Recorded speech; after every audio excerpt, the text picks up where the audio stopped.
No, it's working. Let's double check.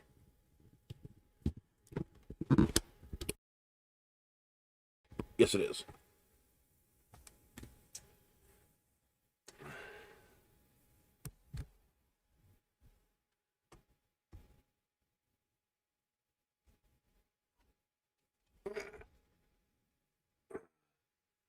I gotta set that. Hello, David. You are number one. My first victim, and Francis is second.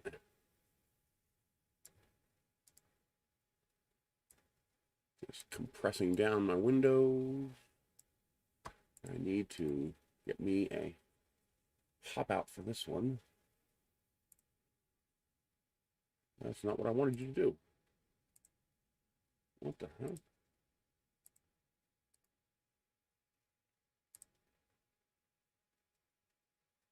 Oh, that?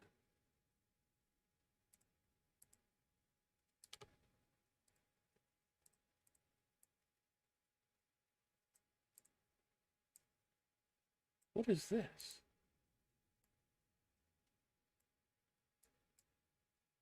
Oh, I got two laptop displays. Remove. Goodbye. There we go.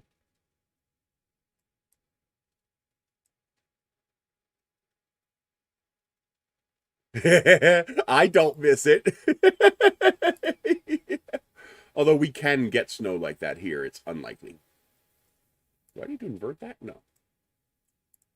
Configure video and reset exposure. There we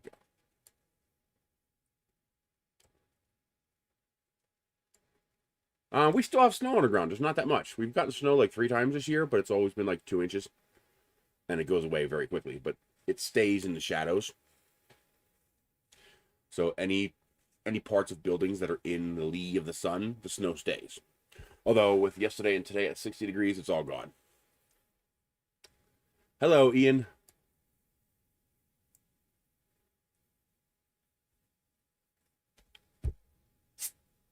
And Maker Viking and Gary62, Ragnar.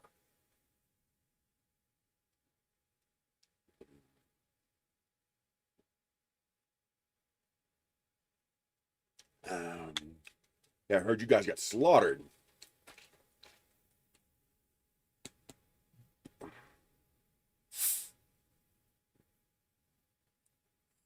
Five feet. Where are you at?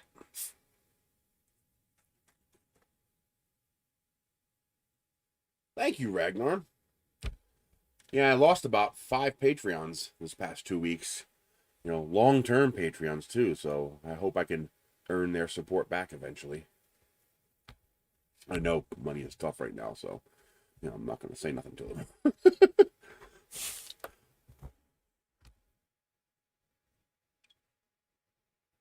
Ah, you're up north. That will definitely do it. Awesome, Ragnar, you rock. Yeah, I just got the notification.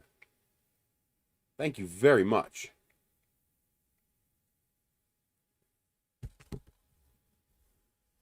Howdy, Pygar. Did you guys see the model I've been working on? Check it out.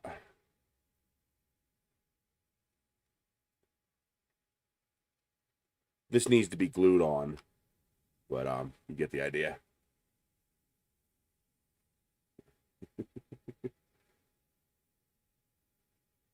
So it's a pair of faceted diamond hands and a rocket to the moon for that stock market stuff that's going on lately.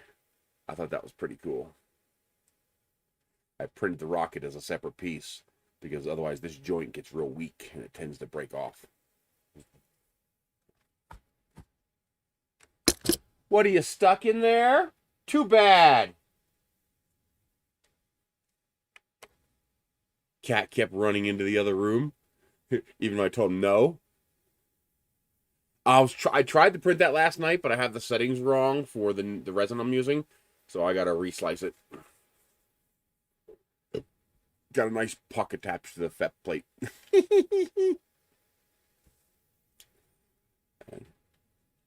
There's a little one. Diamond hands to the moon. Yeah, I already, as you guys know already, of course, I already printed a Bernie one. And the .04 layer one, you can't see layers. It's perfect. And then I'm going to print her Wall Street Bets one after the stream. I don't want to waste time trying to get that going again. So I'll just wait till the stream's over. So having fun. I tried printing it small, but it's too weak. So 20 millimeters is not strong enough. The little joint for the rocket here is just so weak. Out of the 16 I printed, 3 survive. I keep breaking them just by touching them. But with the new joint and printing it at 30 millimeters tall, it holds up fine. So that's what I'll print them after now on 30 millimeters. Cat's crying because he wants to get out of the room, and I locked him in the room. Like, fine, you want to go in the room? Now you'll stay in the room. And now he's pissed. He's crying to get out. Let me go let him out.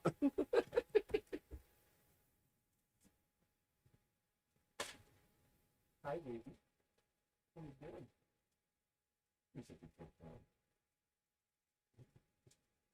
You ready to get out, you little dick? Come on. Move it.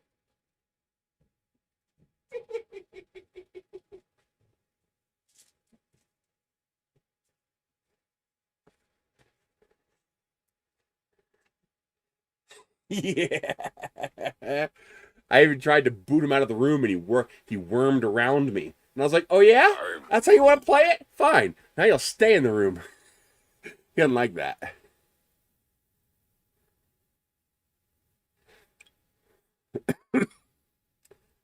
Like, that's what you get.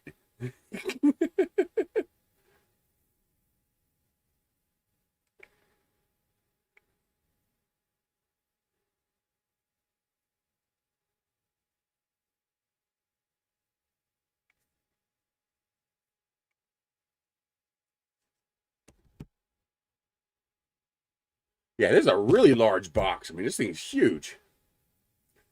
Takes up half the table. I actually had to take the belt printer off the table because I need room for this. And this damn chair won't stay up. So now I got to sit down on the ground like a kid's chair. And it kills my knees. I got to get a pipe to put around the piston so it can't compress. I'm too heavy, so the piston just goes tss.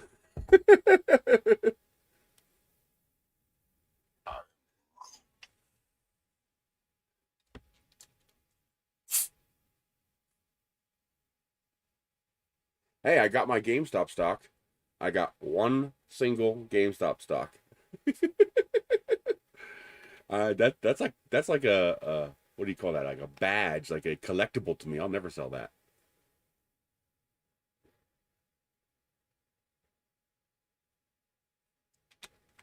Good morning, Stanley. TK, how are you doing? Game stonk. Hell yeah. We like the stock. Fuck Wall Street.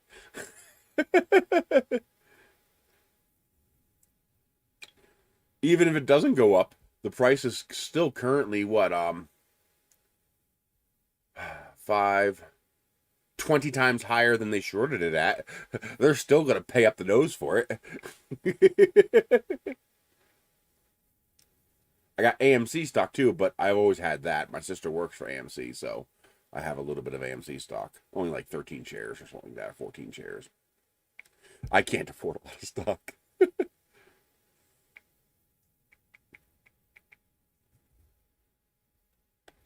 Hey, it is going up. It's up to 102. So, yeah. My GameStop stock. That's all mine. It's not much, you know, it's nothing compared to these guys who have, you know, $2 million worth of it. No, yeah, I wish. We all wish we could be that clairvoyant. I didn't check AMC. And plus, I really want those two companies to survive. Hey, Dewitt. I like AMC because they have that $6 Tuesday movies. What sucks is that the closest AMC to me is 40 miles away. So that kind of sucks. Hi, cat. Yeah, you done being trapped in that room? Uh-huh. Little dick.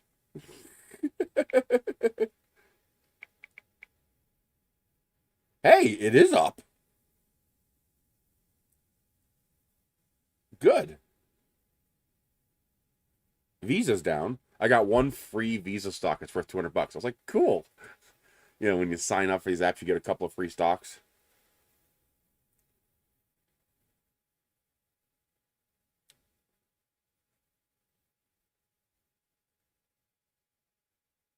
I wish I could buy more AMC stock. It's only $9. But I'd rather money. And I'm not in a position to be blowing money on stocks.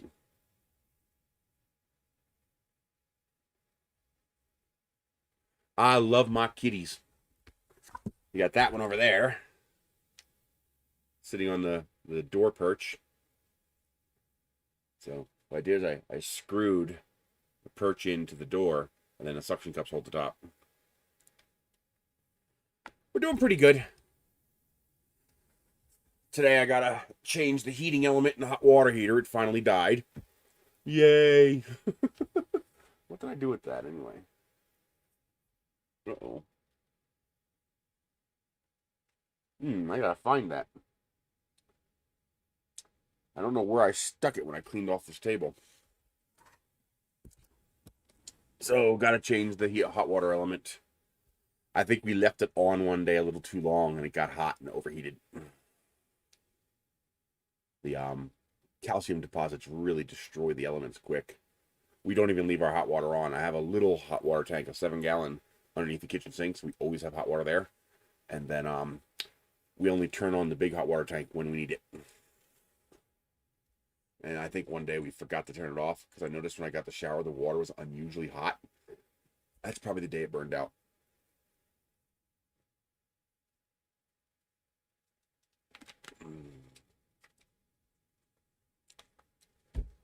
Eventually, what I want to do is I want to replace the top water element with a like a 24 or 48 volt element and have it solar powered, like direct solar, like not even a battery or anything. Just connect the solar panels directly to the heating element, and just so that can preheat the water. And then when we turn on the hot water heater, it doesn't have to work as hard. Well, here you can't take a cold shower. Oh no, that's my keys for my car. It's a force of habit.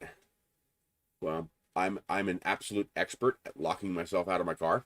Now you can't really do that with these, but in the old days I actually have key rings like this, and I take this and I just attach it to whatever car I'm currently driving. And so I usually have, like this one here, I would just keep the key fob around my neck. Otherwise, I actually keep a key around my neck. And yep, that's one of my pet peeves. I got rid of the need for haircuts. It's finally long enough that I don't have to get a haircut. And well, for me, it's purely I have 3 personal pet peeves. These aren't really serious. I mean, it's more of a mental exercise. What can I do about them because they annoy me? I cannot stand haircuts, trash bags, and toilet paper. Those are 3 things in my life that I really do not like. Yep, because those are 3 things where you pay money. You actually pay your hard-earned money for the sole purpose of throwing it away. You're buying something for the express purpose of throwing it down the drain. So if I can eliminate those, that's a good thing. Trash bags. I have recycling cans. I recycle everything. Anything organic gets tossed out back. I have plenty of land and everything gets desiccated here because the humidity is so low. So that dramatically reduces how much trash I have to get rid of. And then, of course, on that review site that we won't name because I'm not allowed to name it, I have enough trash bags to last the rest of my life. I just got another 50, 100-gallon trash bag. I was like, yes! Anytime trash bags come up, I snap them up like that. So that takes care of trash. Well, kind of. Second is haircuts. You know, I pay 25, 30 bucks every 3 months for the sole purpose of watching him cut the hair off and throw it away. I was like, screw that. I have a psoriasis problem with my scalp, so like I'll peel like a lizard, and so it takes a lot for my hair to get long. Well, it took me almost 2 years, but I finally got the hair long enough that I can tie it up into a ponytail. So now I never need a haircut ever again. For me, it's not about style. I can give a crap about style. For me, it's about I don't have to pay for haircuts anymore. Now all I do is grab the end of the ponytail and go, snip. And there's my haircut. And I got it right here. I'll give you a haircut. And then third is toilet paper, which I'm actually in the process of working on. I haven't gotten around to it. I think I have all the parts now. I have a little 2.5 gallon water heater. I'll get to a minute why you have to have that.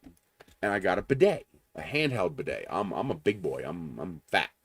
You know, a normal bidet is not going to work for me. So I have a hand wand that I can stick down here and go and clean it off. That does two things. One, I need significantly less toilet paper. I'll need 4 sheets to dry off, and that's it. So now my 300 rolls of toilet paper I have, instead of being like a 2-year supply, now that toilet paper is like a 20-year supply. If it works out for me, I'm going to get one from Michelle. And on top of that, it's better for my septic tank. Hi, kitty. Now I'm not filling my septic tank with toilet paper, which saves me even more money, because now I'm only putting liquids and biodegradables down the toilet, which means I might never need to get my toilet pumped again. You know, it'll all be liquids and poo. So there won't be any toilet paper going down, or at least very little. And so that'll extend the life of my septic tank and my septic system. And I won't have to buy toilet paper. So that's how I'm handling my 3 little personal pet peeves of throwing money down the drain. God, I hate this chair being so low. But there's nothing I can do about it. It makes my feet go numb because I'm tall, you know, and so being this low, my legs are like this, you know. Well, I can't just connect a bidet here. I have to run it through a hot water tank, because our water comes from an underground aquifer. Now you're thinking, well, that'll make your water warm. No, we're 7,000 feet up. So we don't get the earth warming that you do. Like, I probably can't use geothermal heat because we don't have the warmth of the earth below us because we're on a mountain. So the mountain's cold. So the water that comes out of the sink in the wintertime is so cold, when you wash your hands, it makes your hands numb because it's too cold. It's like just above freezing. Yeah, you try spraying that on your junk. No, thank you. Exactly. So I got a little 2.5 gallon. It's like this big. It's a little 2.5 gallon hot water tank. And I'm going to hook it up. I got the switch for it here somewhere. I'm actually thinking about putting the hot water tank under the sink and using it for both the bathroom sink and the toilet, so that I could have hot water at the sink and hot water for the bidet. It doesn't even have to be hot. Like I got a little switch off Amazon. It's a timer switch. 5 minutes, 10 minutes, 15 minutes. And so the idea is I'll just press the 10-minute button. When I wake up in the morning, I'll just tap the 10-minute button, sit down, take a pee, do my doo-doo, and then by the time I'm done, that hot water, it won't be hot, but it'll no longer be cold. So when I spray myself, it theoretically it won't be cold enough to cause me discomfort. It'll be even if it's just lukewarm, that's enough. So it shouldn't use a whole lot of power. And then if that works out for me, Perry has a crush on you. Oh, there it is. Hello, Perry. So if it works out for me, and I'm gonna have Michelle try it and see if she likes it, and if it works out for me and she likes it, I'm gonna get a setup for her bathroom. And it'll be nice.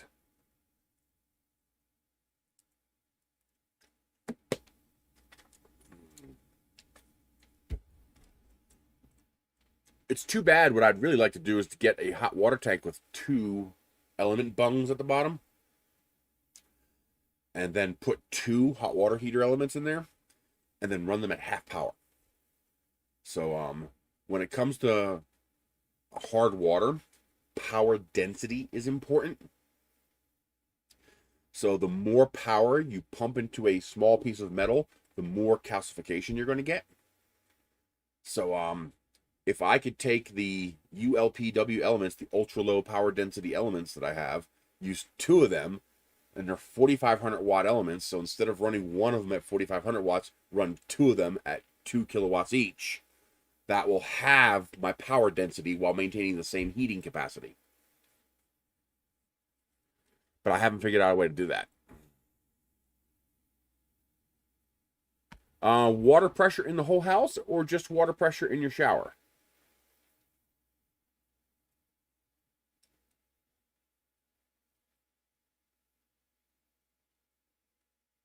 Like, do your sinks have low pressure and your toilets have low pressure, or just your shower? Just the sink? Well, then you have a restriction somewhere. So you just got to find out where, if you have good pressure in the shower and bad pressure in the sink, then your water pressure is fine. You have a problem with your fixture. So you have a restriction somewhere. Either somebody put a limiter in there, or you just have a bad fixture or something like that. There was a little limiter in the shower. Are you in an apartment?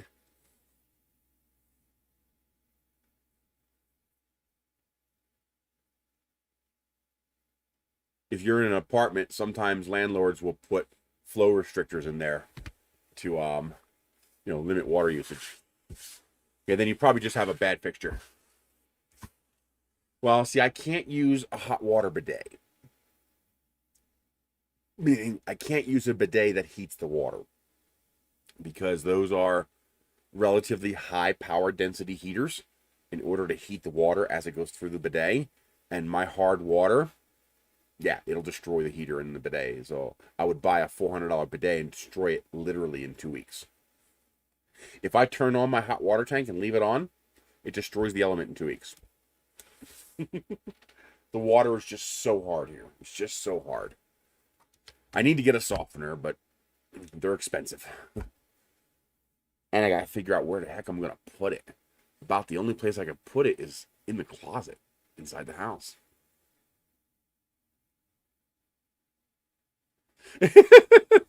Nothing beats having in-house water. Nothing beats that. You will. It's man. When we got this house and I finally got to flush a toilet, that is like it's like ecstasy. You don't realize how bad or how much you take for granted. What do you call it? What do you call it when you have water in a house? I don't know what you call it when you have water in a house, but there's a word for that. But you don't realize how much you take for granted having running water in the house until you don't. Then you realize how much you appreciate that.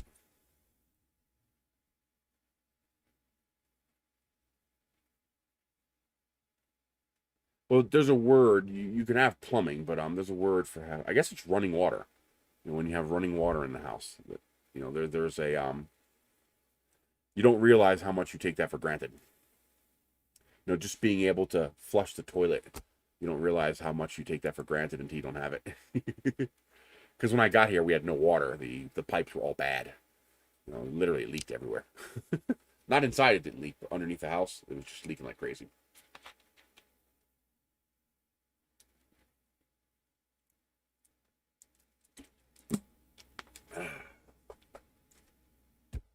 I think it is.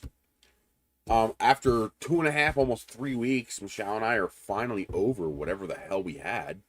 It wasn't COVID. We got tested and we're clean. So I have no idea what the hell we had.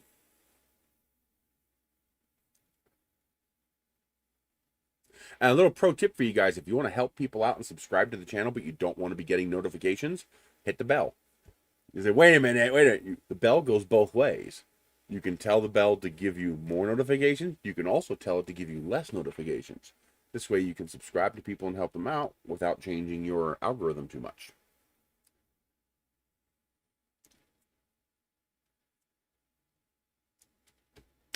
Neat little YouTube tricks.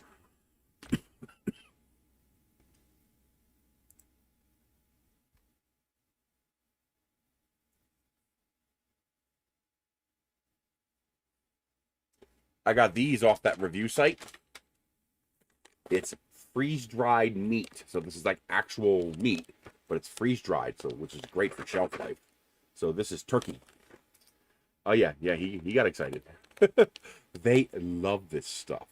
I can't feed it to them on a regular basis. It's too expensive. This stuff is like stupidly expensive. But my God, dude, they love it. So it's like a treat. Yeah, he's all excited because I shook the bag. I got 3 different ones. I got the turkey, and then I got a couple other ones. I don't know where they're at. But man, do they freaking love it. Holy crap. Hi, baby. How you doing? How you doing, baby? Yeah.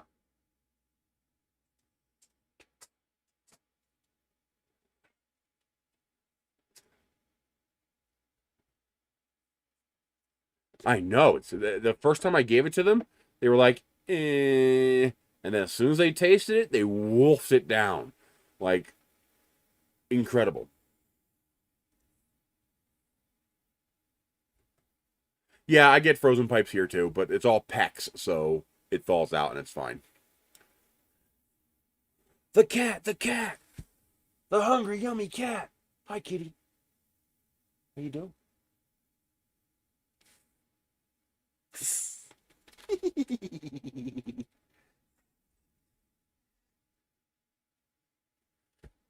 I love my kitties. We got so lucky with these cats. They're such good cats. Just got to keep up on trimming their nails because, man, do they hurt.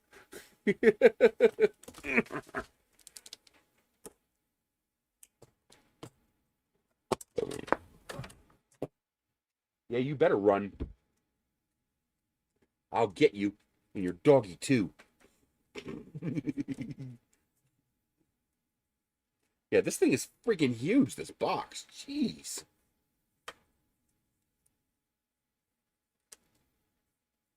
Trying to keep it somewhat neat.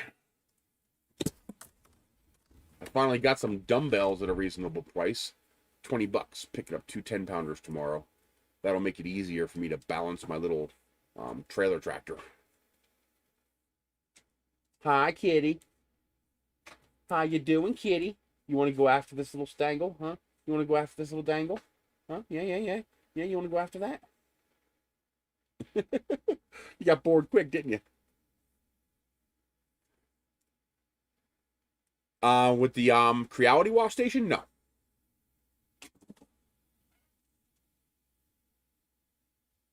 This isn't, I don't think this is resin. I'm pretty sure this is FDM.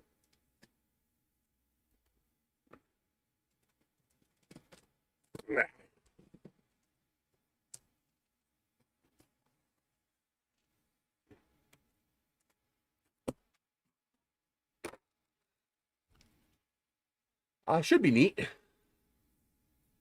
They are Ender and Null.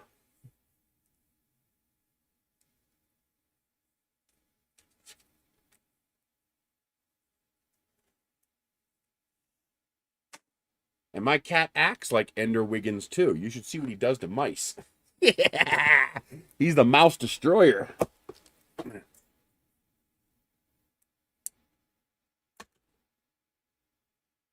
Let's get rid of this. This is just going to get in the way right now.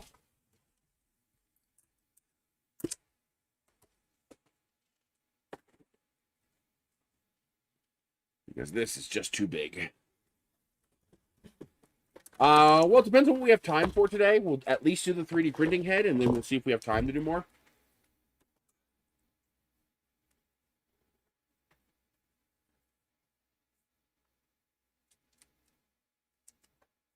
I love Farscape. Andromeda is just awesome. Farscape and Andromeda are amazing.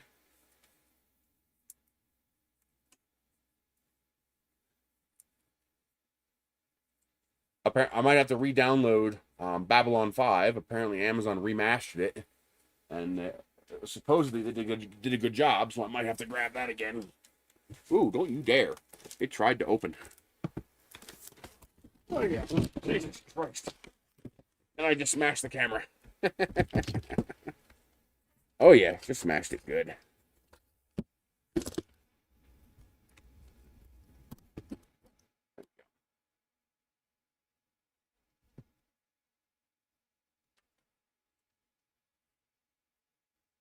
That is one very big box. Oh, stop turning on. Stop turning on, you bastard. Can I get this up higher? Yes, I can. There we go. Look at the size of this freaking box, man. Jeez. Come here. Come here. I finally figured out how to get rid of my cardboard. First of all, the big boxes, I can put up an ad on Marketplace and somebody will come get them. Because there's always people moving in or out who need boxes. Do I? I changed that. Why didn't it update? Oh, I hate when it does that.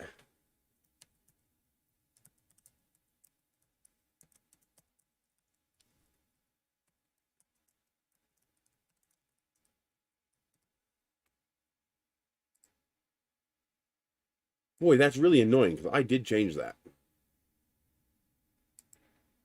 Yes. Yes.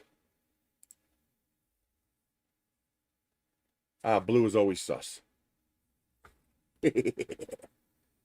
Okay, so it says it has 4 heads. Oh, that's right. The 4th one is a 2-color head. Toy DIY 4-in-1 printer. So it's got a CNC head, a single nozzle, a double nozzle, 3D head, and I think a laser head. Yeah, CNC carving, laser engraving, 3D printing. Okay. Pretty significant manual. Oh, it's in multiple languages. Okay. Oh, no, that's all English. Okay. Mechanical drawings. Yeah, nice drawings.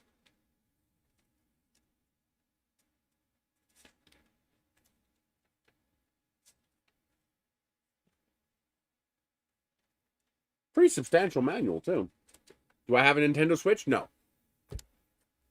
I'm not much of a gamer. I'd like to eventually get one because I know Michelle would like it. But for me, nah, I'm not a gamer. I just don't have time.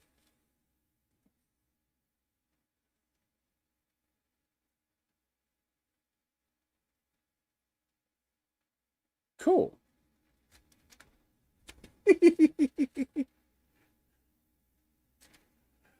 Are you having fun? Huh? How you doing, baby? Yeah.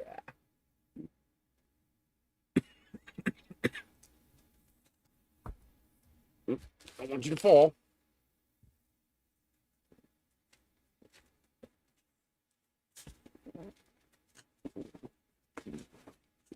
This must be the goodie box. That's the extruders. And there, he's exploring the opening. As soon as you create an opening, he's in it.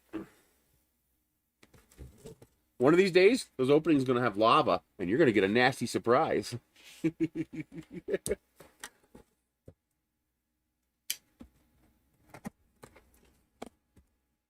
Oh, I always chuck the boxes on the floor and just let the cats play with them for a couple hours. Because they love boxes. They absolutely love boxes. Okay, so we have PTFE tubes. There you go. They probably would. They're weird like that. Yes, they're negative. We do not have it. No, I haven't messed with the cucumber thing because that looks like it actually scares them. And I don't want to actually scare them. To me, that's just cruel. Fuck with them, yes, but actually genuinely scare them, I don't want to do that. Do you know why they'll still take the box? Because the box is new. The toy becomes old very quickly. But each time you put a box down, it's something new. And they love new things. That's what I figured, and that's why I don't want to do it.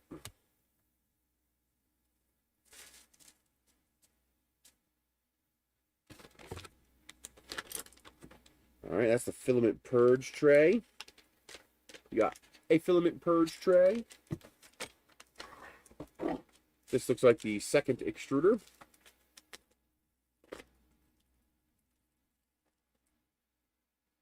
Might be popular. And he's just a pretty cat. He's got good color. He's just a very pretty cat.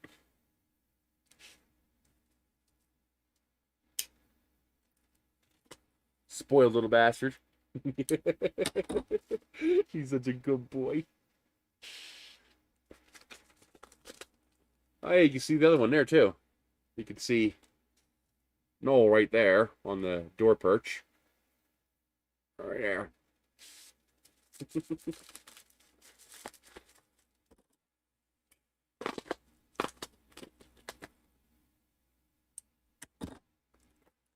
Yeah, we got lucky. Very good cats. Very good-mannered. Very good dispositions. They love each other. They'll sleep with each other on this bed. You know, they fight all the time, but it's always play fighting. I've never had them seriously fight. So we got lucky.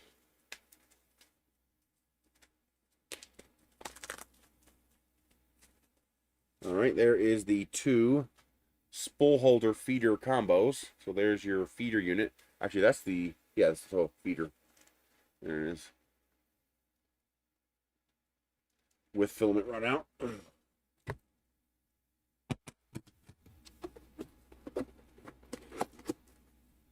And then all of the small, like 12-inch boxes, the local food pantry can use them. And the food pantry is only 3.5 miles away instead of 14 miles away. And I don't have to break them down. So that's a lot closer, and I can finally get rid of most of my cardboard.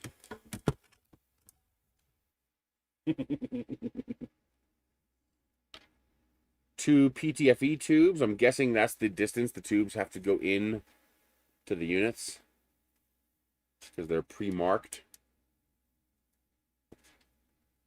That one's red, the other one's blue.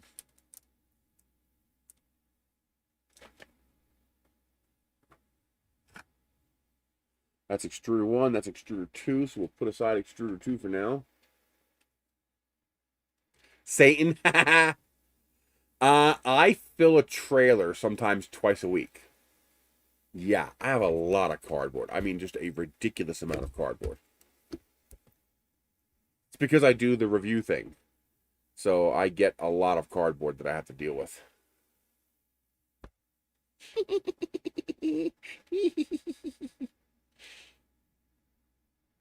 Yeah, this is real thick stuff. This is not even double wall cardboard. This is just double thick cardboard. So it's actually just straight up thicker. A lot of times you'll see cardboard 2 layers glued together. This is just double thick.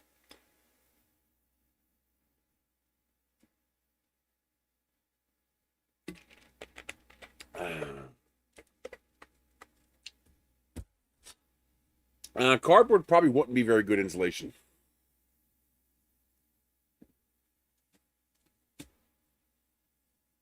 What are you doing? Don't bite the cardboard. He's biting it.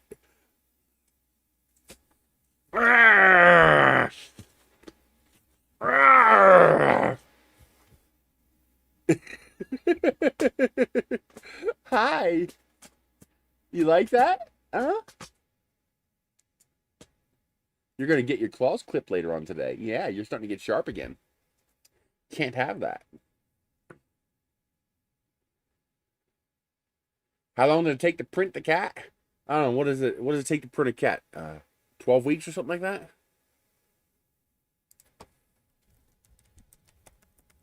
What is kitten gestation? About 60 days. So about 60 days to print a cat.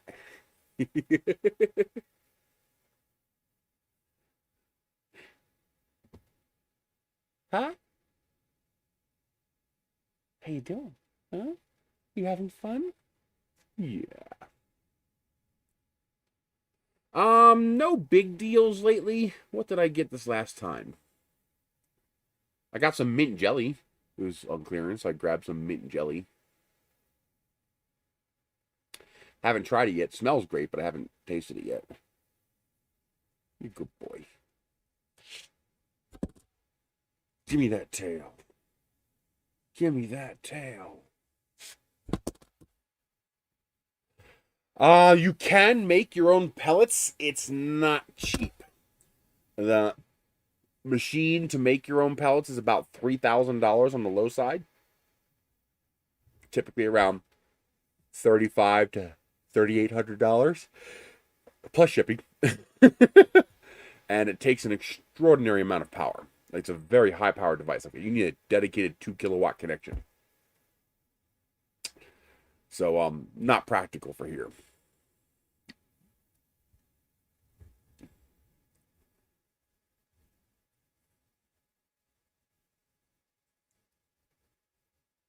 I did update the thumbnail, didn't I?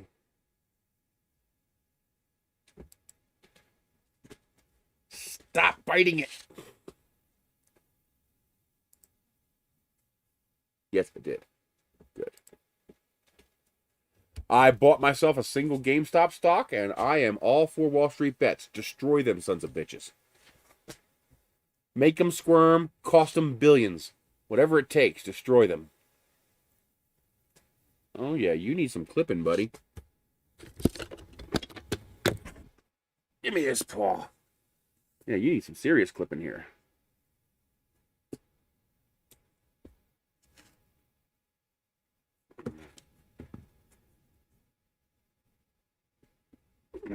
Yeah, he didn't like that. I got one. I'm happy with one. I'll never sell it. I'll keep it forever. It's like a collectible to me now.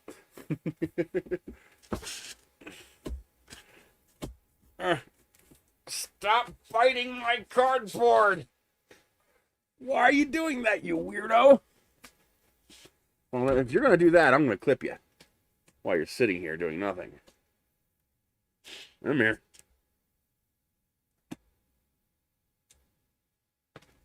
Yeah. If you're gonna stick around, you're gonna get clipped. You see, here's the thing, Cat. I can turn the box.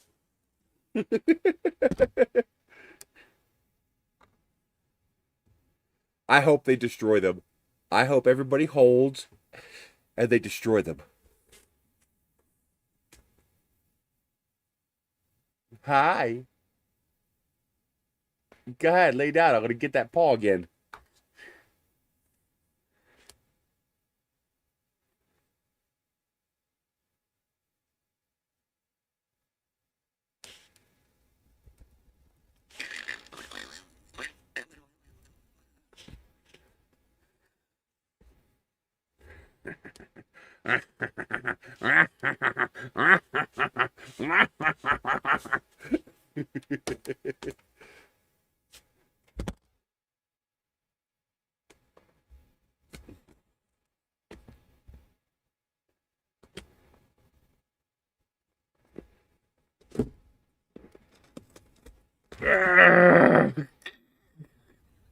You freaking weirdo. I don't care. I'm to the point where I don't care. You know, I have no retirement. Find another way to make retirement work like I have to. Not yet. I'm working on it. That's a good idea. Sit him out front. See if I can spook the UPS guy. Yeah, see what I can do? I can turn your whole world around, kitty. Yeah. I can turn your whole world around. Stop chewing on the box. Why are you chewing on it? Get down. You freaking weirdo. Here. Have fun with that. That's actually good. I have a carport now, so it'll protect it from the sun. You like that? Is that fun? Freaking weirdo cat.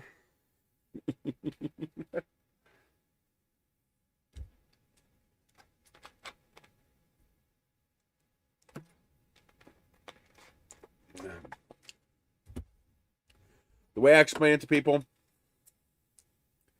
is that this is war.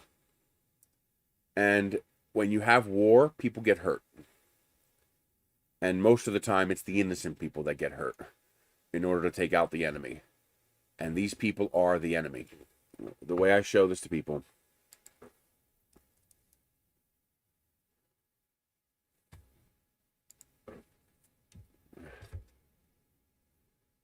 This video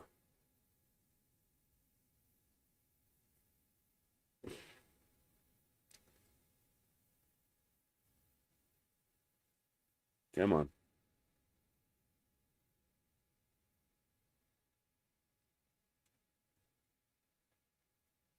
There we go. This video is 8 years old. And he's watching Ender. This video is 8 years old. So it's much worse today. But watch that video. There's no politics in it. It's strictly just describing the wealth distribution in this country. And when you see that wealth distribution, you'll begin to understand why we have so many problems here. Money by nature has to be, in some extent or another, finite. If you have unlimited money, you have unlimited value, you have unlimited inflation. Now, that doesn't mean you have a fixed money supply. You can increase your money supply as you increase productivity. You can do deficit spending. When you have an economy as large as ours, you can get away with that without inflation. It's complicated. I don't fully understand it, but that's not the problem. The problem is the concentration of wealth. Now, people say, well, you want socialism. No. This type of concentration is not natural. You can't have this kind of concentration naturally. It's just... Watch the video. When you see the video, you'll understand. And the only way to fix that is that we have to stop taking the money from the poor.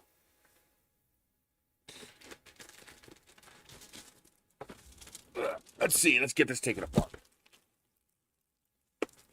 Actually, this is a pretty big printer. I thought it was a small printer.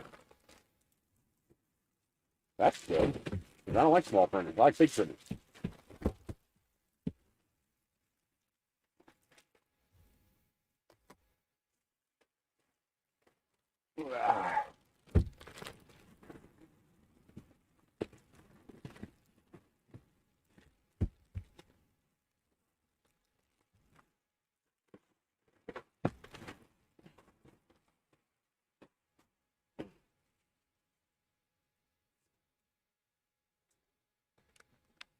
Okay.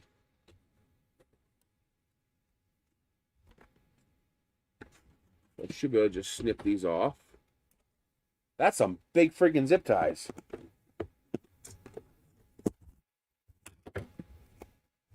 At least it was well packed.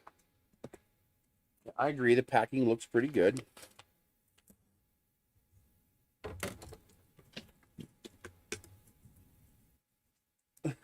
Look at the cat going after it. Do you see him? He's going after the zip tie sticking out of the trash can. You might see his paws pop up now and then. There he is. Look at him.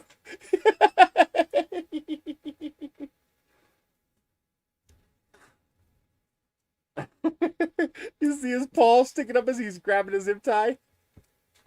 Oh, that's so adorable.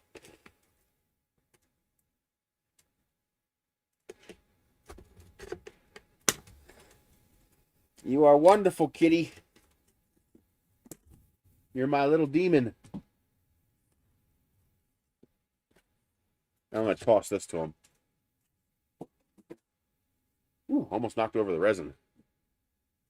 No, I have not found a new chair yet. I've seen chairs, but nothing that can handle my mass. I'm a heavy boy.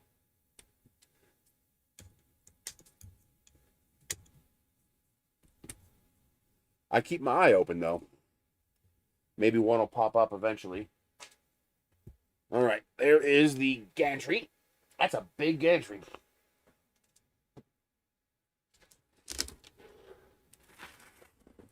Oh, these must be all the heads. They give you guys can see in there? Yeah.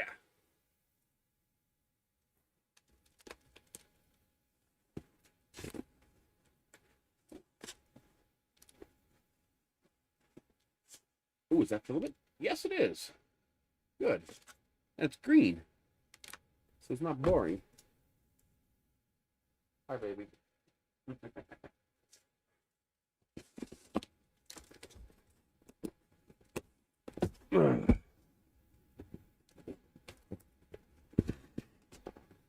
Yep, they're both down here now.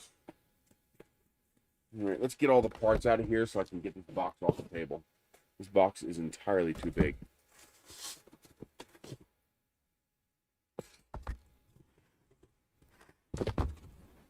Very well packed. I do like the packing.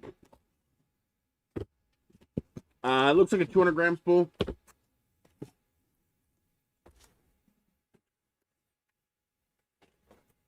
Which I'm okay with. They actually include 2, which is good since this is a 2-color printer.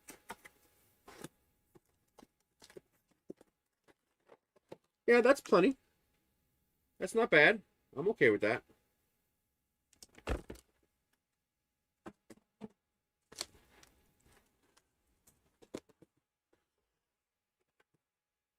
I have 3 of these tables. I'm looking at getting 2 more. I just saw 2 of them up on Marketplace, $100 for both, which is a really good deal. Hey, sky blue. Nice. So we got green and blue filament. Hi, kitty. How you doing, baby? Yeah.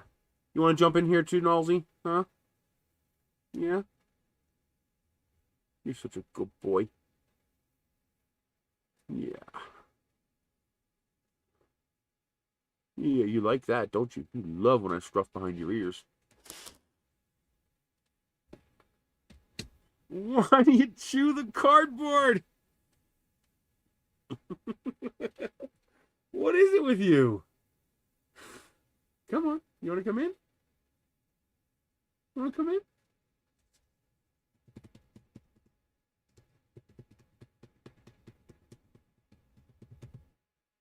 Oh, I don't want to use that because they will chew it. Jump in.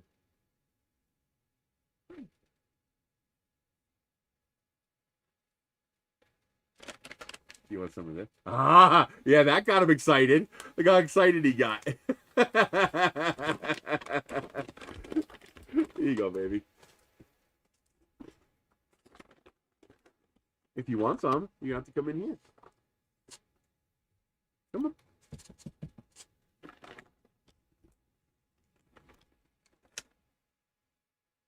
You like that, huh?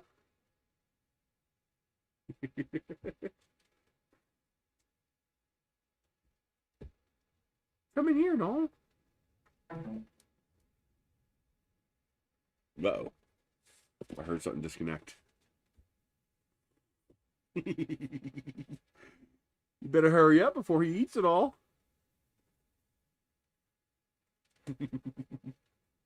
Yeah, they go crazy for this stuff. I don't know what it is about it. They love it. They certainly love it a lot. That's for sure. Yeah, that's not a bad. It's not a bad supply of filament. I'm happy with that.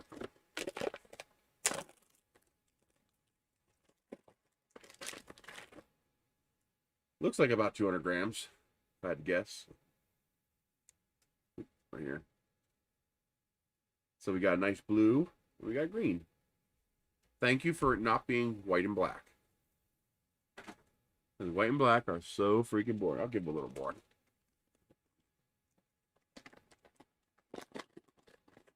Nope, the sides are good. They're not going loose. That one is. But remember, this got shipped around the world.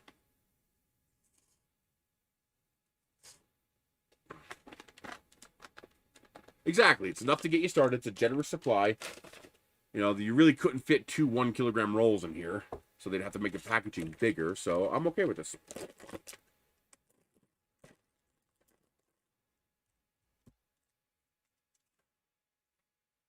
You guys like that, huh? Gotcha.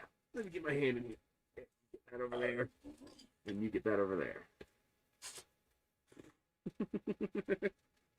I think this is like $500.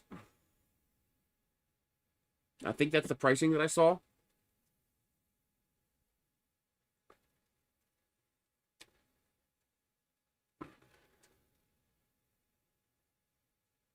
I'm about to disturb you guys. You know that, right?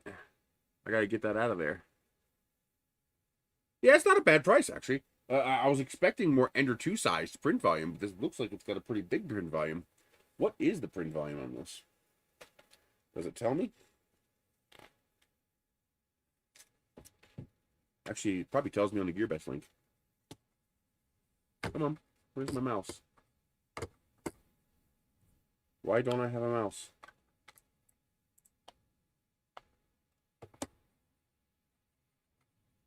Oh, that's what disconnected.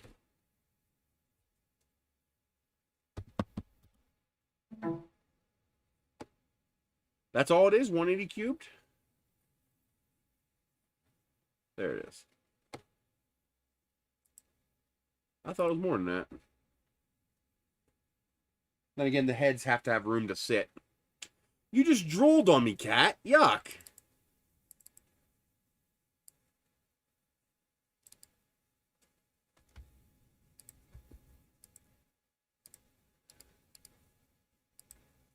They're looking for more.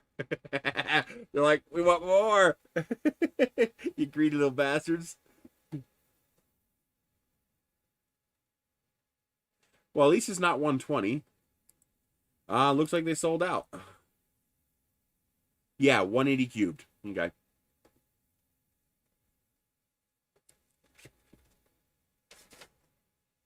Not horrible. It's a bit of a large printer for 180 cube, but I guess that's because of the extra heads.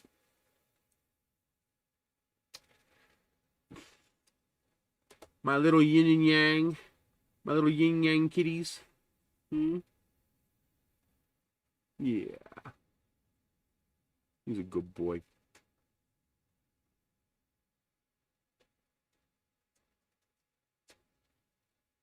You. We got slobber all over everything, eating the food.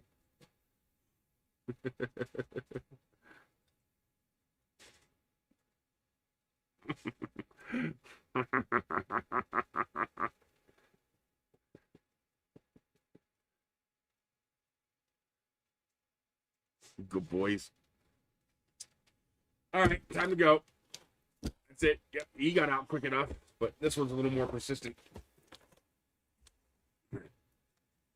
I'm gonna drop this just to see what happens to you. You don't care, huh?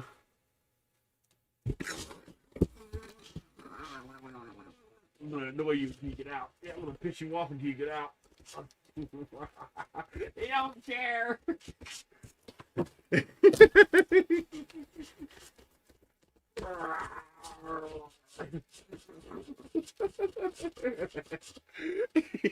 You don't give a shit.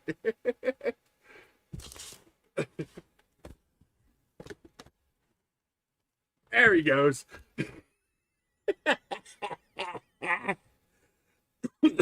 Yeah, it's more for carving, so you're not going to do any kind of heavy duty CNC with this.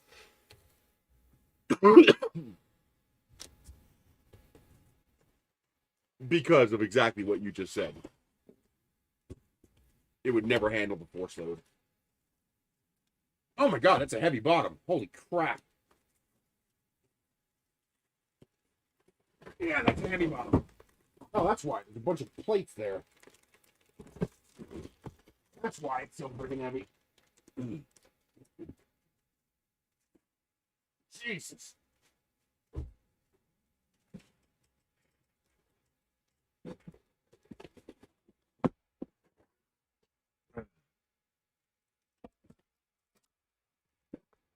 What is this for? Like, seriously. Oh, this must be the bottom of the printer. Which I'll probably just leave off.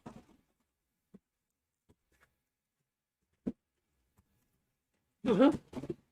There, go have fun with that.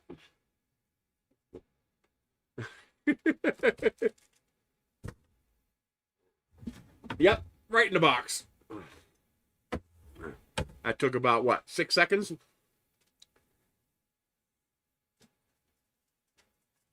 Yeah, I think that one's the bottom, which I'm going to leave off for now.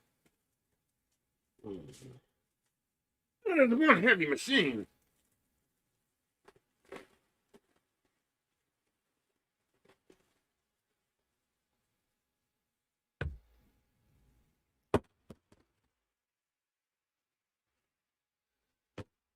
Hey, that bed plate looks pretty solid.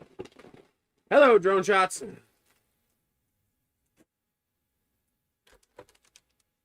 And yes, that is using belts.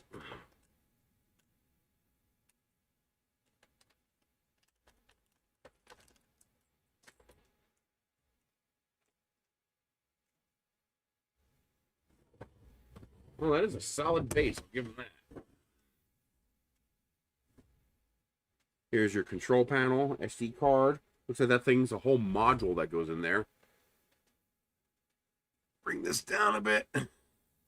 I'll still give you guys a kitty view over there in case they jump in the box again. So yeah, that's going to be the bottom of the machine, which we're going to leave off.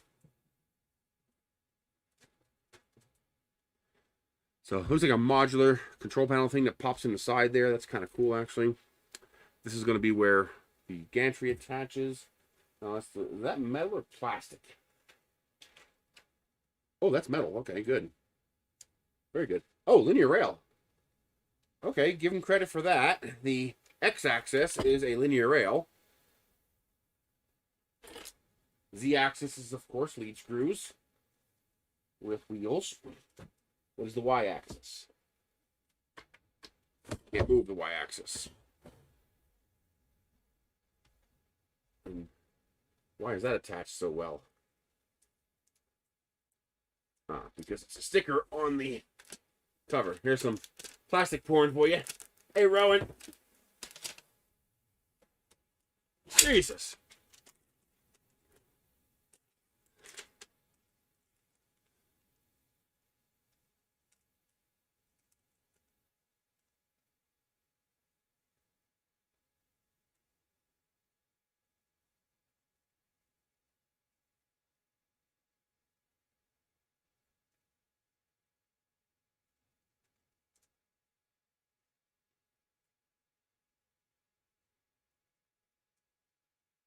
So it looks like it has some form of automatic bed leveling.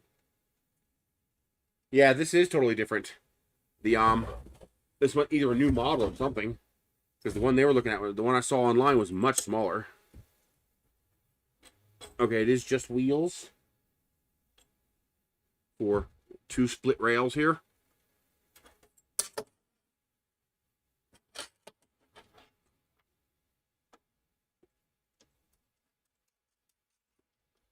Heat bed attachment, USB and power in the back, control up front.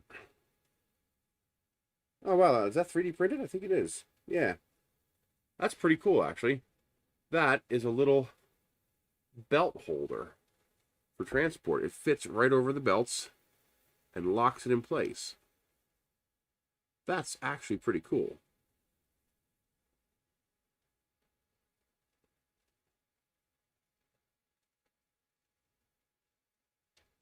That's actually a really cool design. I like that. I want to keep that. Give you a close-up of that. So that's a belt lock. That's actually kind of cool.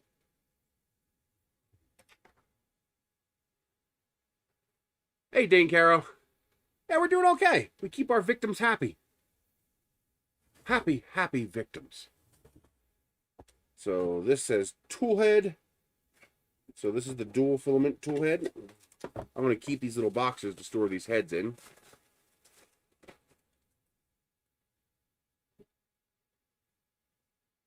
Okay. That's an interesting nozzle. That is not a normal nozzle. I don't know if you can see that, but that nozzle actually has a shaped tip. So either they got that off the shelf or someone put a lot of money into those nozzles. Cooling looks good. It's right there at the end of the nozzle. It's all plug and play. So you got a jack right there to plug everything in. You got your 2 filament inputs here.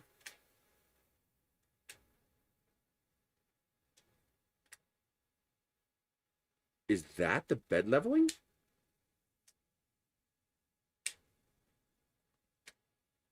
I wonder if that's their version of BL Touch. That's kind of interesting. I wonder what that is.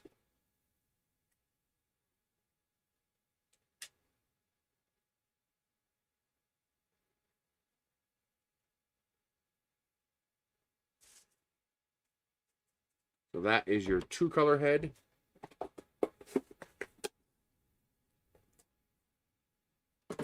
Yeah, this is definitely something new. This is the 1-color head. I wonder why they bother with a 1-color head. Just use the 2-color head for 1-color printing. So they can call it 4-in-1.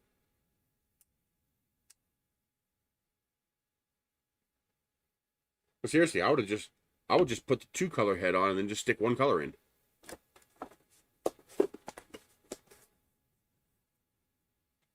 We're going to keep the little parts boxes.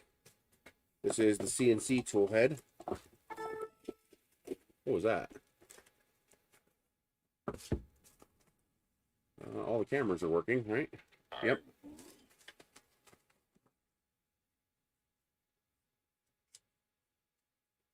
There's your CNC head.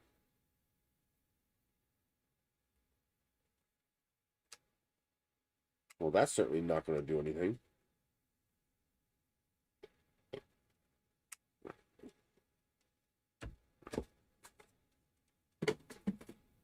And then this would be the laser.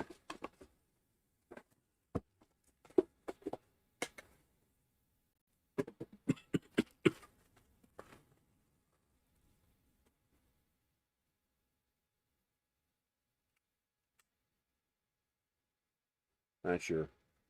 Why would you have a cooling fan for the laser? Oh, it makes sense. Blow the smoke away, yeah.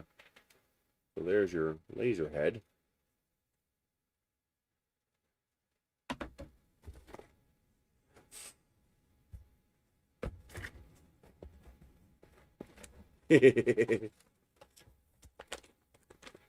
All right, full-size SD card. Looks like a decent metal SD card reader. Compression fittings, sections of PTFE tube, mounting toolkit. Get off the keyboard. Keep telling you to stay off the keyboard or I'm going to bite you. Screws. Feet for the bottom.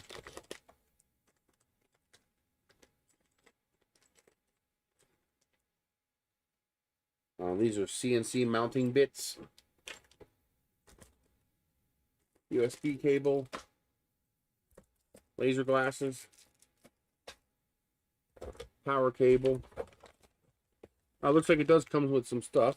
Hey, it actually comes with an incomplete Allen head kit. Oh no, it is complete. Check that out. Now that's actually pretty cool. Get off the keyboard, or I'm gonna kick your butt. You want to get your butt kicked? Really, cat? You little bastard. Oh, that's why you're trying to go over the keyboard, because the camera's in your way. Sorry. Give me your head. Let me pet you. Yeah. Stop climbing on the keyboard. Stop climbing on the keyboard.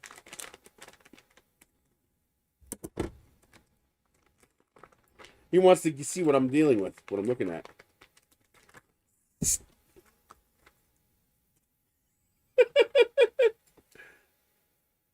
Look at that. It actually comes with a complete Allen wrench kit.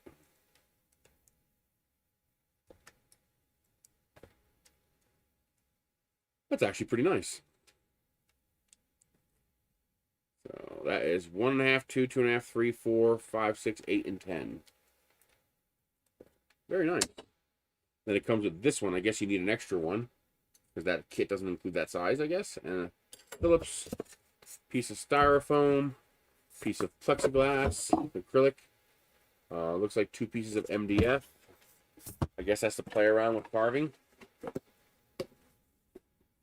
Probably because the cat was dicking with it. Let me close these extra windows as well.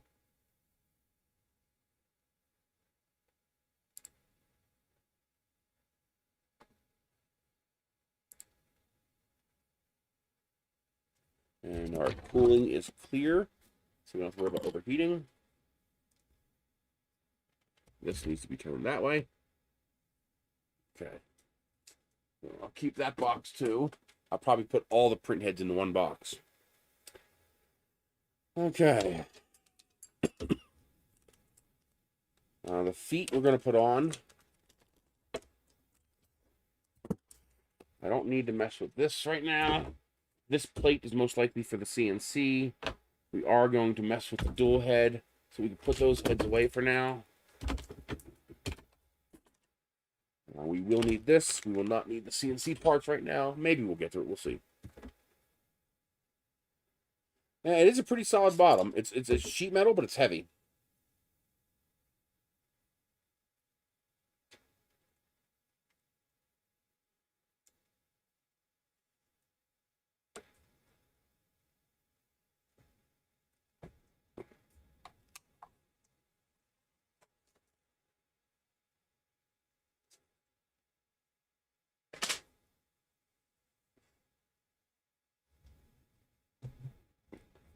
And that's power for when we're ready.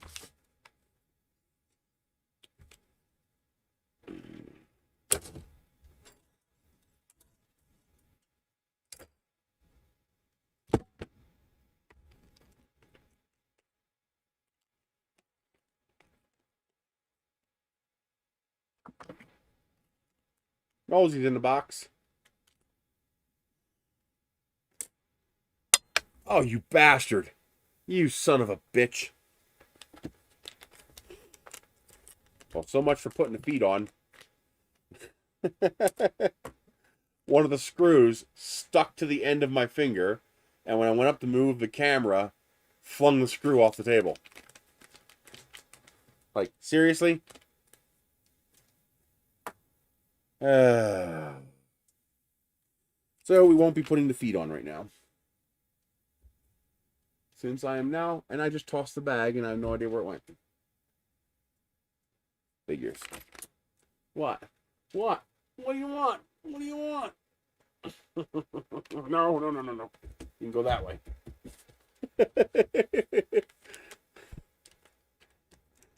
Stop crawling on the keyboard. I'm going to kick your ass.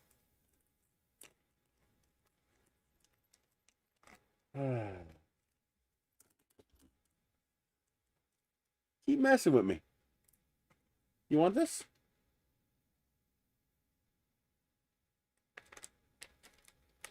Stop crawling on the keyboard.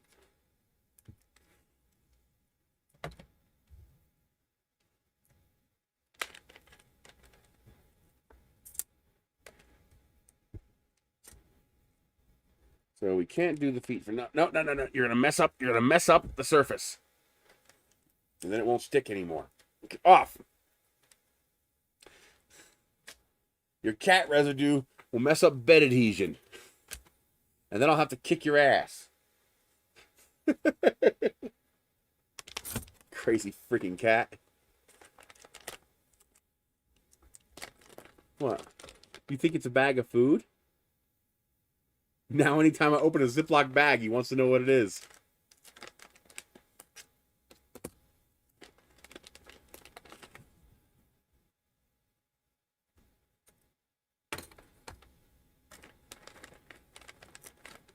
Yeah, it's a bunch of stuff that has nothing to do with you.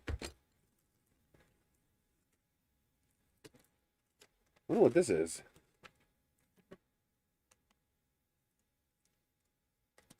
Get off the platen.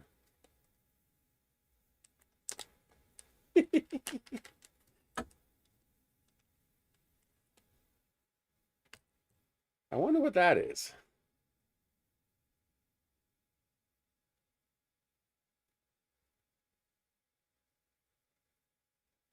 I have no idea what that is.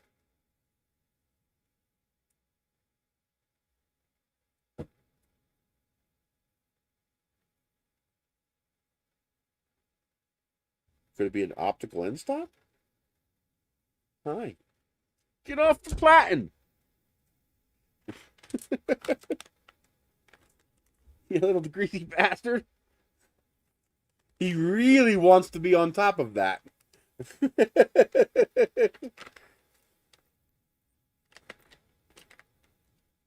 Like, he really badly wants to be on top of that.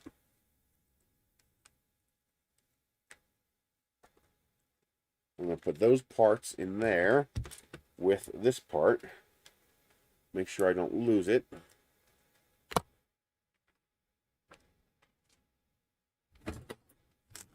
All right, what do the instructions say? I don't know. Hopefully it's in here somewhere.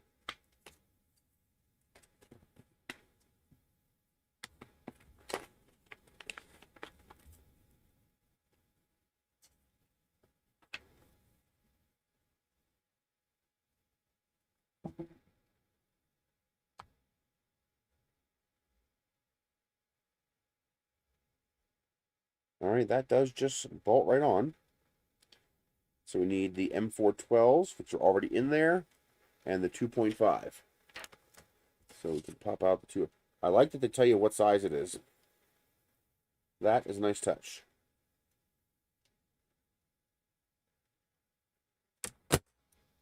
Yeah, they like to be high up. So they like to get to the highest point of wherever they are. Ooh, those are tight.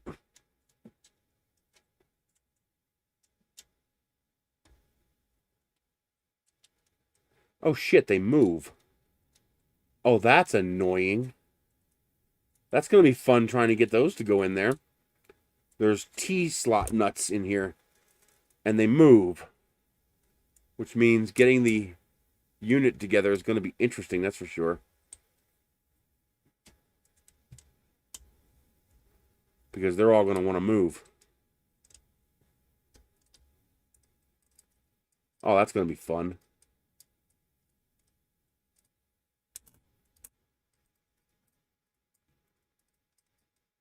I would have done that quite a bit differently.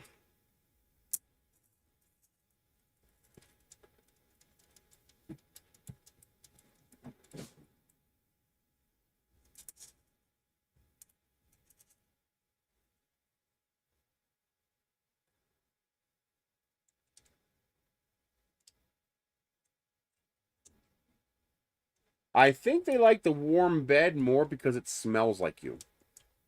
I notice my cat likes to sleep on stuff that smells like me.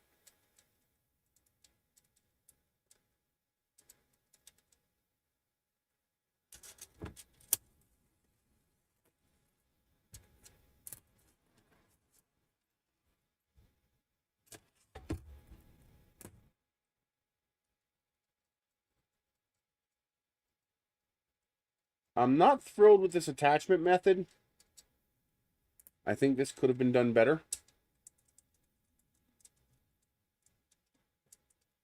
I mean, I'll reserve judgment until we get it together. Yeah, big ass printer with only a 180 cube build volume. That looks like it should be a lot bigger than 180 cube, doesn't it? I wonder if are those instructions and is there a possibility those instructions are old? Because the bed is 13 by 13 inches. So the bed's over 300 by 300. I have a hard time believing this is a 180 build volume. I'm wondering if these instructions are for another printer. Or if what we're seeing online is not this.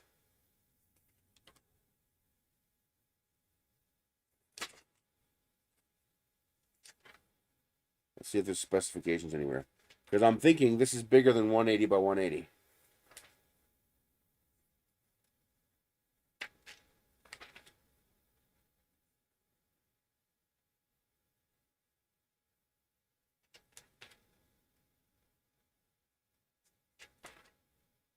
Which is good, because 180 by 180 is a bit on the small side. especially today. And it definitely uses the whole bed, too, for leveling.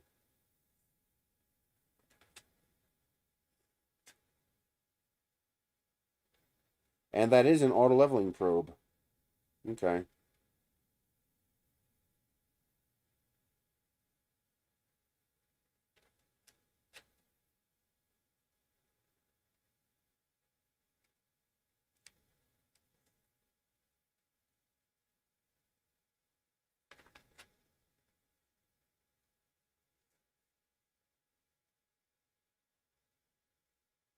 Well, at 180, you can get away with cantilever.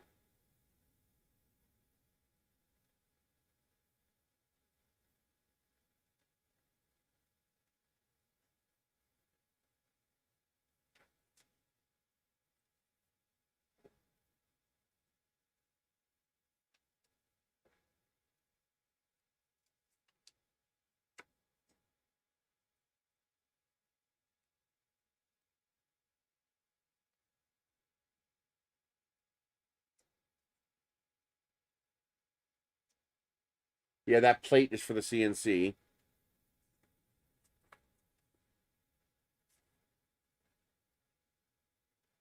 Looks like the CNC area is 240 by 240.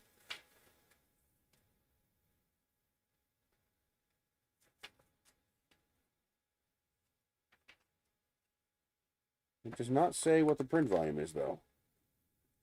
If I had to guess, I'd say 300 cubed.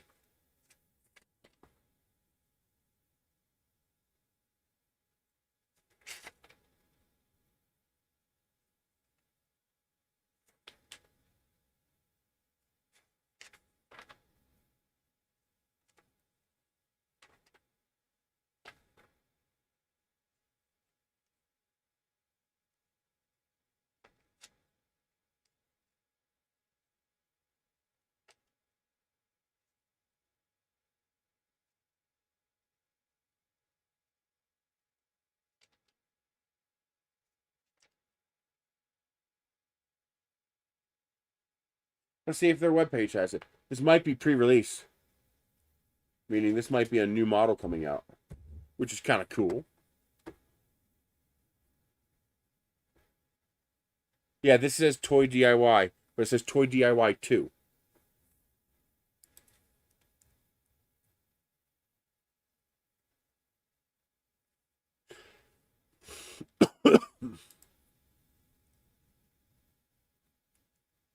Yeah, that's definitely not it.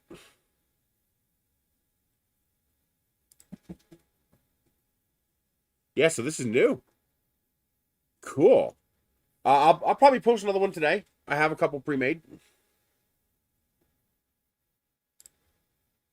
Okay, that's pretty slick that we got a pre-release version. Very cool. So this is something new they're working on, so I'm betting it's going to be more than 500 bucks. Okay. Now, this is the one part I'm not a fan of. The way this attaches is with this metal bracket. So this metal right angle bracket attaches to this frame and then attaches to this base. So you're not actually attaching extrusion to extrusion. At the minimum, maybe they already do it. I think they do. Okay, so they have a bracket and they bolt to the frame. That completely takes care of my concerns. Let me show you. Come on, you little booger. Out of my way. So if you look here, you see you have these four here that attach to these brackets, and then it also goes straight through the extrusion. That's good. I'm okay with that. That's how it should be. Now, getting these lined up, that's going to be fun.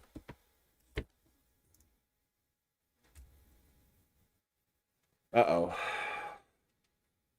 Oh, yeah, I can see it. What do I do about it?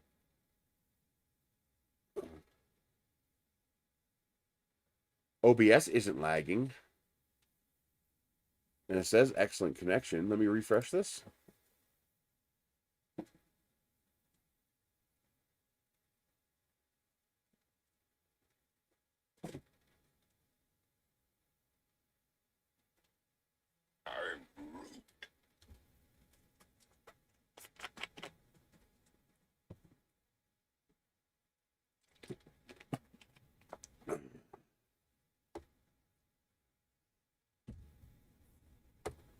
I do not want top chat.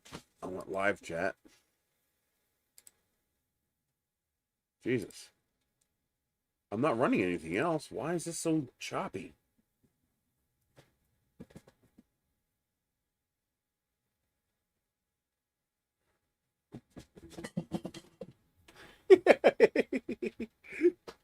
Are you guys having fun?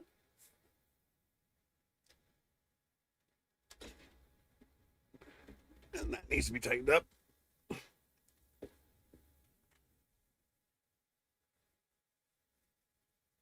Yeah, it's real laggy. But OBS isn't laggy. Usually if it's laggy, I'll see it in OBS.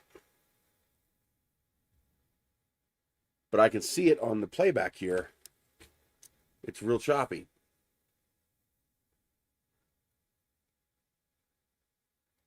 So it's YouTube.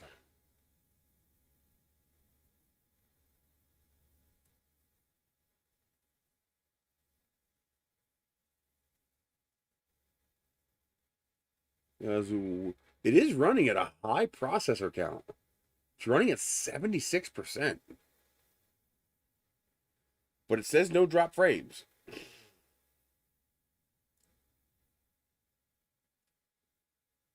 So why is it so bad? It's either my internet connection or YouTube. Because OBS is fine. Like I'm looking at the OBS output here and it's nice and smooth. You know, a little tiny jitter here and there, but that's normal. And now it's smoothing out a little bit. Yeah, so it's either Comcast or YouTube. I don't think it's the PC. Because that appears pretty stable.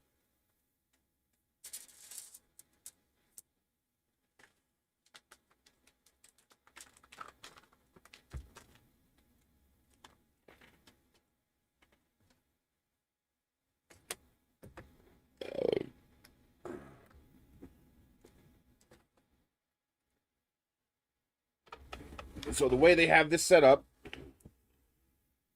is you have a through the extrusion bolt like you normally do, but then you also have a plate with 4 connections.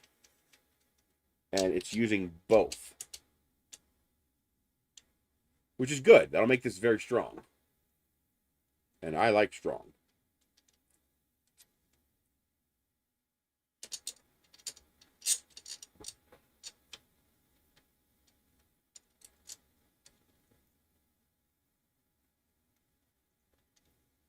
OBS is using an unusual amount of power, but that's also partially most likely because the I'm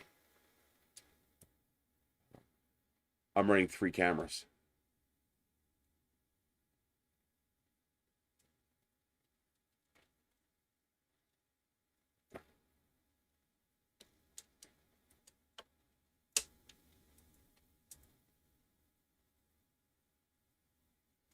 But how in the world am I going to get those to line up? I mean, I don't even see a way of moving them.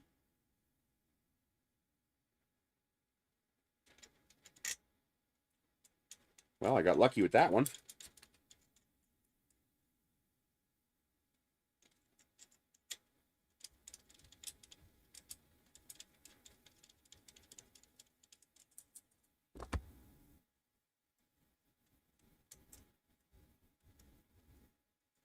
How am I getting this lucky?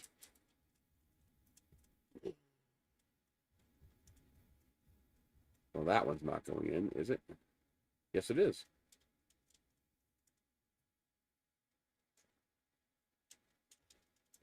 Nope, that one didn't.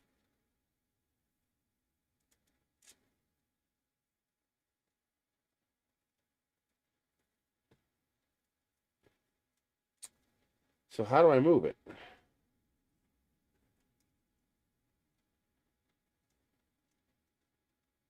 $20 original KFC pieces. KFC, like Kentucky Fried Chicken?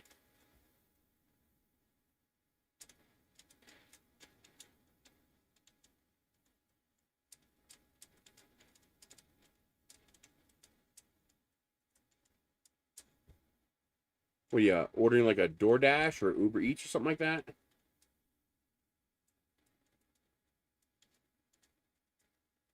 A 20-piece bucket for 15 bucks is a good deal.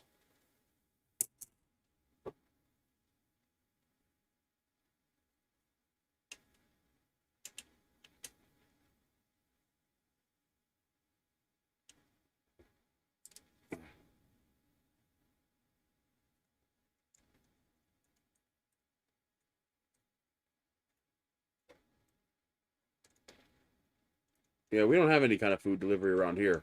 I'm too far away from everything. Yeah, it's still lagging on the YouTube side. I could see it.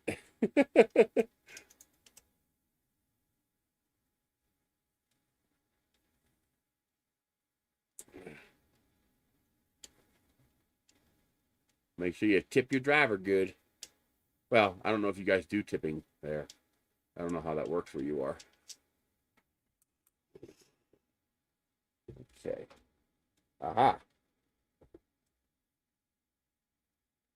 There we go.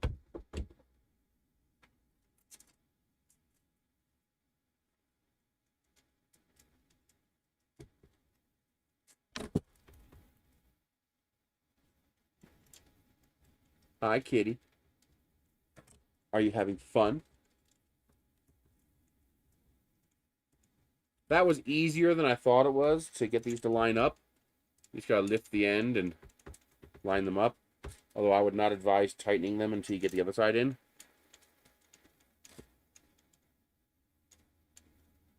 So leave them on the loose side so that you can lift the other end.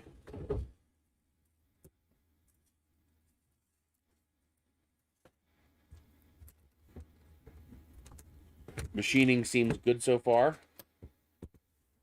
Hello, Afro 3D printer. How are you today? Yeah, I can lift it up.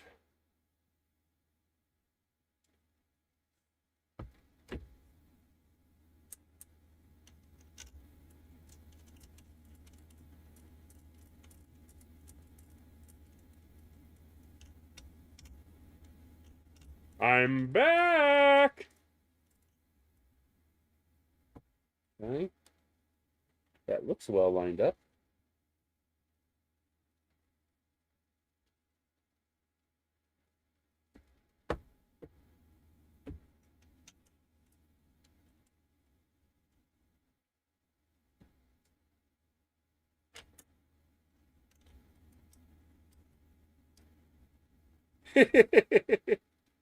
Well, with that name, I would think so.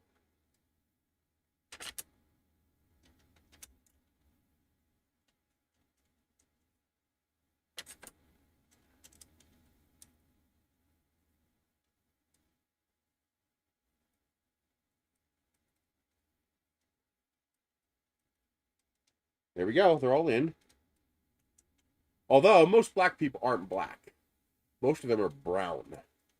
We went to Cancun once, and I saw this lady who I absolutely fell in love with. She was drop dead gorgeous and about 6.5 feet tall. She was black. She was like a silhouette walking down the road. I mean, it was just... She looked like she was carved out of onyx. I mean, I'd never seen someone so pretty in my life. Just random person walking down the street in Cancun.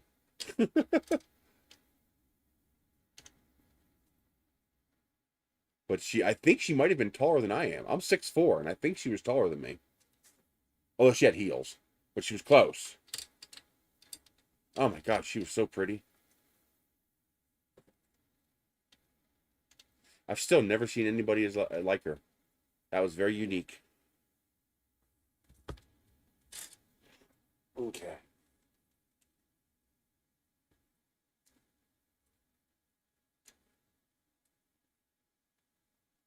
Go. So you have the 4 T-nuts on top. They're not hammer nuts, they're T-nuts. So they're permanently, they're in there. They move, but they don't turn and come out.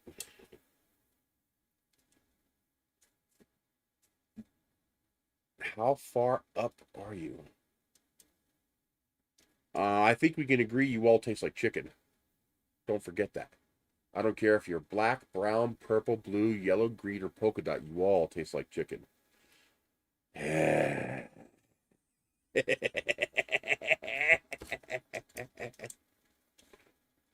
Except politicians. They taste like candy.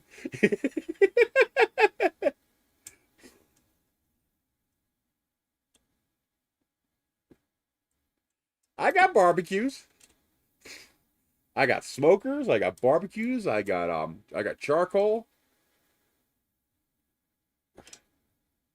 Wow. I guess there's high demand for it, huh? Ugh. Well, with the politicians, you just got to make sure you separate the heart and the brain. You don't want to eat the heart of the brain. Everybody tastes like chicken. Everybody. Although in reality, we probably taste like pork.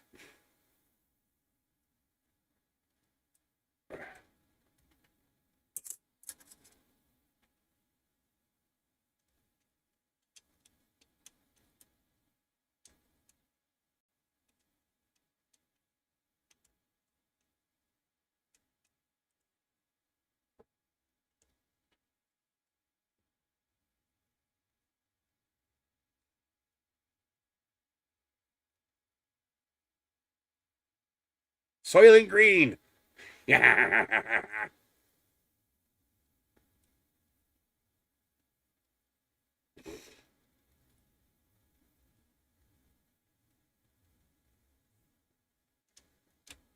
I tell people is don't piss me off or we're gonna find out what you taste like.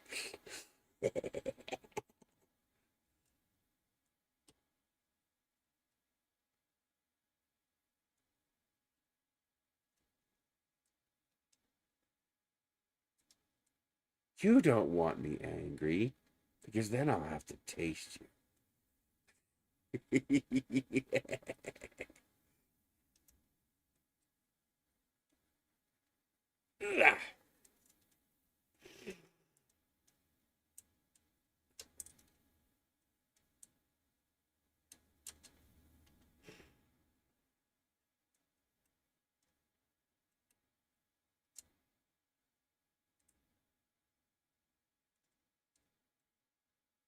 Corn. What's corn?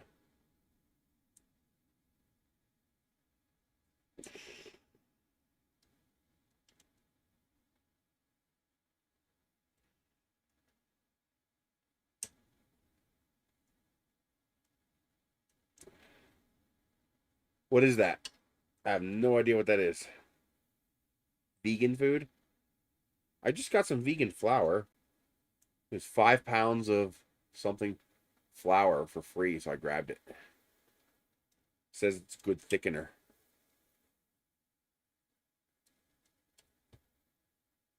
Well, I typically say we taste like chicken so that I don't offend people religiously, because I know that's a religious thing.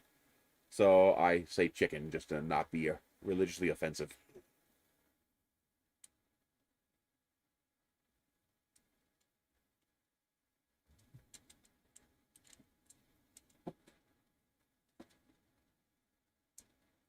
I also got some Rice Krispie treats, lemon berry flavor. Food on the review site is free. So anytime I see food that I think I might even remotely like, I grab it. That plugs in that Z-axis. Now, where does this go? This probably goes to the head. Filament sensor. Oh, these are the two filament sensor. Wait a minute. They're not long enough. Oh, it would have to go to the board. So why wouldn't they already be plugged in? Yeah, because there's the other end up there. Yeah, they got channels here, and they're running them up there. So I guess these have to go in here. And we'll be plugging them into the board.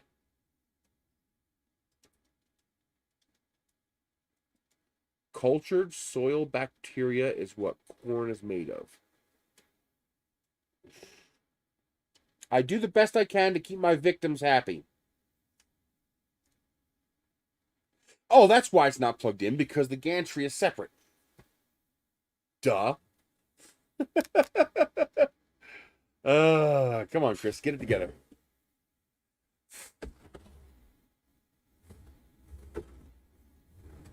Those poor bacteria. You're going to murder those poor bacteria?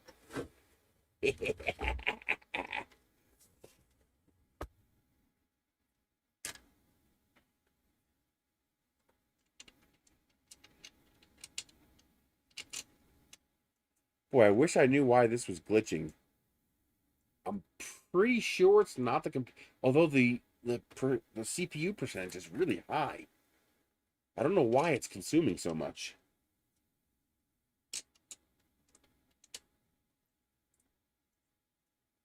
Oh, the kitty? Yeah. He's my old kitty.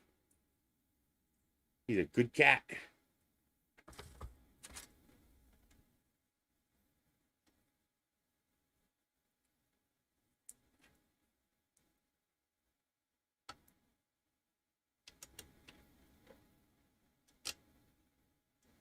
Alien leech.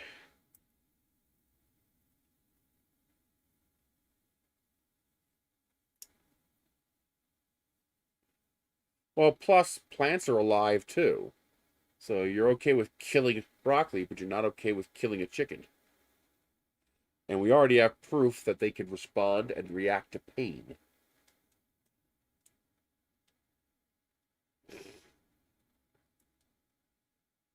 So the only difference between a broccoli and a pig is that you're okay eating that animal, but you're not okay eating that animal.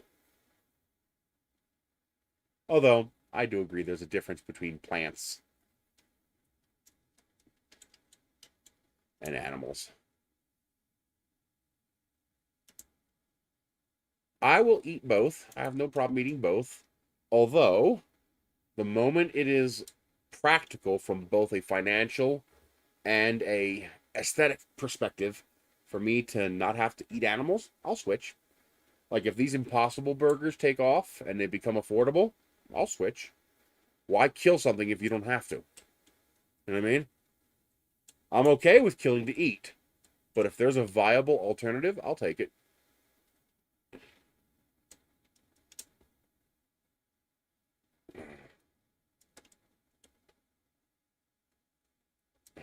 What's there to investigate?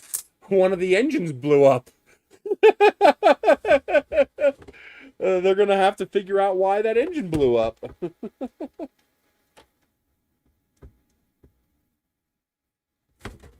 They'll already eat us if they can.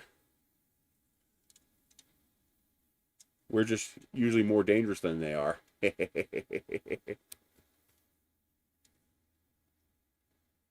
Because the Impossible Burger is pretty good. Now, if I eat an Impossible Burger next to a hamburger, the difference is immediately apparent. I can tell the difference instantly. But if I eat a Impossible Burger in a vacuum, meaning if I eat it by itself, it tastes pretty good.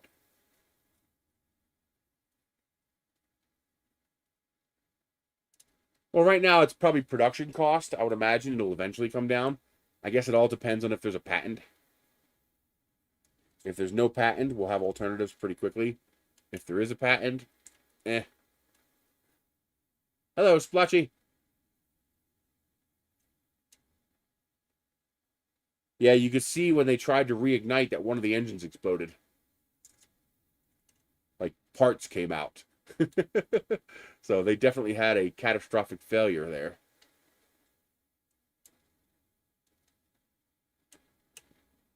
They're going to get it though. Yeah, the Starship model number 9 blew up again. It crashed. They'll get it though. They'll get it. More like crunch boom.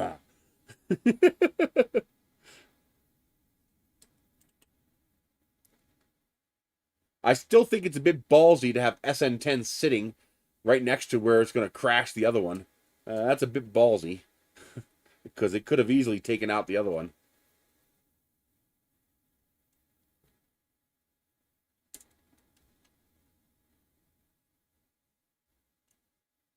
It went wango.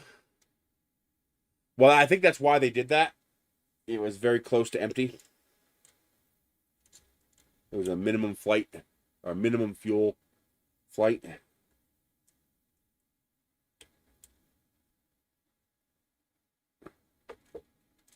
But it looks like the engine stayed firing. They didn't. It looks like they weren't fuel starved this time. The one engine just blew up. Like before it hit the ground. Yeah, they love that because they love looking out the door.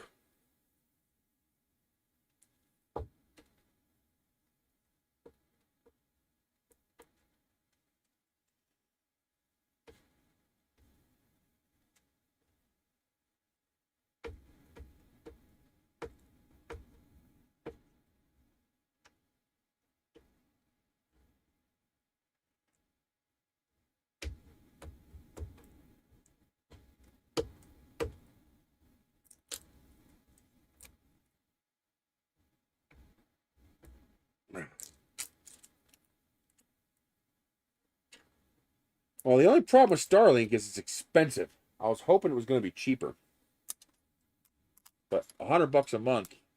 I mean, that's not bad for satellite service, but I was just hoping for cheaper. Hoping for something that could replace Comcast.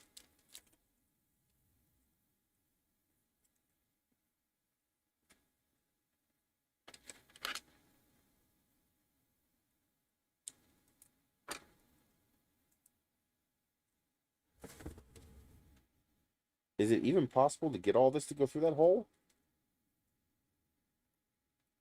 Guess we're about to find out.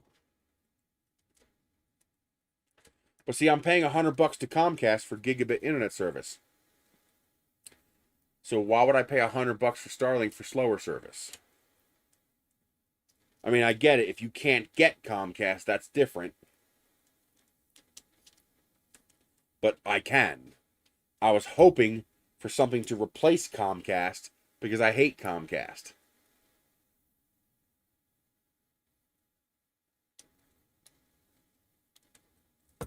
I was hoping they were going to be like, I thought they were originally talking about something like $70, which would have allowed me to save some money over Comcast, even if it was a little slower.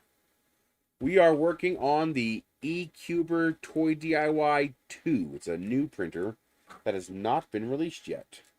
It's a bigger, stronger, tougher version of their 4-in-1.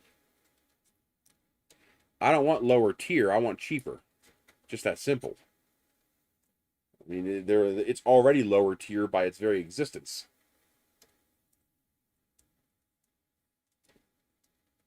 I want something that, I mean, I guess I guess that's being greedy, you know, selfish. I'm just tired of Comcast.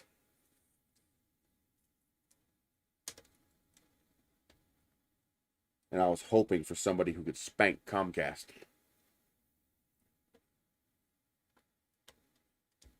Okay. But that was wishful thinking on my part. Okay. Now this, ooh, that is nice and stiff. Let's see what it looks like on the inside. And let me give you guys a better view.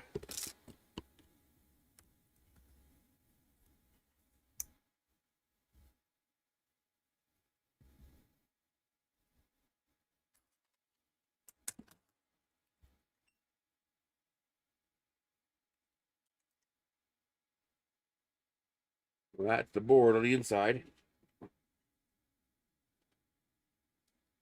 Are they garbage? Well, remember, it's brand new. They're working on it. Got to give it time.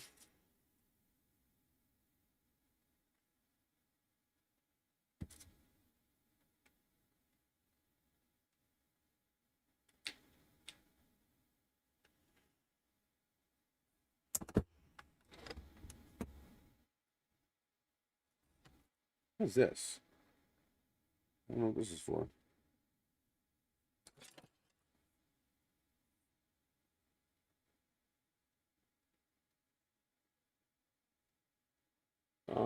No, it is a hunt key. Although it's in the shape of a meanwell.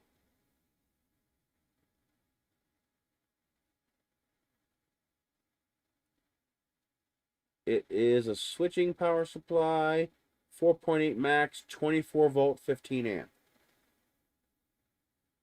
Meanwhile has a problem in that they can't meet production requirements. They can't make their printers fast enough. Okay, so now we're gonna need instructions to tell me where to plug all this stuff in.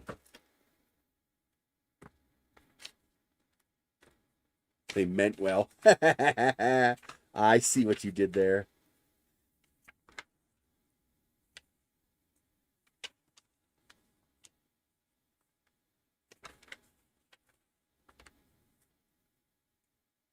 What's this? I'm not sure what this is.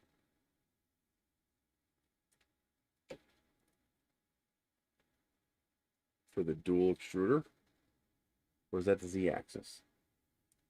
That's Z, so that's a splitter for the Z. Okay, excuse me. This goes here, obviously. But they broke the connector off. Which way does it go? Because it's omnidirectional. So how the hell do I know which way it goes?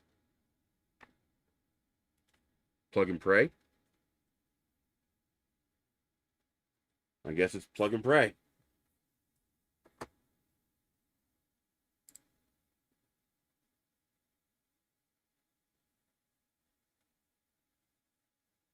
Well, when I moved here, I made it a specific point that whatever house I bought had to have access to either fiber or cable. Yeah, it looks like YouTube is still being splotchy. Let me get this out of the view.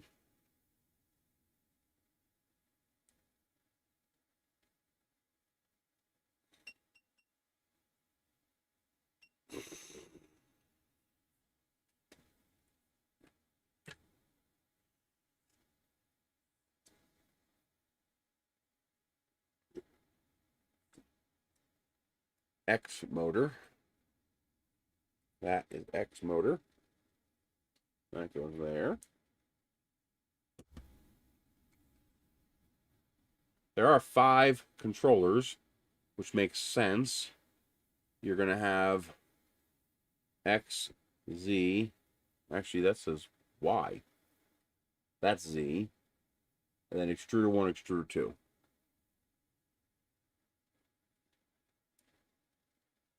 $70 gigabit? No, there's no way. 4G doesn't go that fast.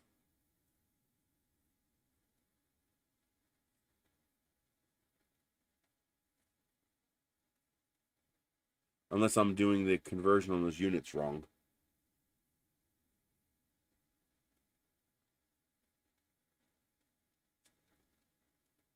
Oh, there's where the rest go. Oh, there's an X max and a... Is there a min?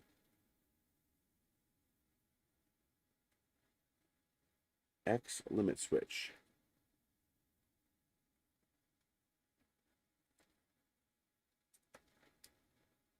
Oh.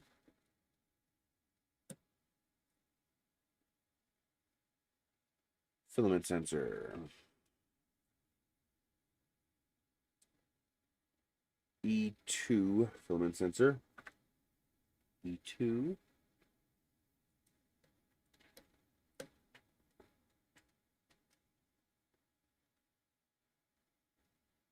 That can't go there.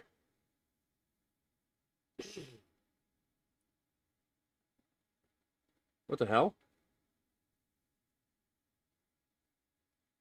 E2 filament sensor is a 4-pin. That's a 3-pin.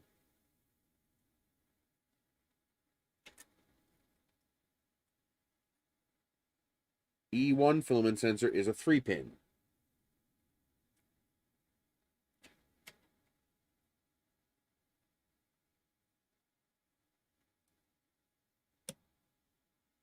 Did they mismark this? Is that stepper motor?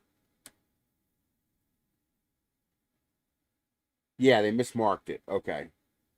So they're both marked filament sensor, but that one's obviously the stepper motor. Okay.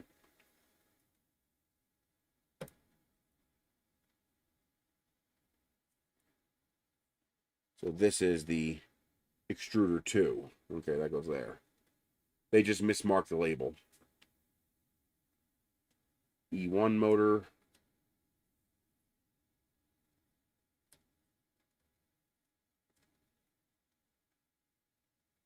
Those are all plugged in. Just have to hope the tool head's correct.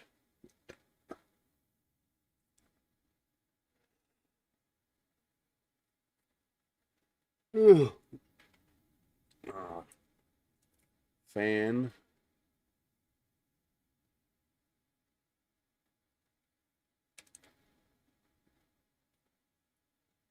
Where's the rest of the other? That's tool head. They go there.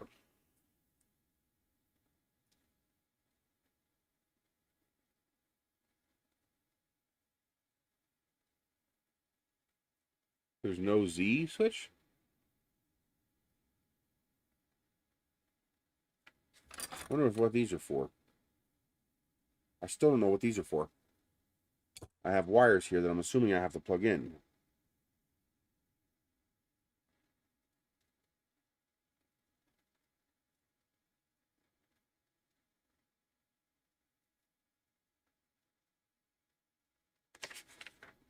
But it does not tell me what I need to do.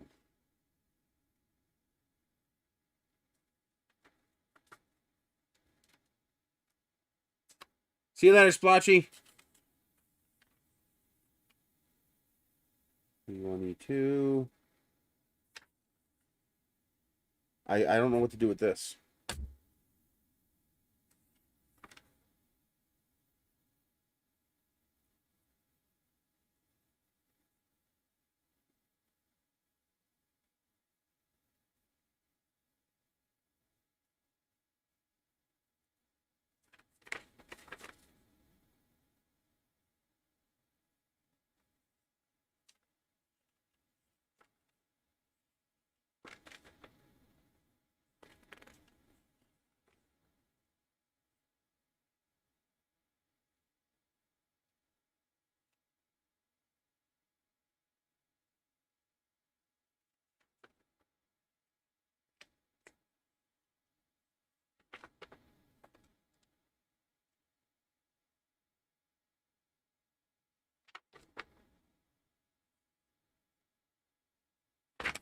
I don't know what this wire is for.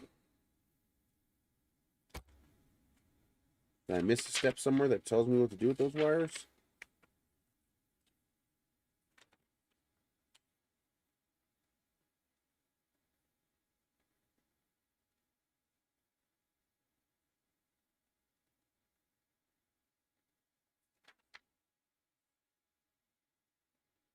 That looks good. I did that. I did that. We're about to do that. And that. Heater's plugged in. Steppers are plugged in.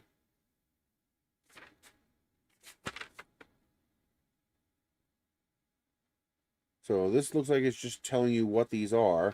And it looks like I did plug in all the ones I need to plug in. And I have no free wires. They're all plugged into something. So I'm not sure what this is. Spare parts or for something else.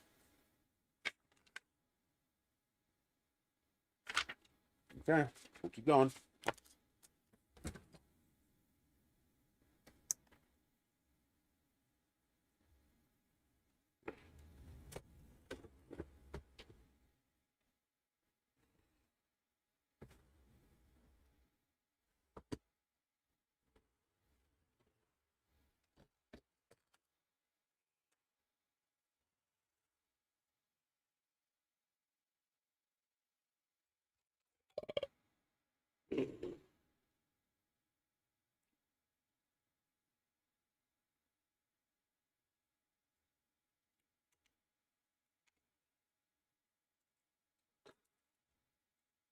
Okay.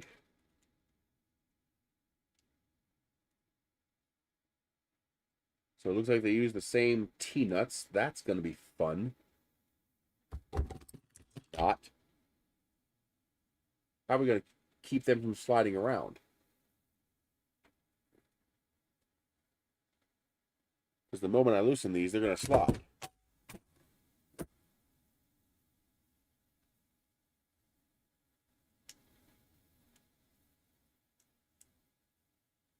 Yep, they moved the moment I did that. So how the hell am I supposed to keep them from moving? I guess, well, actually, I guess if I do this vertically, it won't do that. Yeah, it stays put if I obviously so.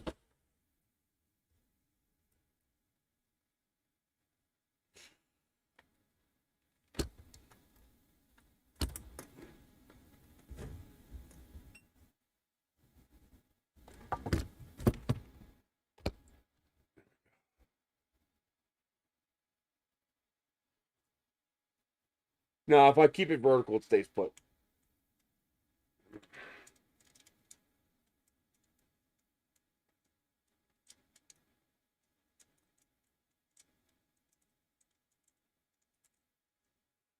Yeah, this camera is very handy.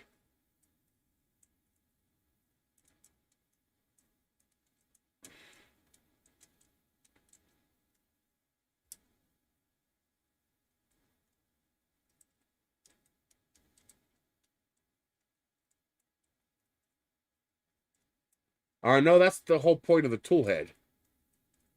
The whole point of the modular tool head is that you don't have to do that. Wire management looks excellent, however. There's basically no management on the inside, but then again, that has a cover, so it doesn't need it. But on the outside here, wire management looks fantastic. So my guess is I put 2 of these down here and 2 of these out here like this. And that should line up.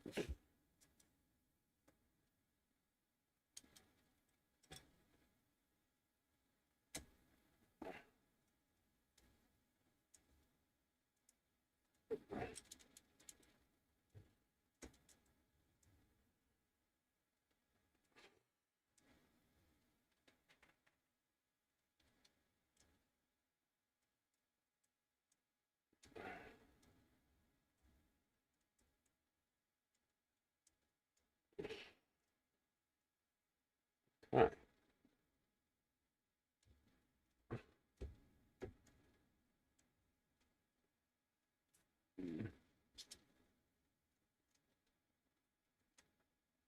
Let me stand up for this.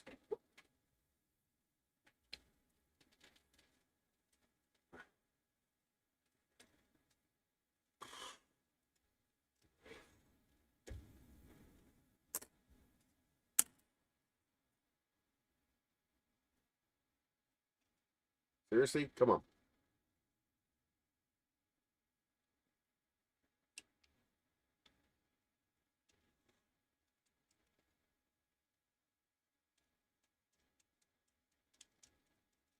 Slightly annoying to put in, but not bad. It's mostly just me whining.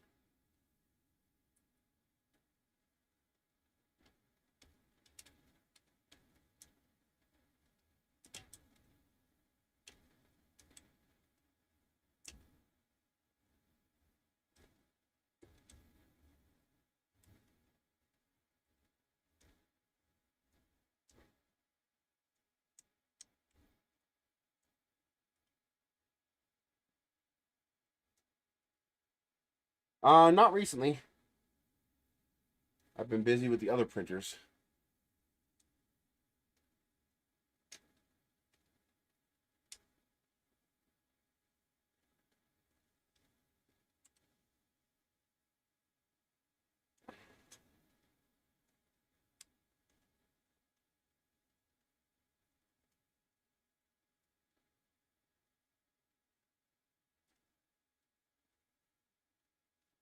Alright.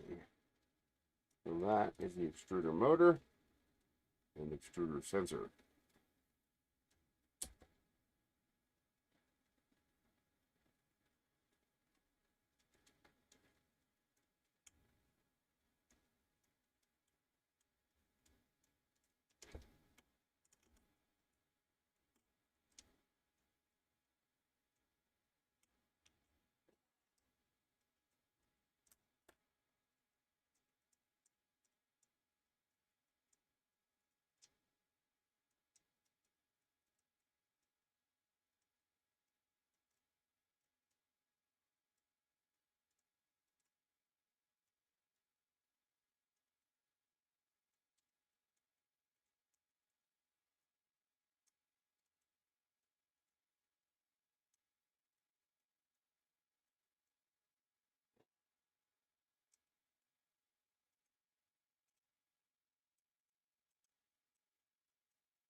Oh.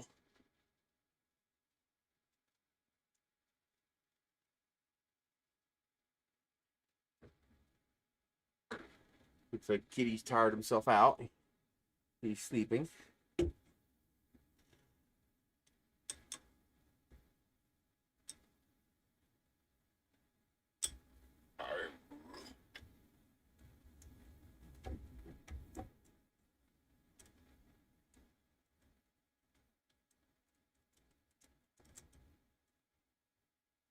Manual focus beep on the camera.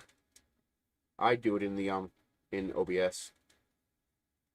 Just seems to work better.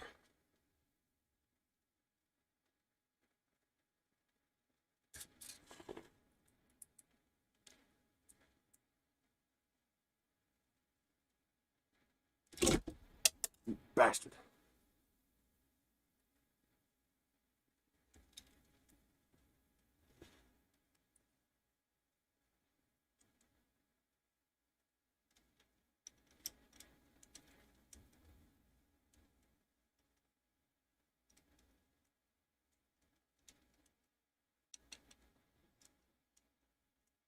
Windy. Ah, come on.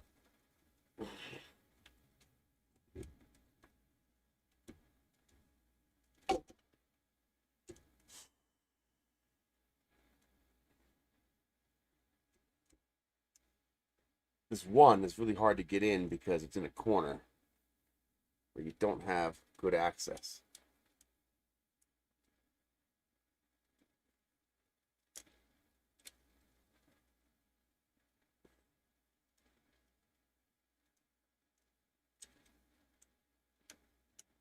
The wrench isn't long enough.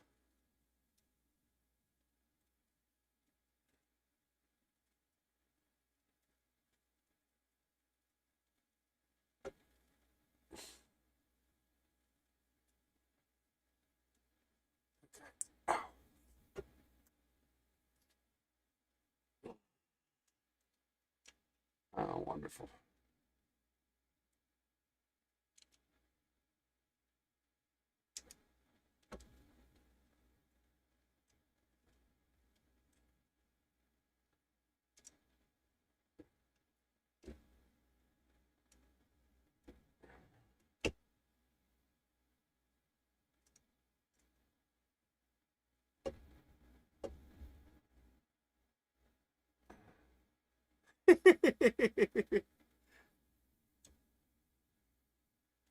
I wonder why we stick our tongue out when we do stuff like that.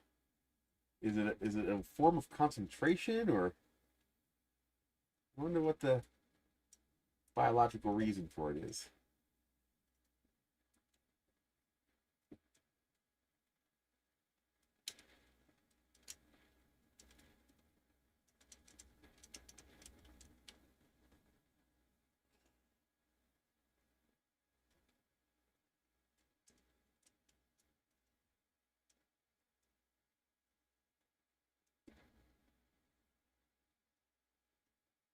Well, enough people do it that there has to be a biological reason, a way of forcing concentration or something.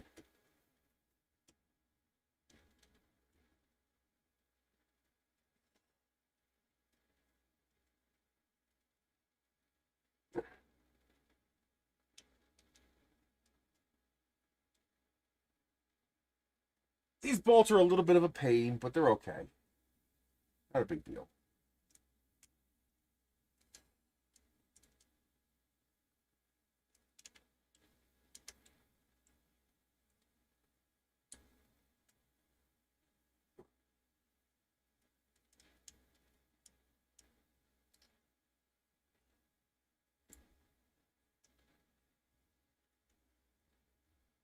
There we go.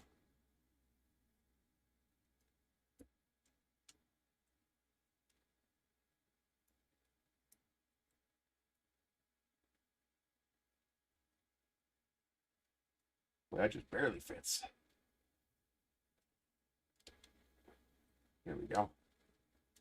I do like the wire management. They did a good job on that. So credit for that. It's very neat. Very clean.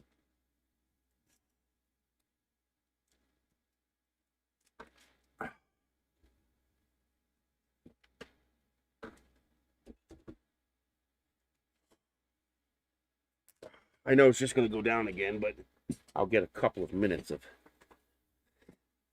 reasonable comfort.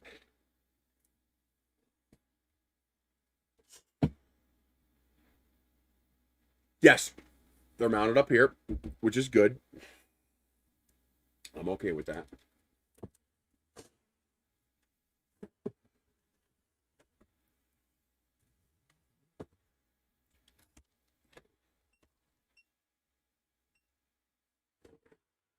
All right.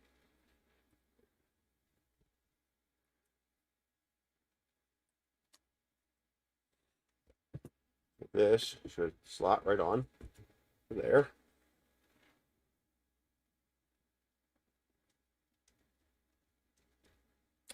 Seriously. Oh, it wasn't far back.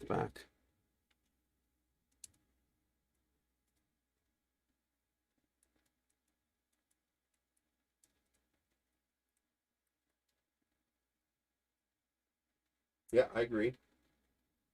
And linear rail on the x-axis, which is good.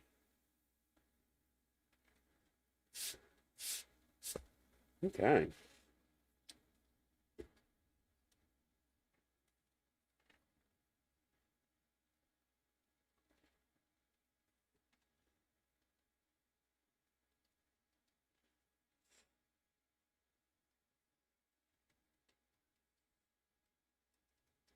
And there goes the piston. And I'm all the way back down again.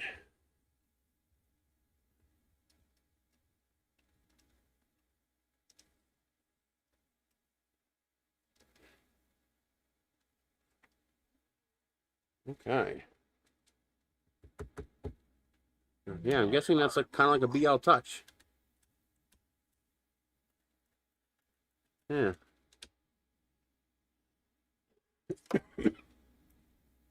And then this goes here. And we have one more bit.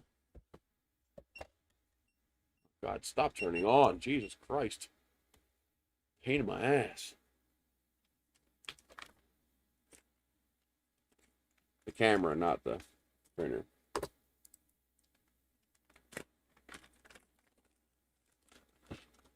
Extruders up top is pretty common on dual color units like this.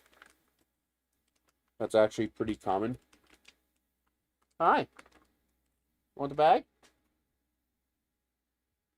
Off the keyboard. And here is our purge bucket with wipe.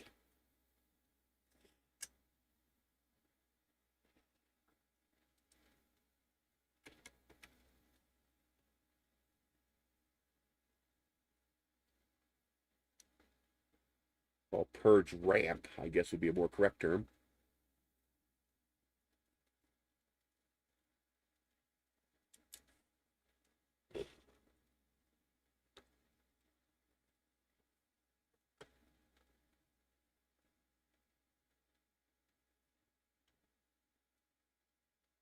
Oh, come on. Hey, Stargate Arc of Truth and Continuum were available for free on YouTube last night. I watched them both.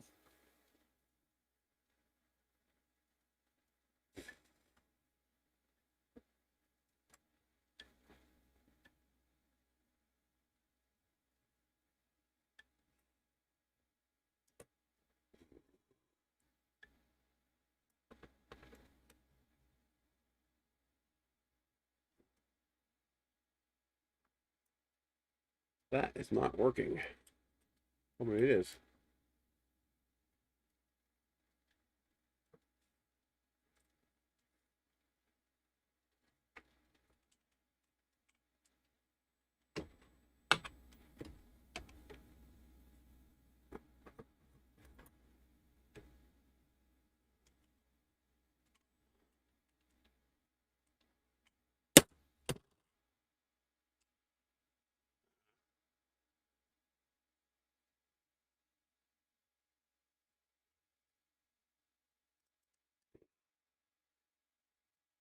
There it goes.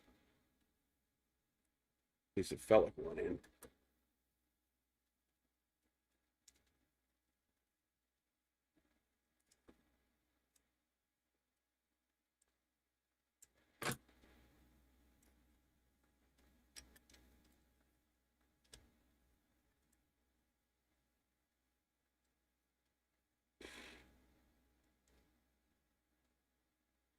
Why can't I get this to go in?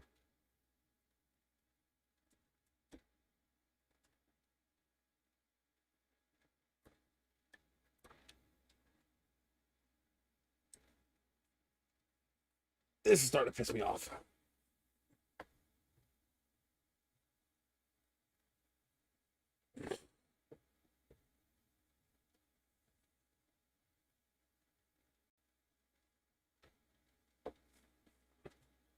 I can use light on this.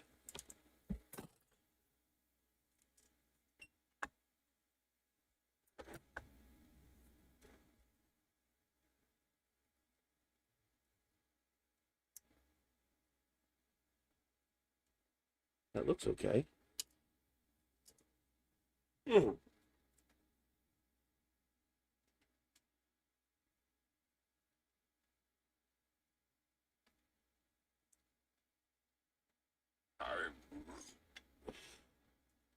Got it.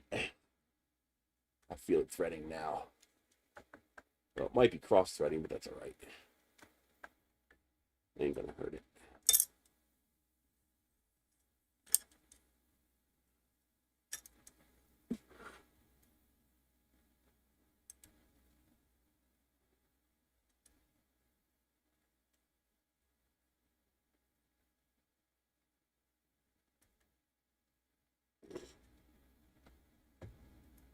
Okay.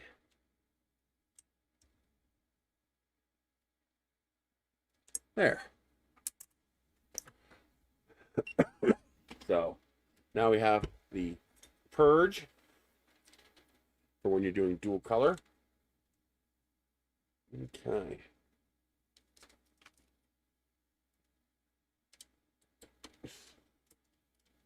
Now, are the two ends different? No. And they are not cut straight. That's not good.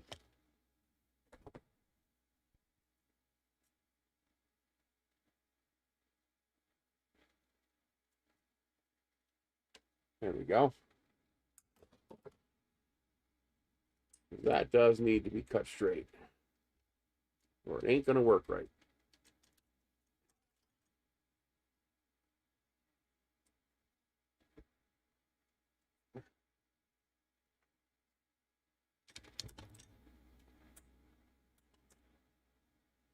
Yeah, they did not cut these straight.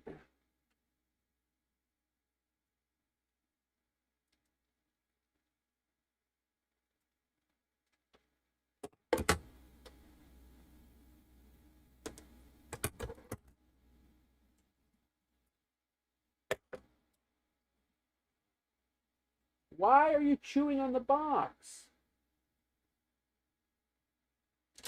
You weirdo.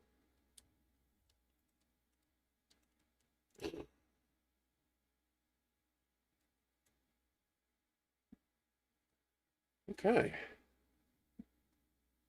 Why is... Oh, I guess it is all the way up there. Holy crap.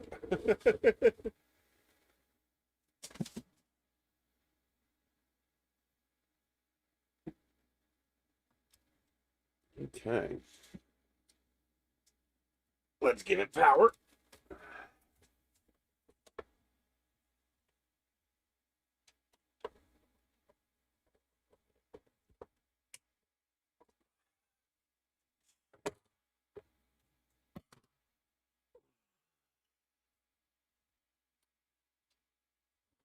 It's over here. Okay. It's quiet. Very quiet.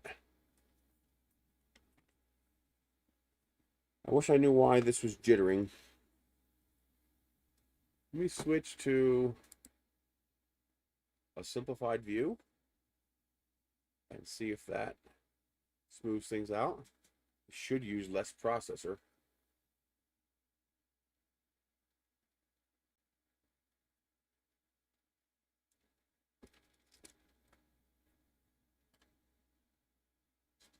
What do I need to clean out my fan? It might be running hot. Meaning it might be throttling down.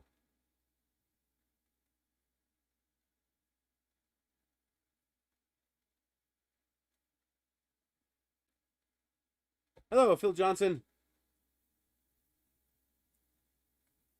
Because, man, the exhaust coming out of here is hot.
All right, insert the filament.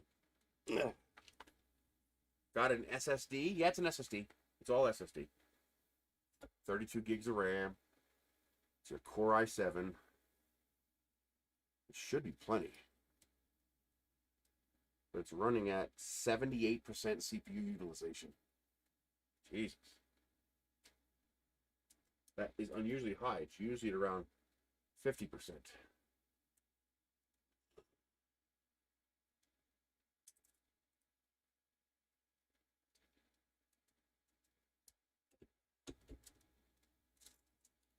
Oh, you fucker. I was going to do that.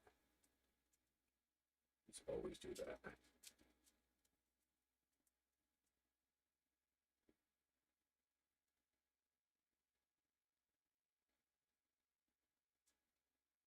I'm not doing any local recording or anything. I'm not running any other programs.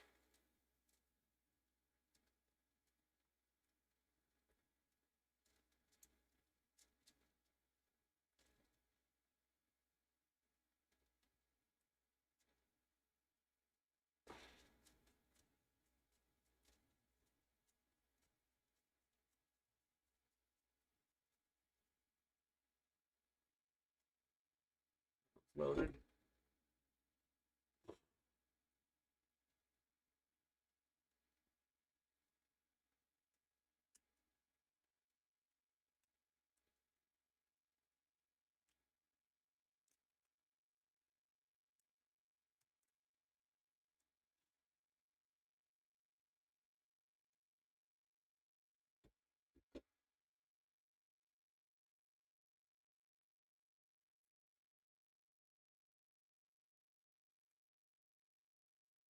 Loads easy. That's points for that.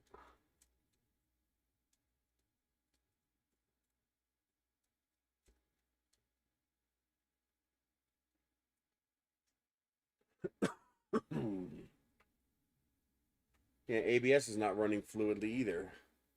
I wonder why. Hello, 3DP. I gotta get the desktop going. All right, filament is loaded.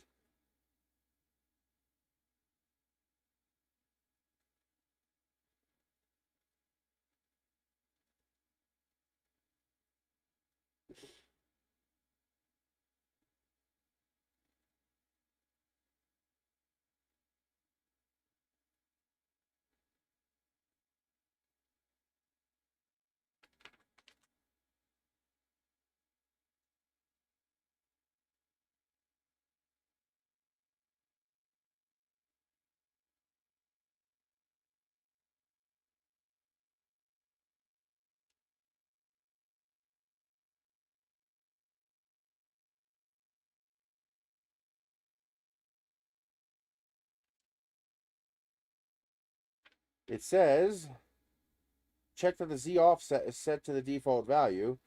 but it does not say what that value should be.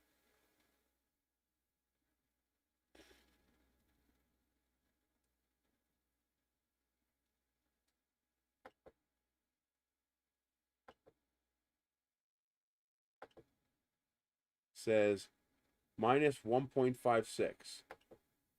No idea if that's right.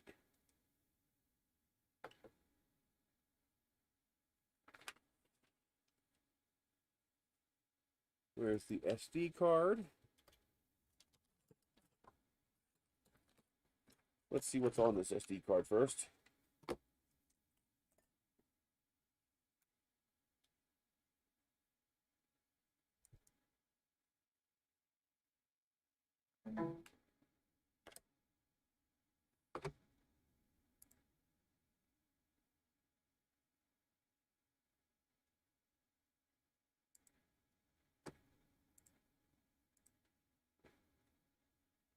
USPS is still broken.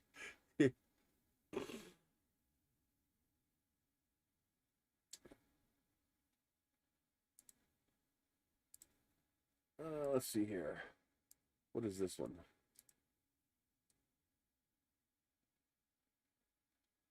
That's pretty small and that's fast. So I do not mind printing that. And dual color, what are they going to print for that? Looks like it's a cone. Good. Both of those are perfectly fine.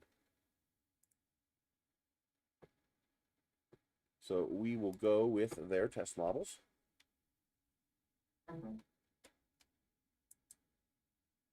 Okay.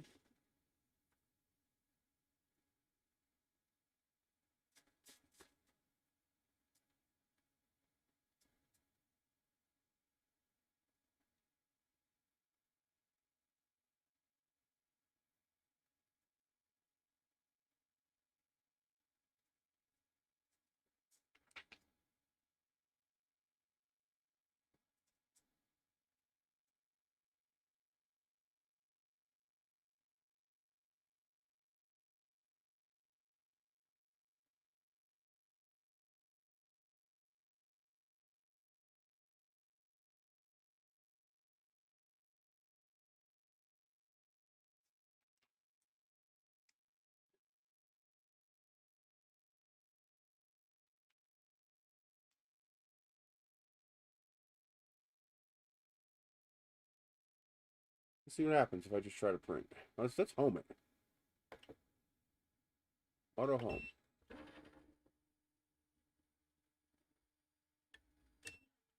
Oh, that's a homing switch. Interesting.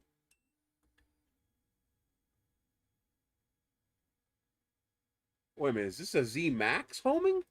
It is the... Okay, so this little switch here. Oh, that's kind of cute. Okay. So it taps this lever for the X-axis, and it taps that for the Z. So it does Z Max homing. That's kind of annoying, actually. So it's going to come up here. And is that bent, or is that supposed to be like that? I'm guessing that's supposed to be straight, so I just straightened it.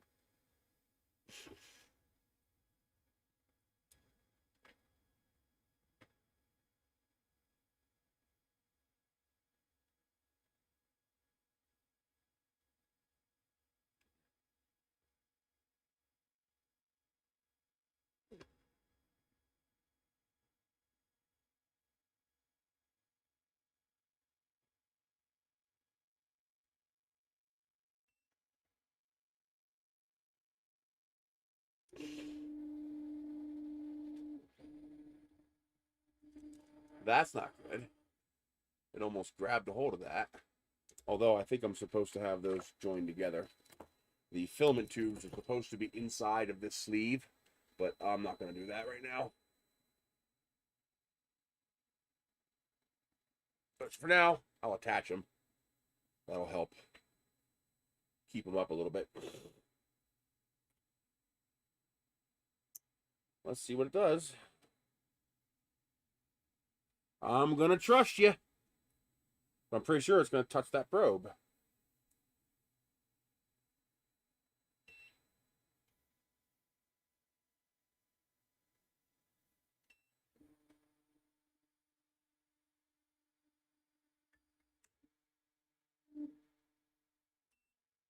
Okay.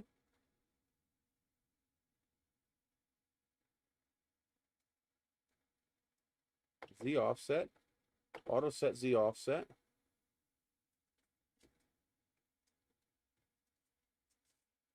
Oh, okay, I see. Auto bed level. Is it going to go all the way up again? I think it is.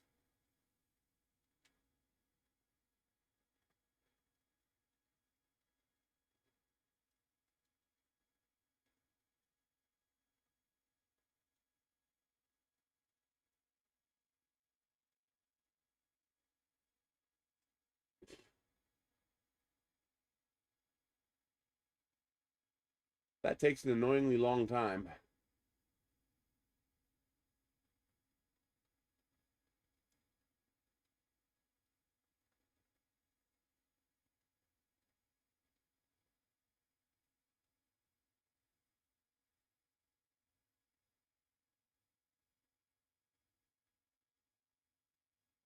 Very annoyingly long time.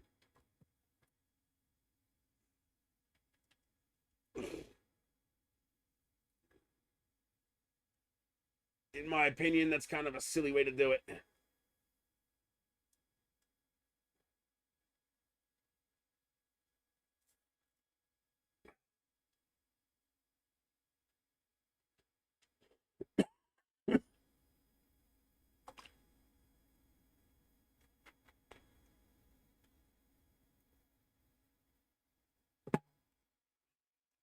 I think that's because of the CNC that is doing a max. I think it's a CNC issue so that you don't drive the CNC head into the bed. I think that's why. I'm not I'm not super experienced with CNC, but I think it has something to do with that.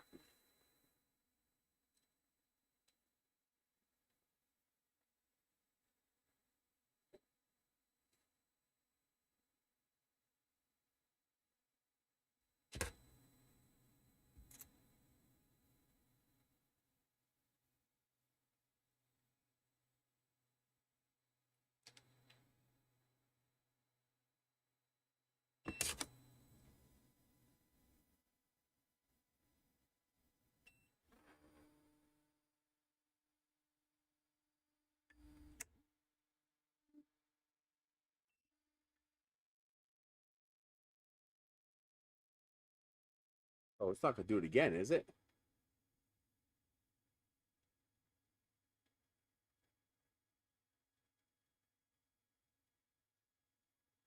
Is it going to do that for every position? We got a long wait if that's the case.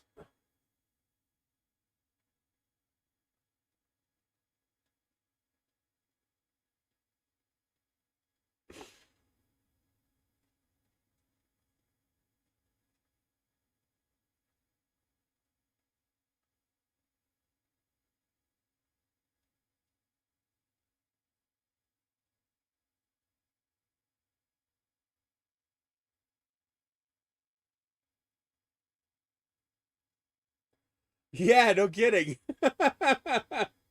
Wow.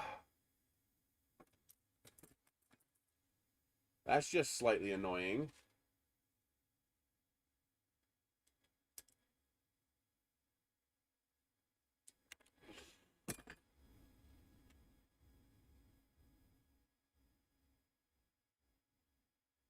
Yes, dual nozzle. I have the dual nozzle head on. Well, not dual nozzle, it's 2 into 1.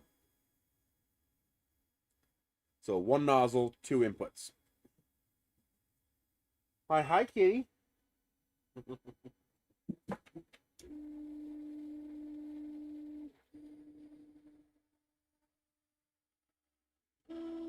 Oh my god, I think it's actually going to do a ZMAX home each time.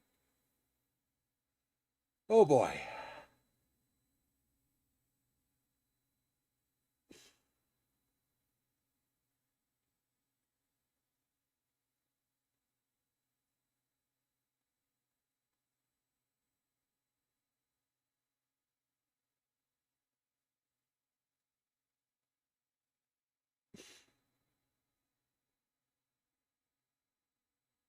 Yeah, I agree. It's got the connections for multiple homing switches. Okay, now it's not doing it. It's going to each point. Oh my god, I thought it was going to do that for every bed point.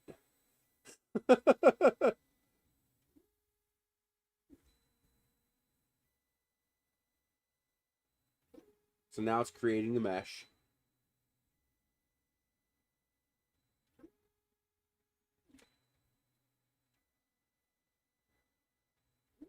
Yeah, but you only have to do that once. It's not so bad when you only have to do it once.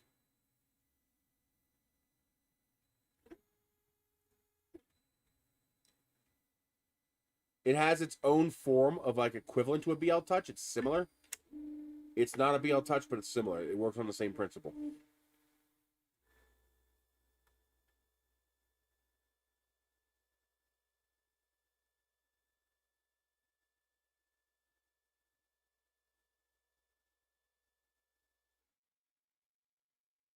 Okay. Step 2. Adjust offset.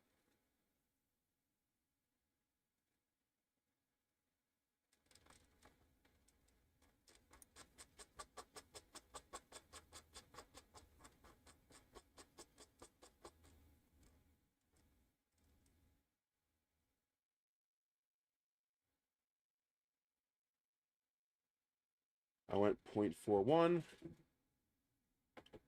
Check. Save. Do not climb on the printer. All right, that should do it. Let's try printing something. All right, utility. Change toolhead. Okay, so it doesn't see a difference between the two different FDM toolheads. Let's try to print the basic print first. So that'll be pretty fast.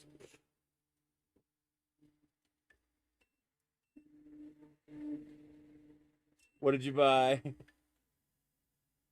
No, this is definitely not 180 cubed. This is definitely bigger than 180 cubed. This is at least 300. There's no question this is at least 300.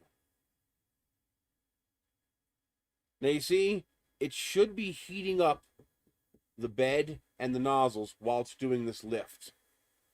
I'm going to let it go and let it do what it does. But if you're going to have to lift all the way up to the Z max, it should be doing its heating while it's doing that.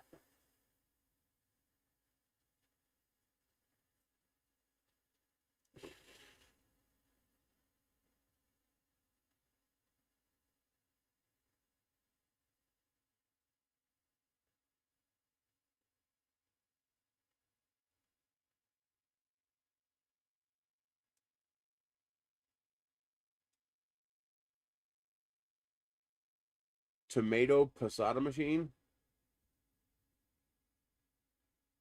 It makes sense because everything else is on the right hand side. So I'm okay with that. The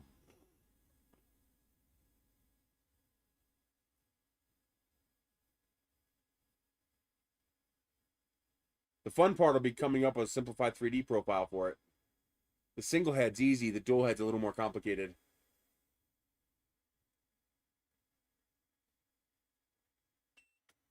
And something I'm not familiar with.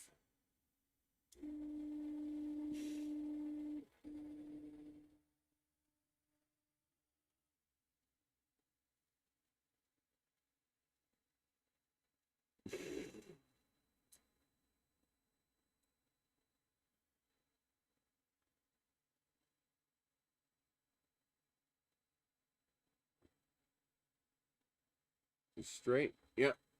That's nice and tight. No wiggle.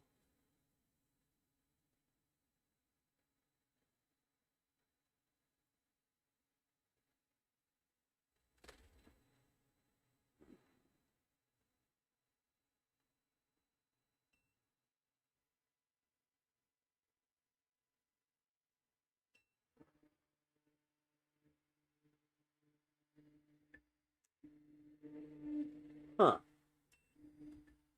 So when it homes the x-axis, that action also lifts the Oh, it got it. So it does do the Z lift twice. That's kind of annoying. I wonder if I could stop it from doing that in G code. I just don't see a need to do it twice.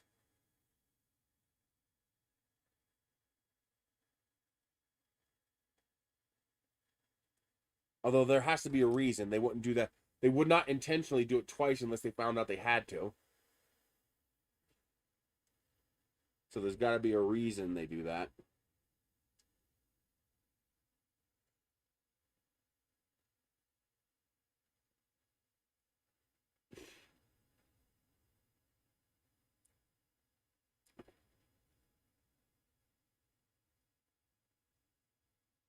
So that's kind of an ingenious mechanism, though. So this is homing the Z, which pops this out, and this homes the X, which also retracts the pin. So pushing this sets the pin, pushing this retracts the pin, and also homes the X. That's kind of a neat mechanism.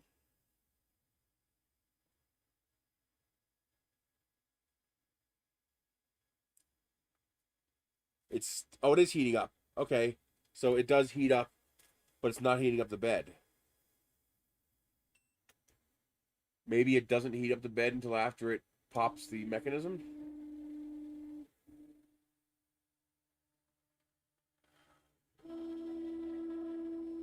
Oh, is it doing a full? Okay, so their G code's doing a full G29. That's a little annoying.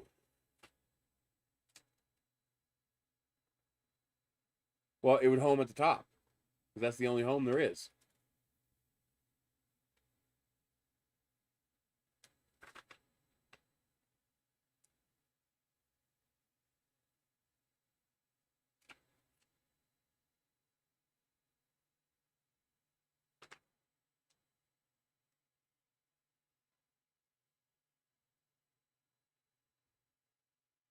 Yeah, I think it's doing a full G29. And I should not have to do that when I do my own prints. So I will turn that off in my G code, because that takes way too long.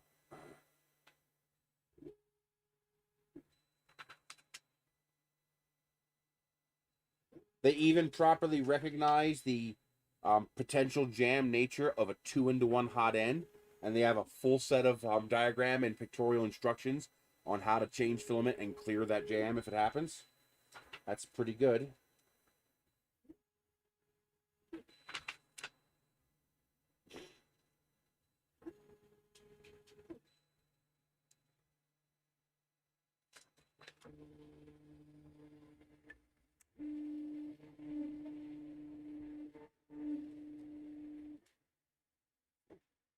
And now it's heating up the bed. Okay, so it did wait until it was done probing to heat up the bed.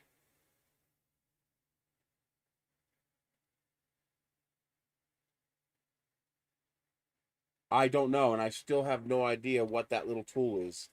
Let me see if it mentions that anywhere.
What do you mean to set what length you have in?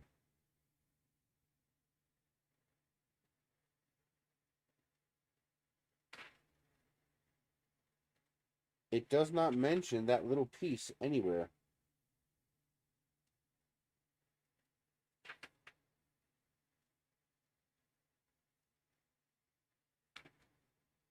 It makes absolutely no mention of that little piece.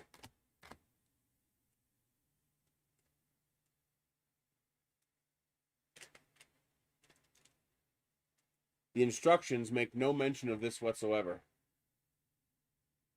I wonder if this is a spare part. If this piece here is what's inside here. If that's their little homing thing.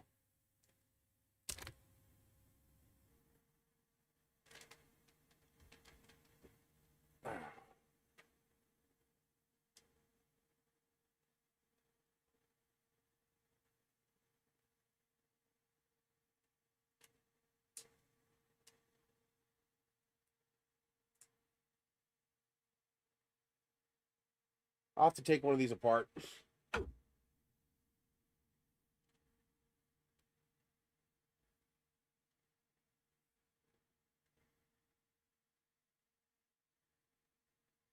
Looks like it's trying to feed.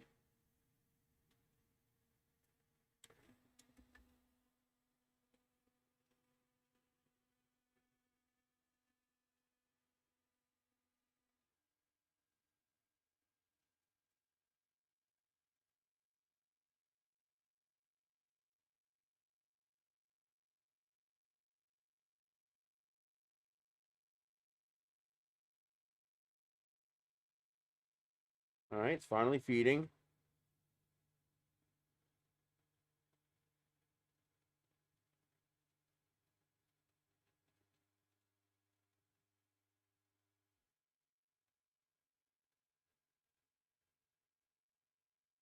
Well, that's definitely a big build volume.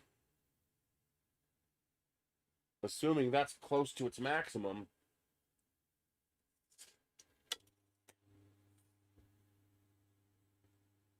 Looks like a little, maybe 280, 290.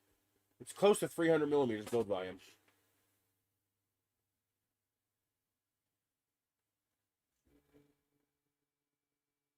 That's a hell of a purge.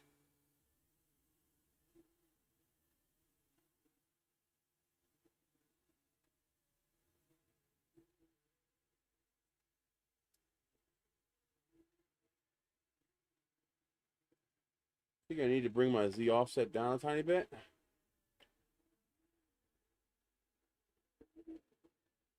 Oh, I can't adjust the offset live? Nope.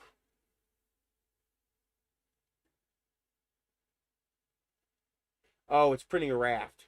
Okay. That's why it's so high up. The bed is... Do I have a regular ruler?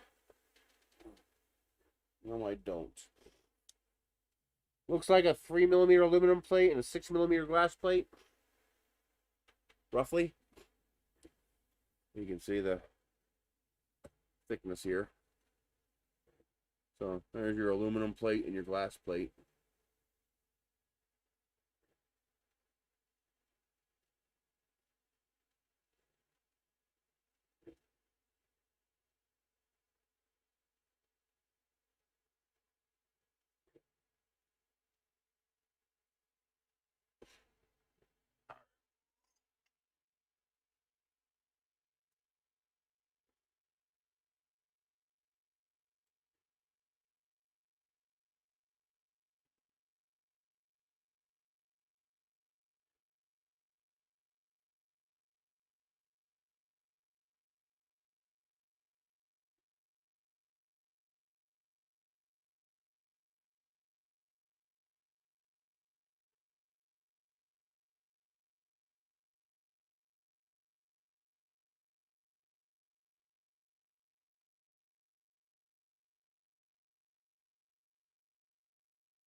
Hey, we're down to 60% CPU. That's good.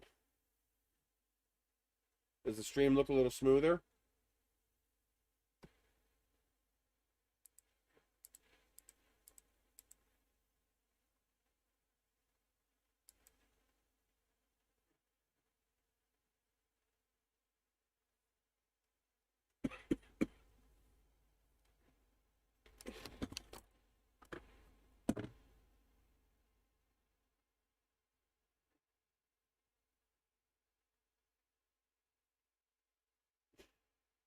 Yeah, I see it's still a little laggy.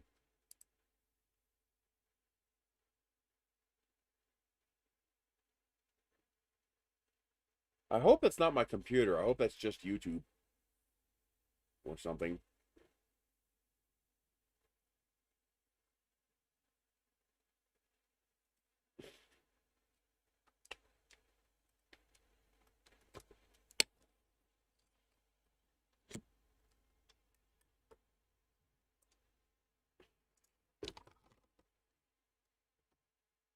There we go.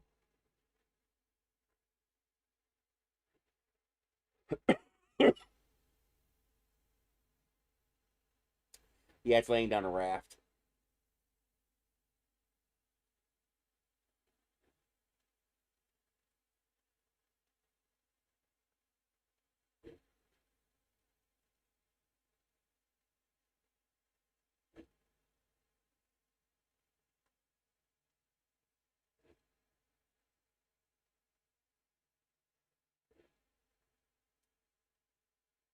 Hmm.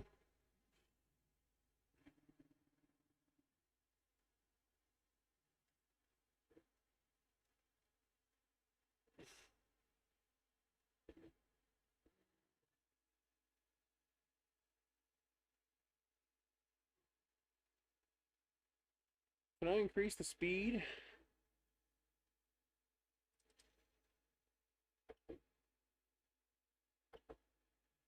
Speed.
And it's back up to 74% CPU.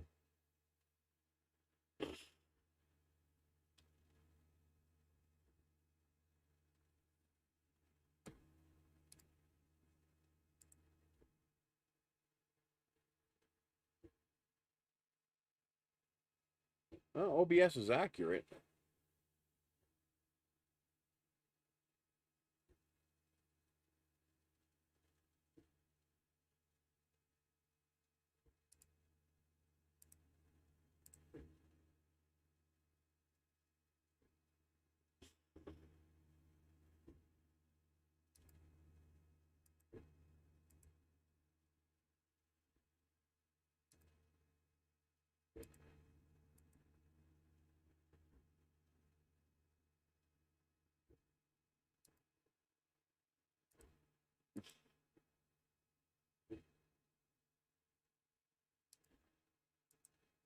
Closing down some processes, see if that helps.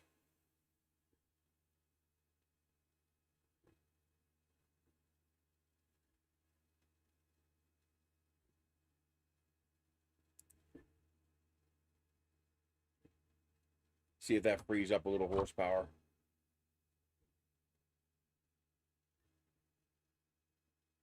See you later, Afro. Look forward to seeing you back on YouTube again.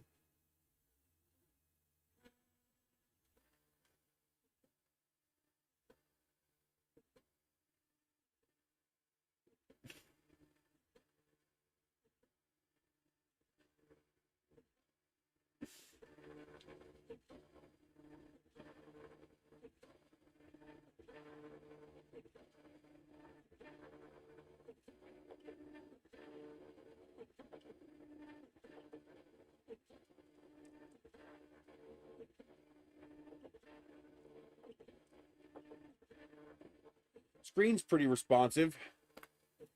Decent amount of information.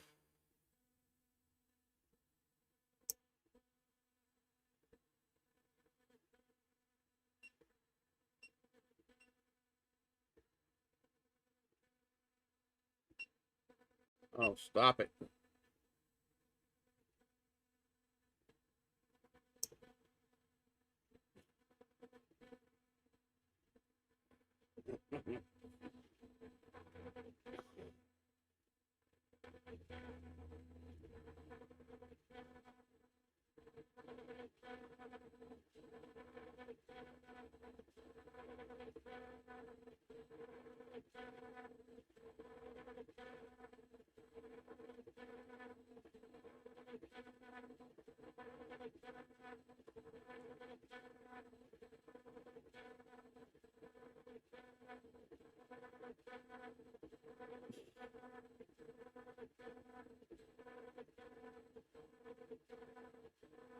Would be nice if they put some quiet drivers on here.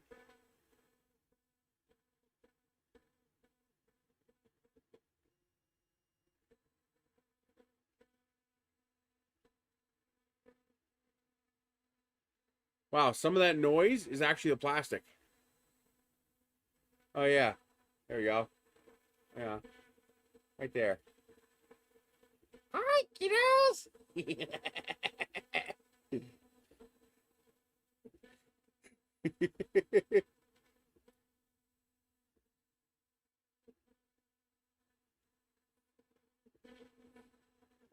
Today we're going to show you how to carve up a politician!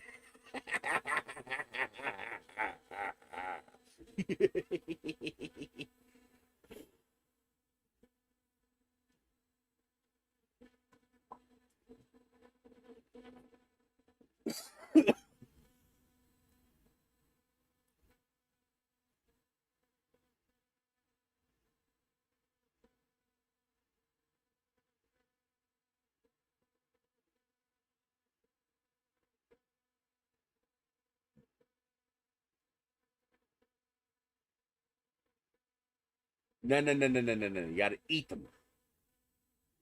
This way they're actually useful and they can't come back.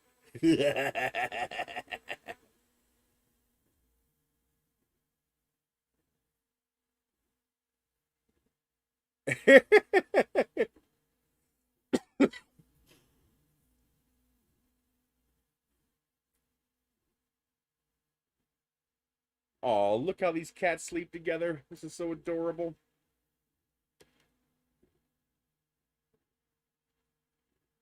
They are such good cats.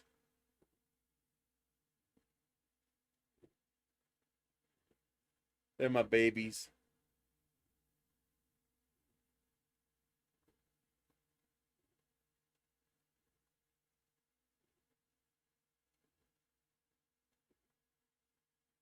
They're good boys. So, one problem they have, it's not a problem, it's annoyance. Hear how quiet this printer is now? That's how noisy it was before. So it seems the x-axis is really noisy. And I think that's because it's a resonance in here. Because there's no moving parts in here, but it sounds like it's coming from here. And I think this plastic casing is resonating.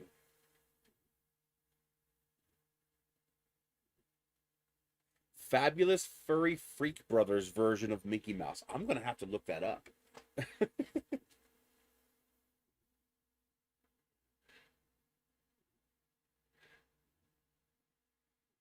It's actually pretty quiet. I think the sound we're hearing is not the steppers.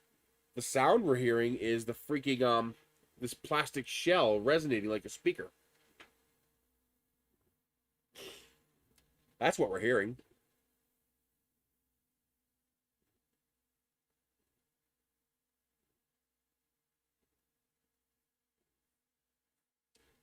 Fat Freddy's cat.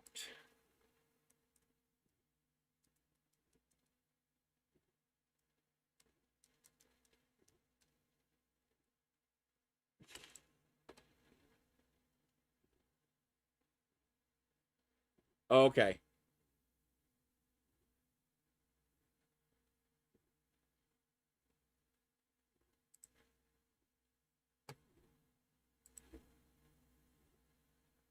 So this kind of stuff,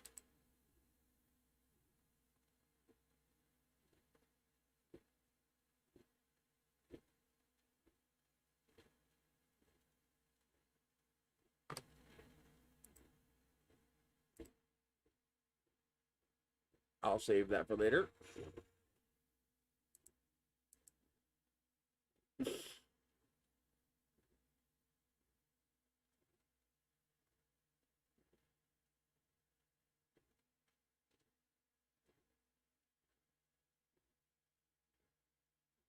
That's looking pretty good.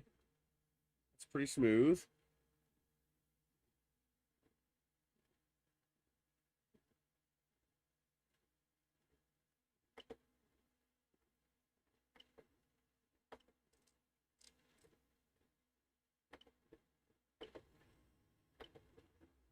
And now we're making the print.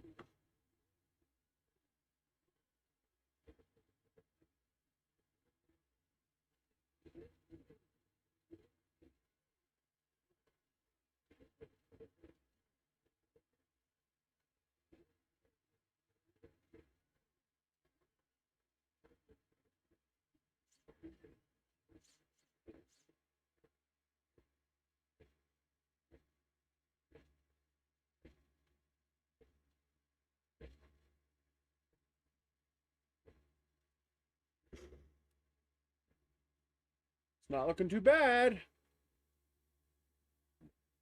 I'm not talking to you. I'm not talking to you, you weirdo. Yes, you are. You're a tailor. That means you're a weirdo.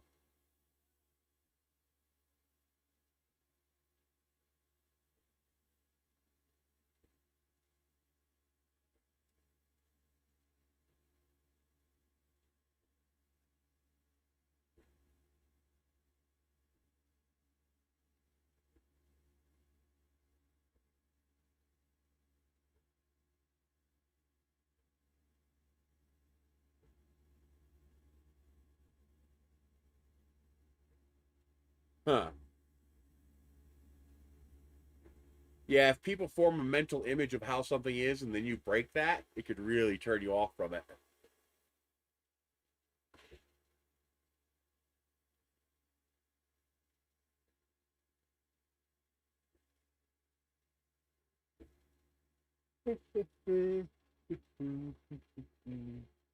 Where's my my phone? There it is.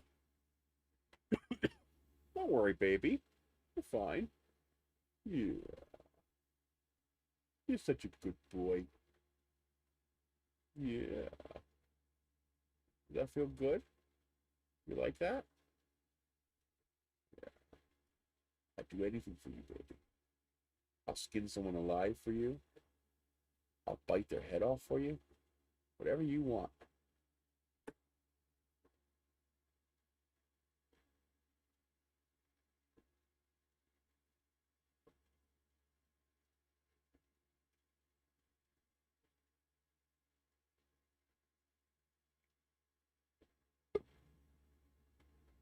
New survey.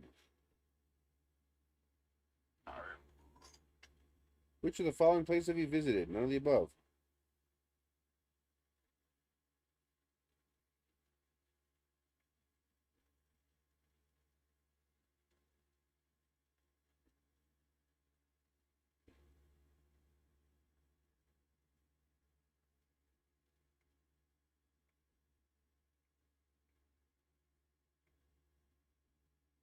Oh, by the way, all you guys in the US, make sure you go and download this right now. I don't gain nothing from this. You know, there's no affiliate link or anything like that. It doesn't matter. You want to go get this right now. It's called Amazon Shopper Panel. Totally free. You connect it to your Amazon account. It's from Amazon. All right. You scan 10 receipts a month. Any receipts, any non-Amazon receipt. Your pharmacy receipt, your gas receipt, your McDonald's receipt, it doesn't matter. You scan 10 receipts and you get $10 a month. And then every now and then they pop up these little surveys and they're worth 25 cents a piece. They're like a one question survey. It's all it is. It's one question they'll ask you. right? And you get $10 cash as an Amazon gift card every single month as long as you scan 10 receipts. Hell yes. Now Michelle does this as well, and she gets $10 a month to spend on Amazon. And you can let it build up. So that's $120 a year for nothing, for scanning a couple receipts. That's a yes, please. I will take that money.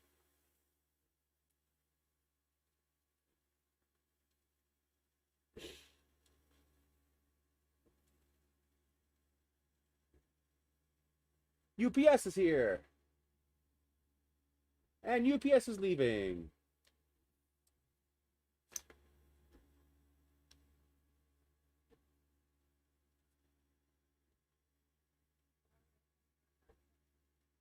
Why? I don't know. They must have. They wouldn't have come.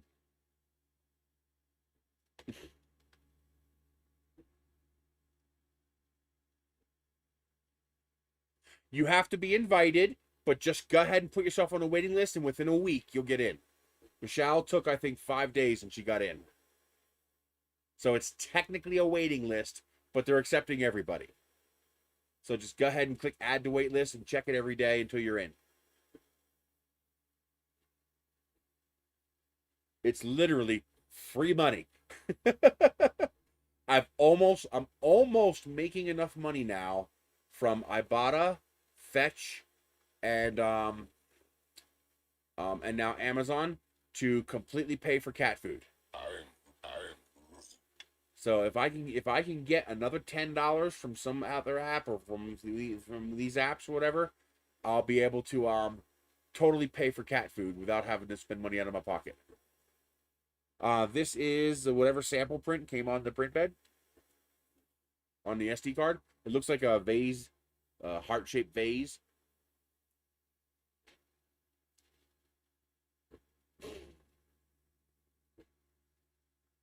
But there's my tip of the day for you guys. Yeah, I know, right there.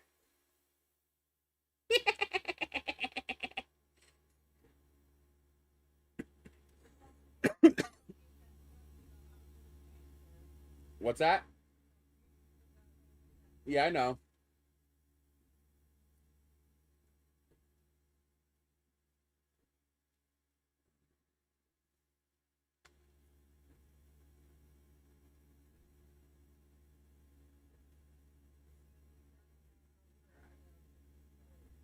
Yeah, I know. Me too.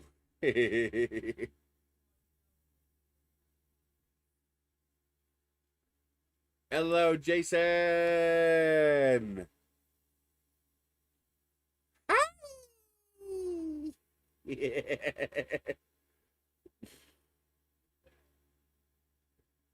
So far, he hasn't had another UTI. So looks like the wet cat food did the trick. And we got the water fountains throughout the house now. What, Michelle?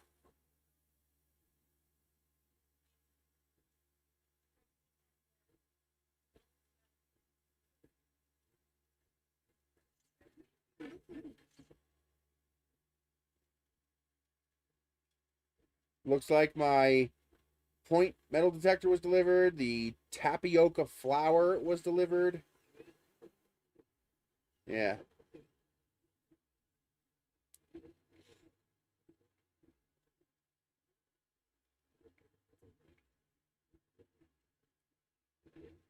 Looks like your makeup brushes got delivered, and the oximeter got delivered. Razor got delivered. It says this is out for delivery, which means it's not getting here till tomorrow. Yeah, it says out for delivery, which means not till tomorrow. Another razor I grabbed for 0 ETV.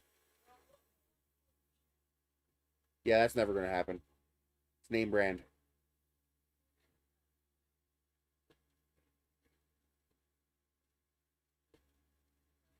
So this will be delivered probably tomorrow. More cat food will be here tomorrow.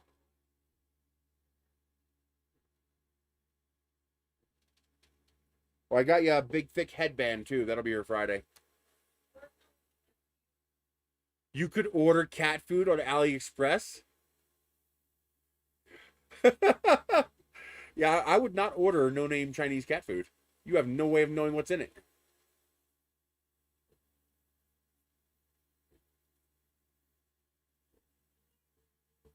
If you can afford to go linear rail, I'd go linear rail. It's not that much more expensive. And the advantage of linear rail is virtually maintenance free. You never have to worry about wheels wearing out. You don't have to worry about things getting dirty. Just wipe down the rail every now and then. Yeah. I have no idea which one it is. It is. It's over there somewhere. It's a cheap one. Let me get you a link. It was available on, that review site that I use. So, I grabbed it.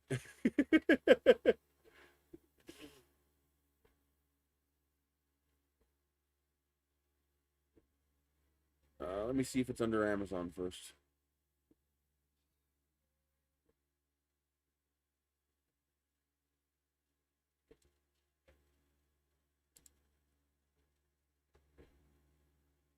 Come on.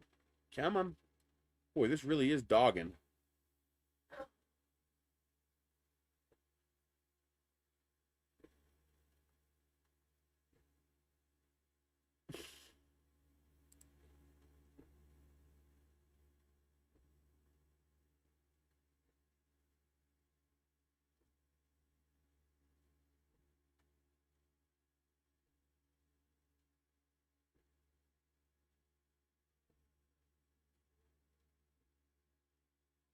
You're what?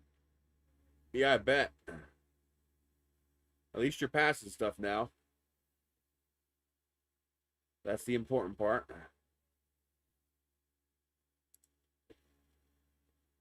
Yeah. Hey, I got a light bar for my car. I got a 32-inch slimline one-row light bar for the car, but I didn't want to drill holes in the car, so I got these padded magnetic mounts, and I got a little 12-volt remote control switch. So without having to modify my car, I have a nice light bar on the car now.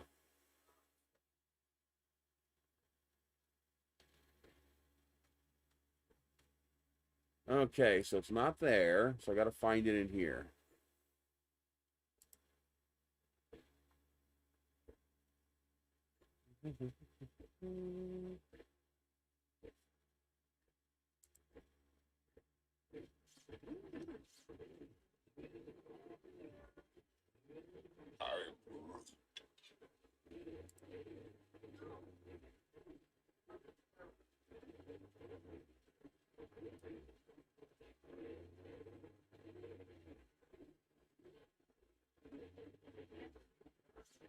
I'm looking for it, guys. Hang on.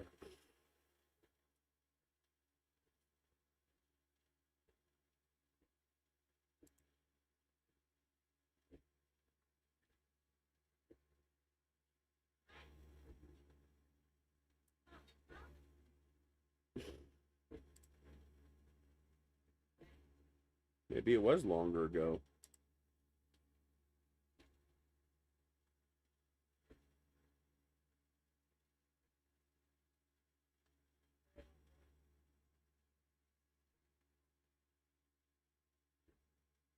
There it is.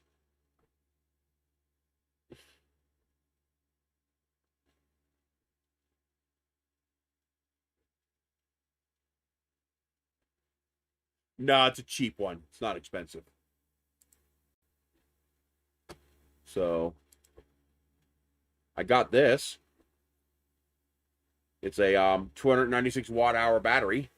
I like the fact that it's got AC ports, although it does not have grounded ports, but it's got a full-size 12-volt jack, and it's got a quick charge jack, and it's not a UPS like mine are, but it can charge by USB-C, and it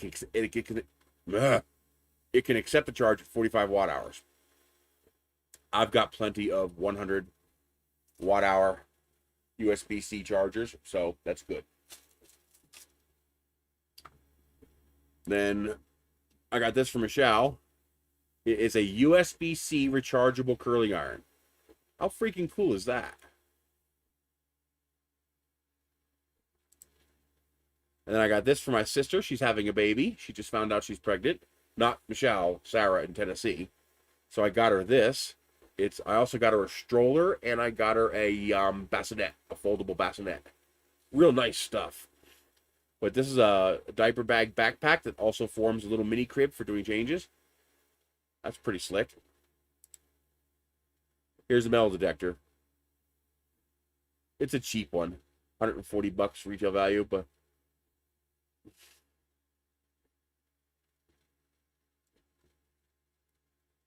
it's a Mie.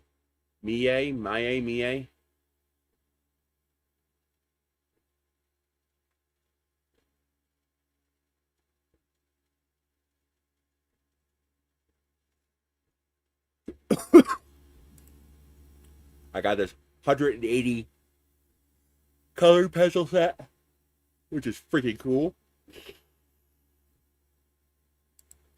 This is nice. A set of double-ended, extra long ratcheting wrenches. Oh yeah, I don't pass up good tools. I got this dual camera endoscope set up. Nice big 5-inch screen. But it's got two cameras, one on the end and one on the side. I thought that was pretty cool.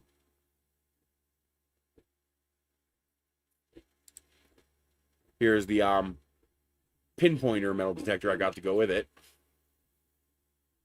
I figure might as well. Got some more 100-gallon trash bags. Oh yeah. Never turned down free trash bags. And I got this. It works, but it uses 2 batteries, I guess, to get 40 volts without having to make a 40-volt battery. So we'll see how long it holds up to the abuse of hard water.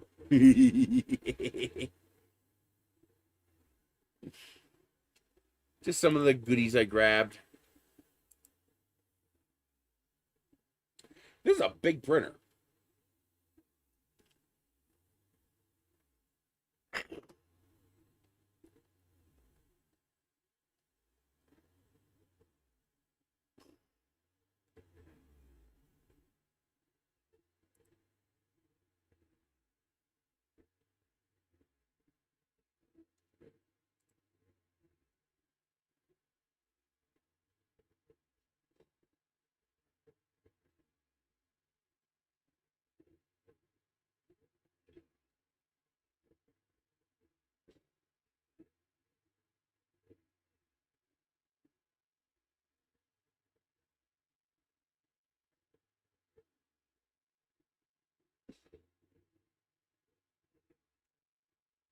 Hey, GME's going back up a little bit. We're hovering at 90.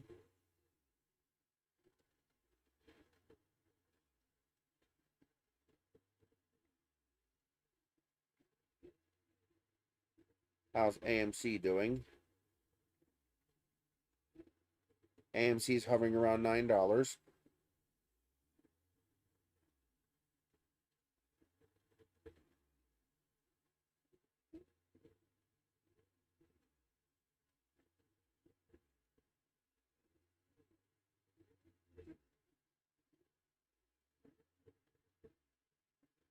I'm hoping Dogecoin.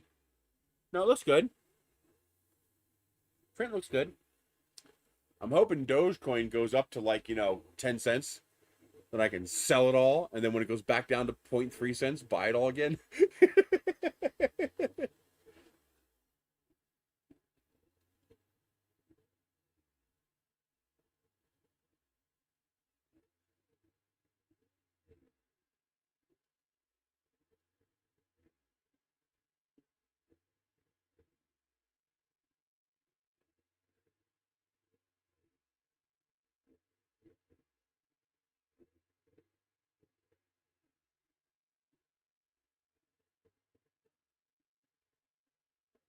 Interesting. It's kind of doing vase mode, but it's doing a double wall. That's a pretty good slice. I don't know.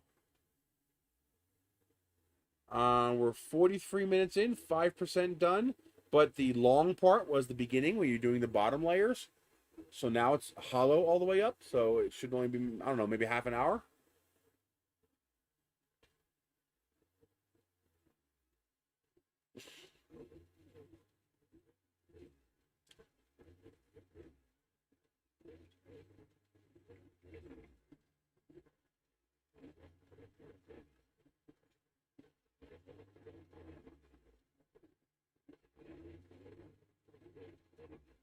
I kind of wish I would have waited a day to buy GME, because then I could have bought two instead of one.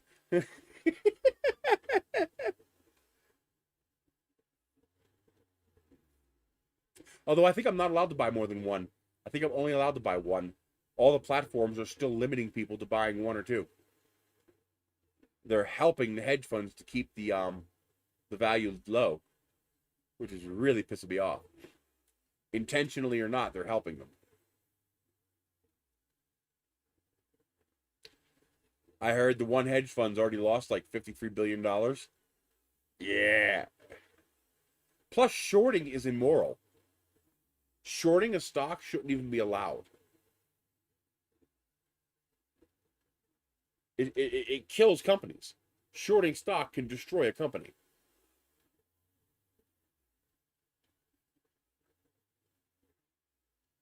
A company that might otherwise survive. So if they get burned shorting, F them.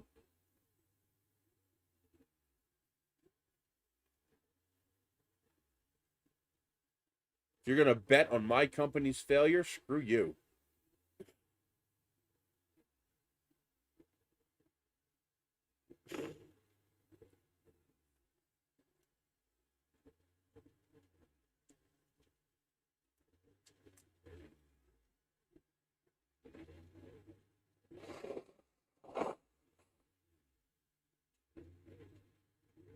Yeah, I got one share. I'm not rich. Even buying that one share hurt.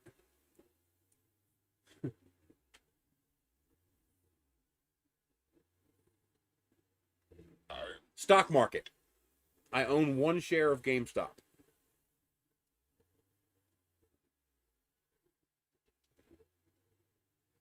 I got one share of GameStop, one share of Visa, one share each of two financial markets. I got, I think, 15 shares of AMC and 13 shares of Play, which is Dave & Buster's. And I got 3 shares of Southwest Airlines. Yeah, I bought one.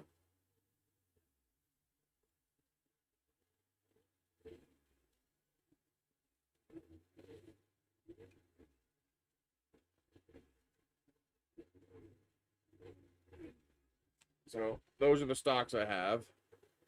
I got one GME. I got one of Regions Financial. One of Genworth Financial. It was the 2 free stocks you got when you signed up for Webull. And although these give dividends, I get 16 cents every quarter from those. But and I bought 13 of Play, which was a good buy. I bought it at 15. Now it's worth 36. I wish I could have bought 100, but I just didn't have the money.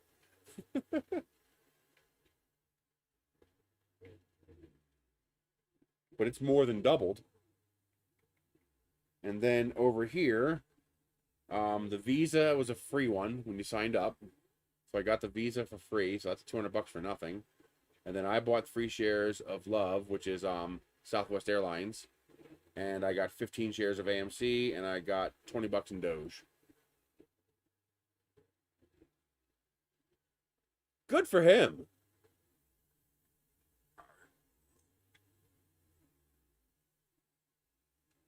Hey, we got a PayPal. JG, $20. You rock, dude. Thank you very much. $20 from JG on PayPal. Thank you very much, man. I appreciate that.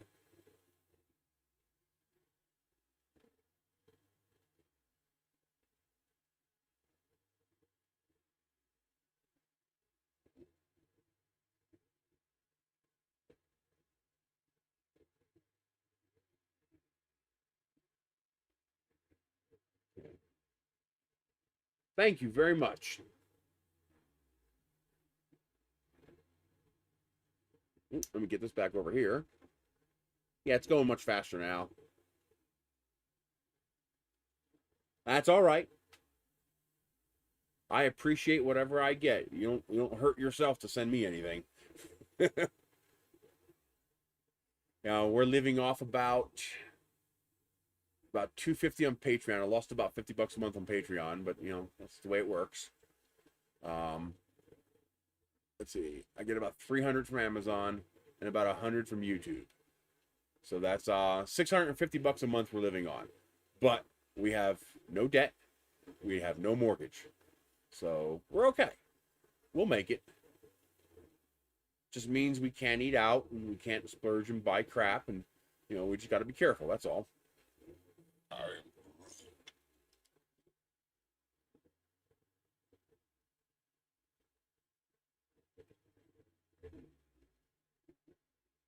You know, we're doing a lot better than a lot of people. You know, we have health insurance, so we don't have to worry about medical emergencies. What taco place?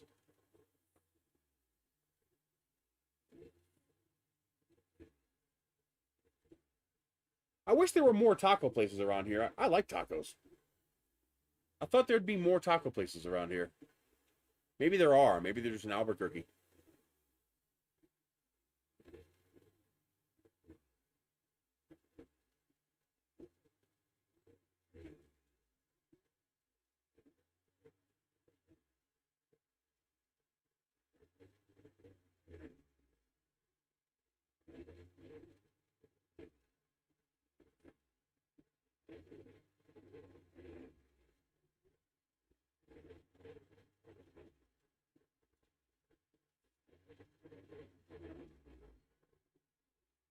You talking about that little food truck that's on Bassett's Land next to the Dairy Queen?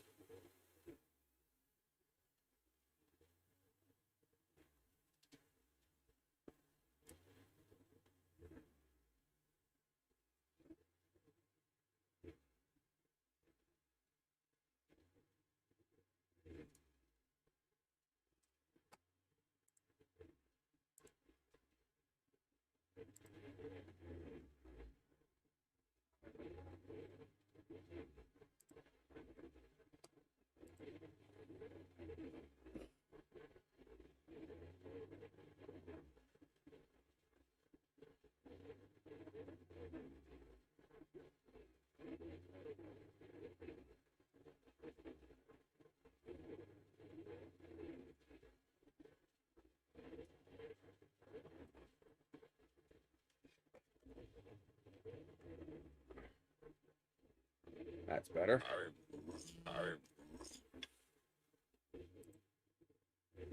We got another PayPal. Greetings from Denmark, Arno, 2222. Thank you very much. Arno.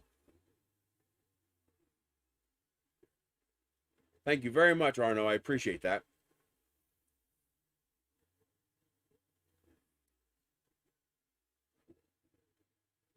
That's a clean looking print.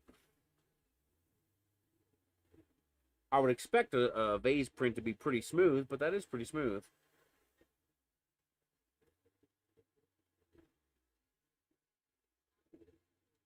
Cool. What are you going to use for the guts?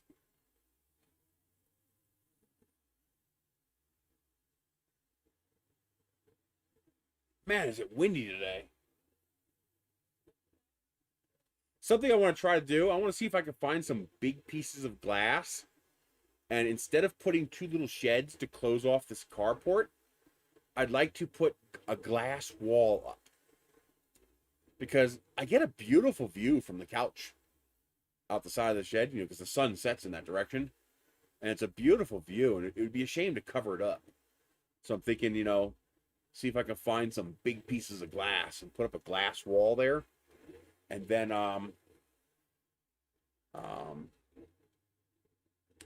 have a curtain rod, a rail with a heavy curtain. So if I want to darken it up to watch a movie during the daytime, I can just close the curtain. But being able to keep that view would be nice. No, I want solid glass, so I can have that clean photographic view. Glass bricks will let the light in, but you won't be able to see out.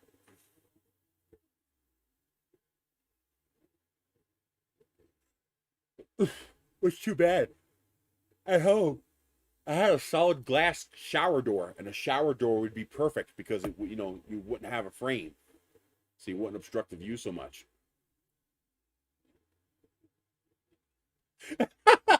Oh, actually, that's a good point. I'll have to make sure to handle that so birds don't crash into it because that would kill them.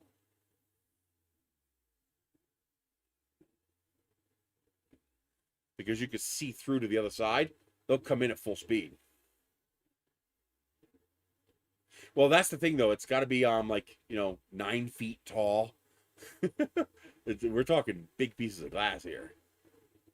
Although, if I put a short wall, like a 3-foot wall, and then glass up from there, because I don't need to see the ground, I just want to see the sky. That'll decrease the amount of glass I need. I have a feeling it's going to be very expensive, and I'm not going to be able to do it. Get another PayPal? I think we did. Holy living crap. Jeffrey Cookingham II, 75 bucks. Buy some more stocks, he says. Dude, that rocks. Thank you so much. That is extremely generous. Thank you very, very much.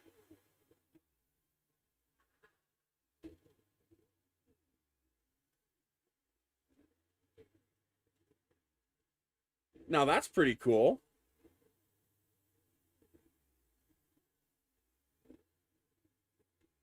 Did it work? Did the bees show up?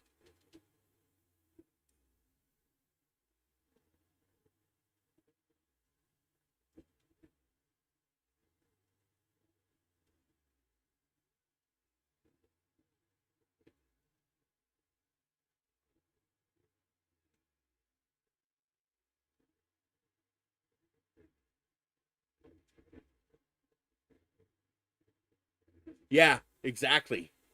That's exactly what I was thinking. Wait until they're tearing something down. You know, 4 or 5 pieces of, you know, display glass from the front of a shop would do it. Although glass is not that expensive. The issue is you want relatively thick glass. You know, because it's pretty windy here.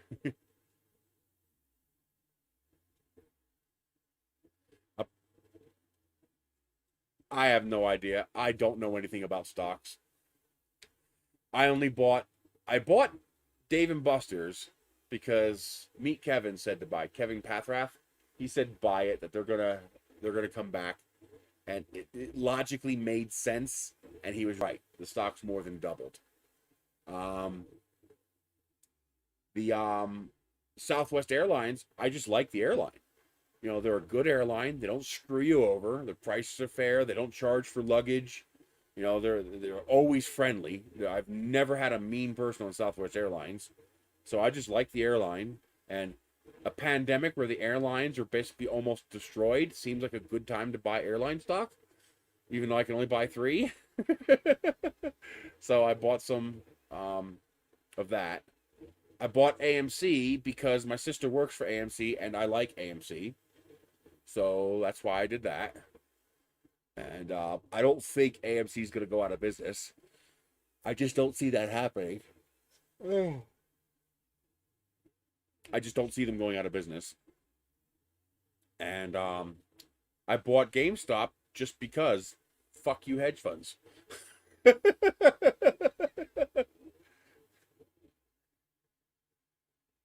It's amazing. They pull this shit all the time. They short the people of the United States and screw people over. And you want to see a classic example of this, the 2008 housing bubble. Well, guess who got left holding the bag? All the individual investors, meaning the homeowners, got left holding the bag while Wall Street got bailed out. Okay? And now here, these guys on Wall Street Bets figured out what these guys were doing, which is illegal, by the way. They're breaking the law. Okay? These hedge funds are committing crimes. Okay? And it could destroy GameStop doing it. They over shorted the GameStop stock. They shorted it to 140%.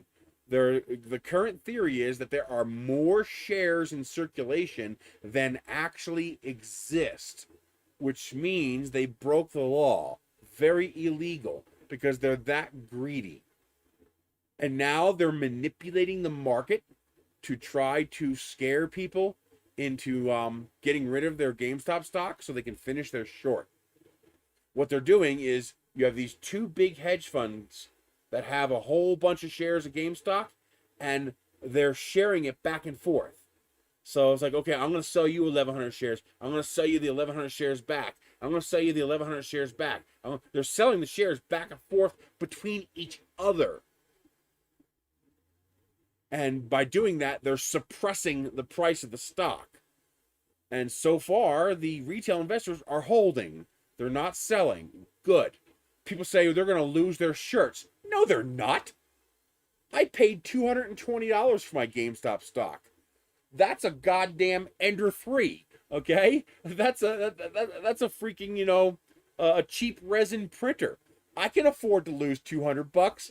Fuck you. I'm going to hold that stock until you pry it from my cold, dead hands.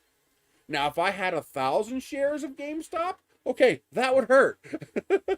But if 1,000 people have one share, well, they don't care what the value of the stock is. So screw you.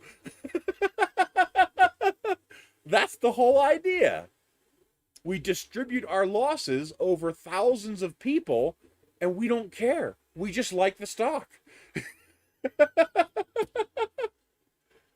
That's why I made this, baby. That's why I made this. Diamond hands to the moon, baby. And I got the little rocket ship there. Diamond hands to the moon. I'm going to sell them. I'm going to try to make a little money.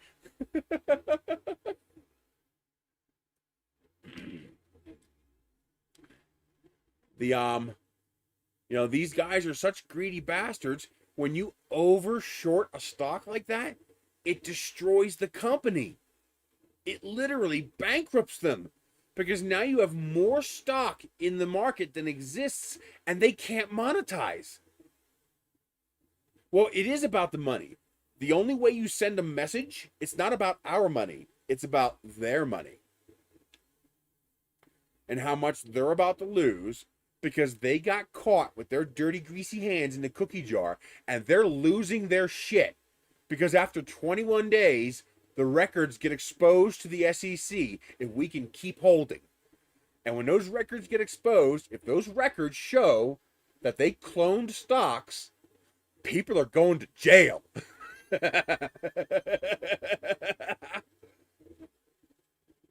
These people have been ruining our lives for decades, destroying us. And it's about time and now they're trying to demonize the retail investor? Wait a minute. We're just doing the same goddamn thing you've been doing for 60 years.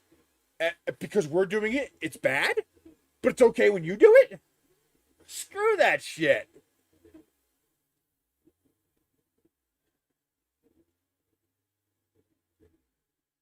Well, you got to remember, the next generation game consoles are still using physical media. So GameStop has a future. There's this one guy called DFV. Stands for Deep Fucking Value. He bought $50,000 in GameStop stock 2 years ago. Or a year and a half ago.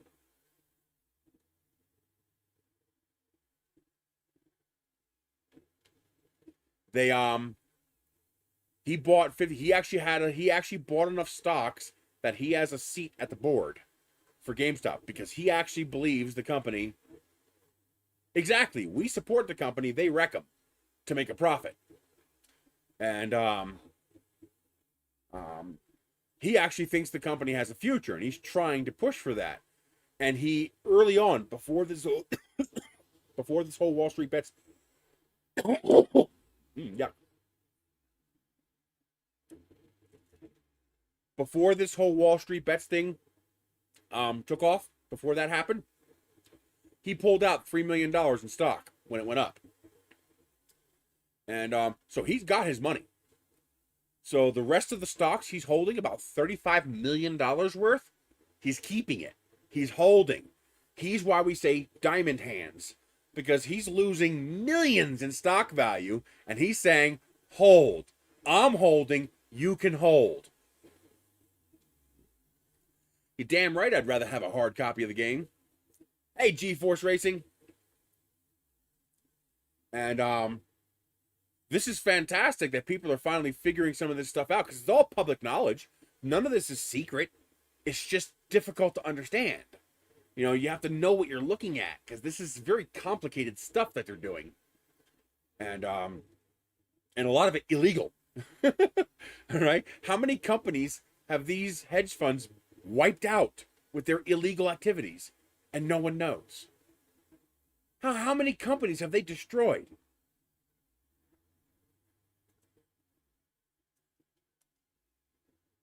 Oh, man.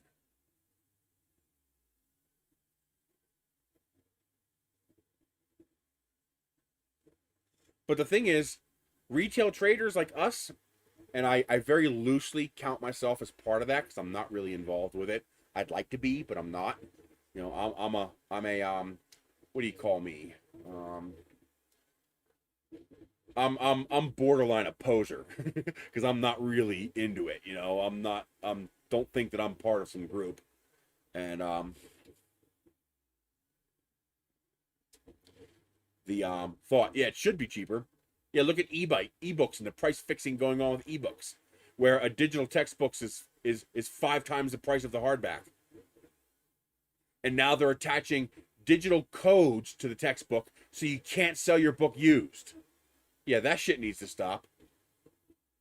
But the problem is it's not going to the shareholder, it's going to the hedge funds.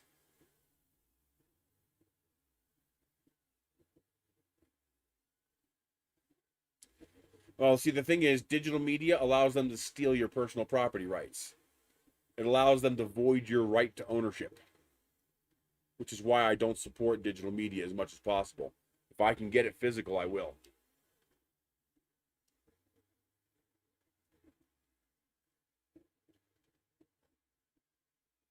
But the thing is, for one person to do what Deep Fucking Value did, I mean, he put his entire life savings. He put everything he had into it. Now, he's a millionaire, but he's holding.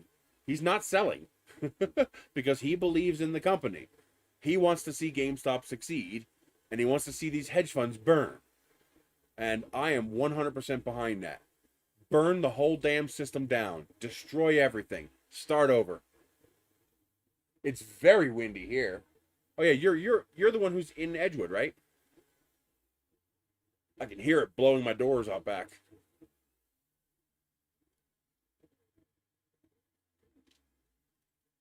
I just got that that limited edition Command and Conquer 4K rework of the original Command and Conquer Red Alert. I hope they do Red Alert 2, because I like Red Alert. Red Alert 2 is my favorite with Yuri's Revenge. I love that game. I would absolutely buy a box set, you know, 4K rework of Red Alert 2.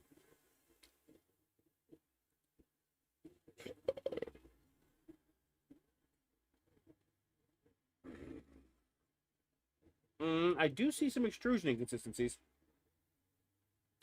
I see some Z artifacts. I'm not sure if that's over extrusion or if that's noise in my Z axis. We'll have to test it out.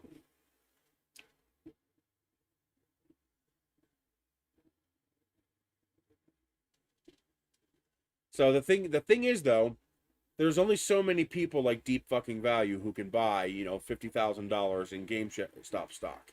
We can't do that. I mean, he has more GameStop stock than I will make in total income for the next 10 years. You know, there's nothing I can do about that. But there's one thing that we have that they don't.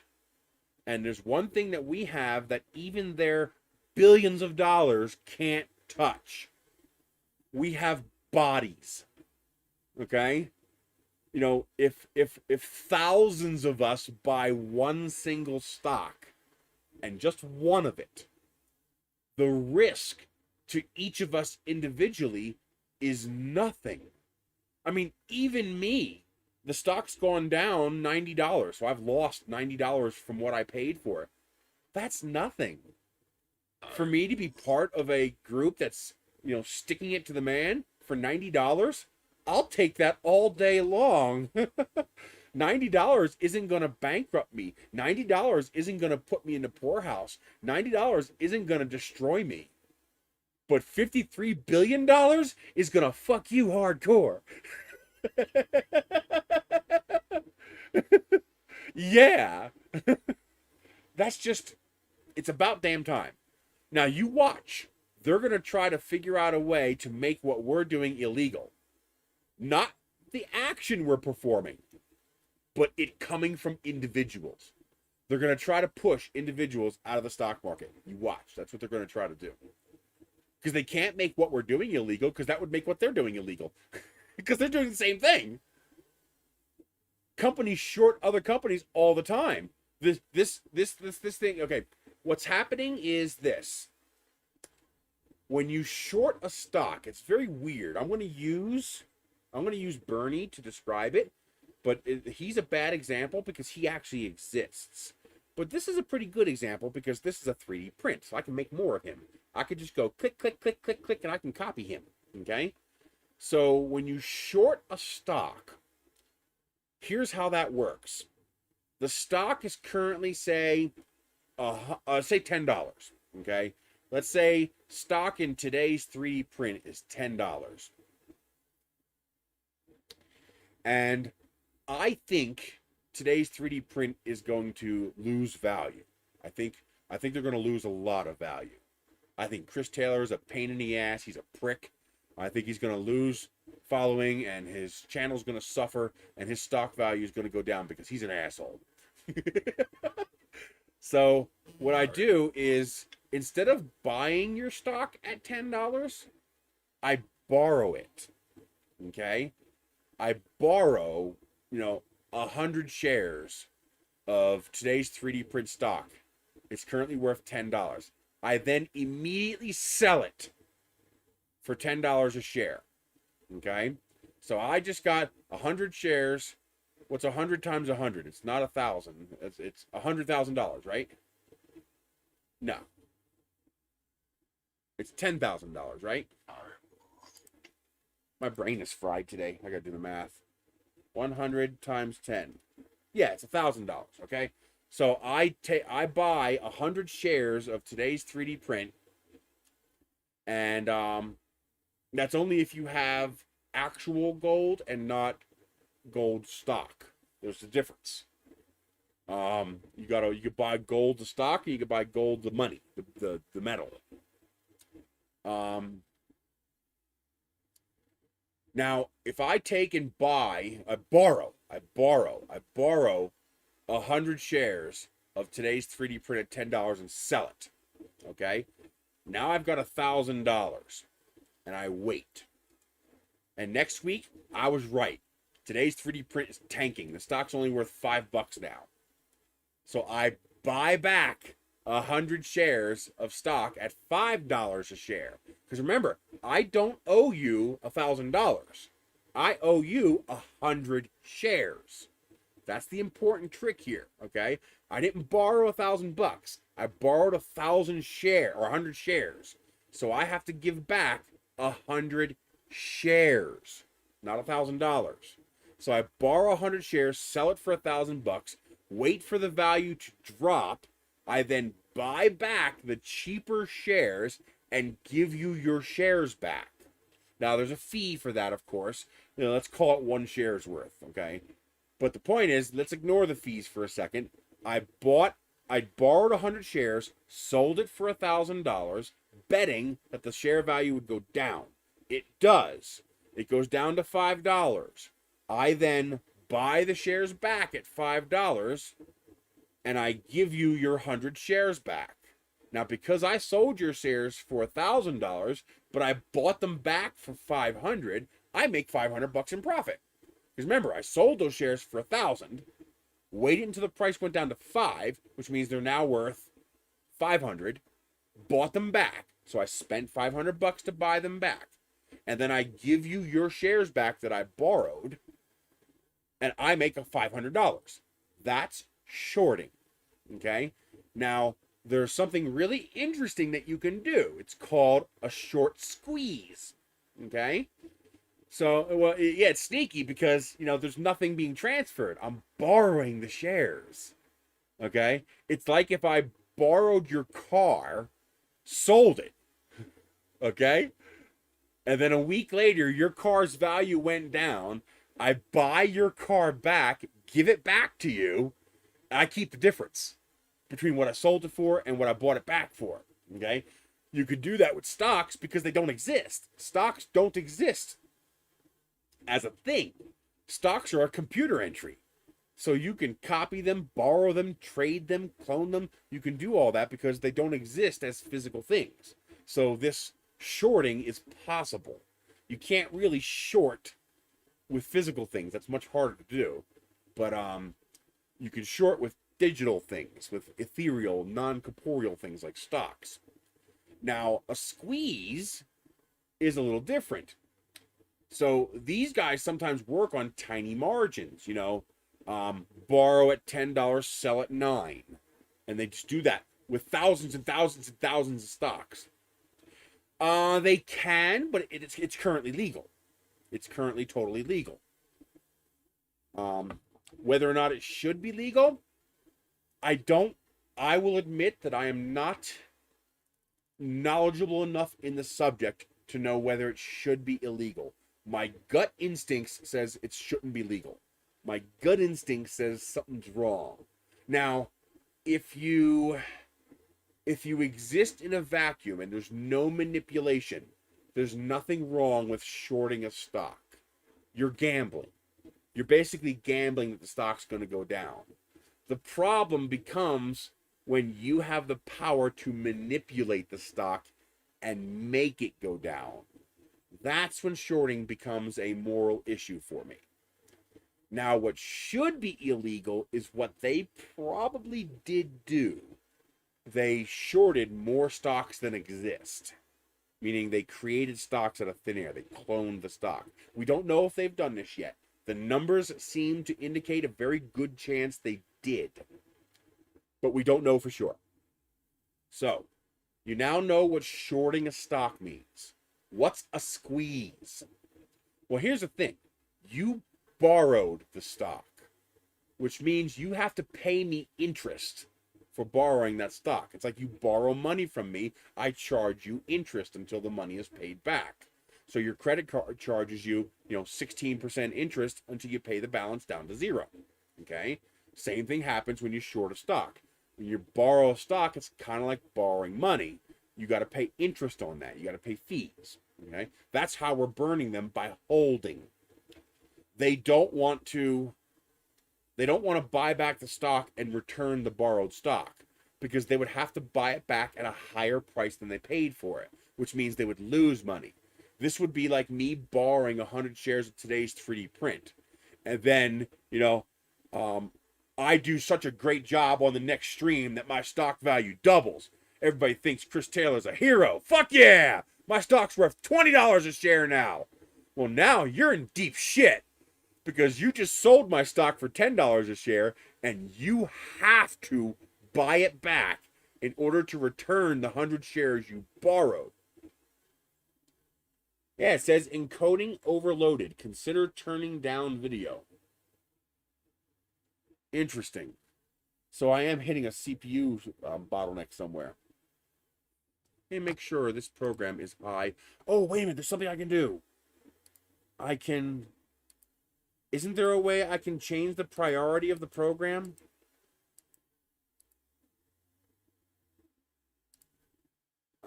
Properties. Compatibility? No. Isn't there a way I can increase the run? Nope, maximized. Isn't there a way I can increase the priority of the program to make it have higher priority?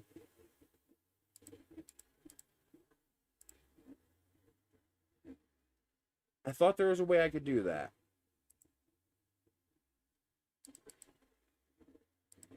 I'm into, oh, wait a minute. I have to go to Task Manager to do that. Okay. OBS. Properties. Nope. OBS. Set priority. Real time? I guess real time is maximum, right? I better do high. I don't want it to go unstable. So now OBS is set for high priority, so it should get more of the CPU. Oh yeah, 91%. That's more CPU cycles. Let's see if that helps the YouTube stream.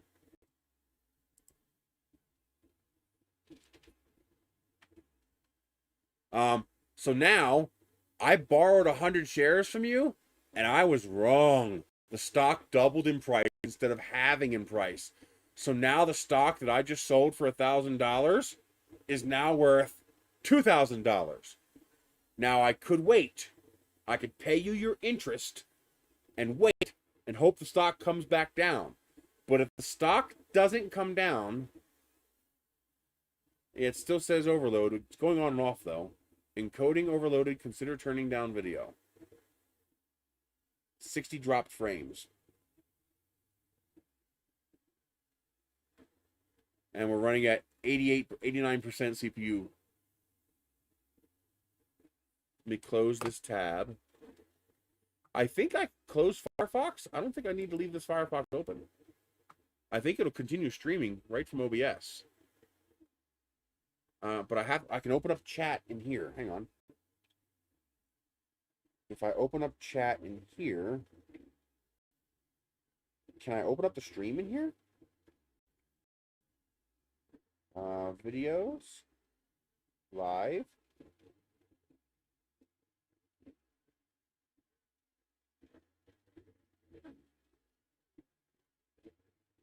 Okay, so I can't see the live stream in here.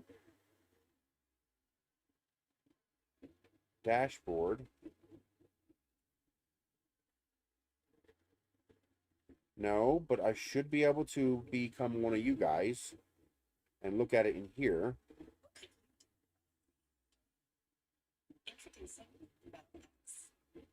Skip. Close that. Now where's chat? Why don't I see chat? Live chat. There we go. Okay. So we are in top chat, which I don't want. I want live chat. Now I should be able to close Firefox altogether. I think it's Firefox consuming too much memory. Because the longer Firefox is open, more and more and more memory it consumes. Okay, there. Firefox is closed. Let's see if that helps with... And now I'll just do the chat on here.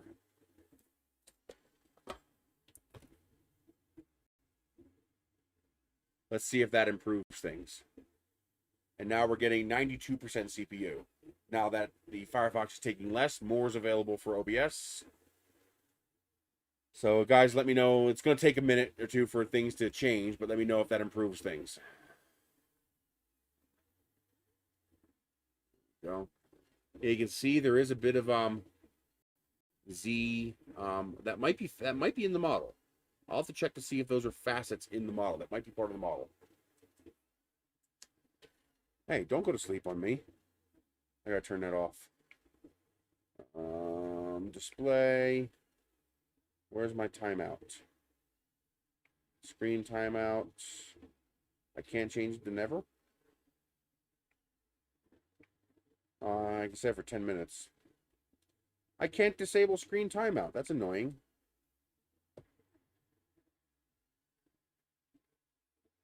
So now with Firefox closed, that'll help a bit.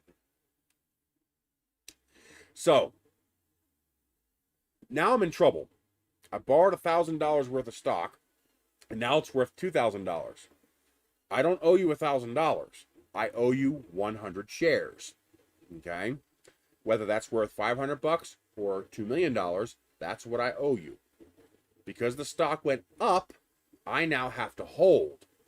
Because obviously I don't want to pay more. I want to make money, okay?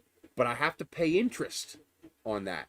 And eventually, at some point, I have to eat the loss, buy the stock, and give it back to you. That's the short squeeze. The people who are holding the stock can squeeze you because you have to buy it back, which means it's now a buyer's market. It's a bear market. I think it's a bear. I think you call it a bear market. One's bear, one's bull. I don't know which is which.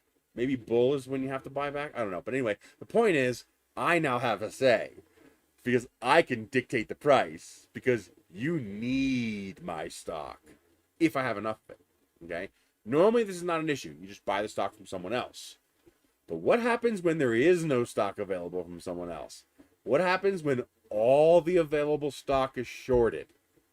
Well, you get exactly what you got a few days ago.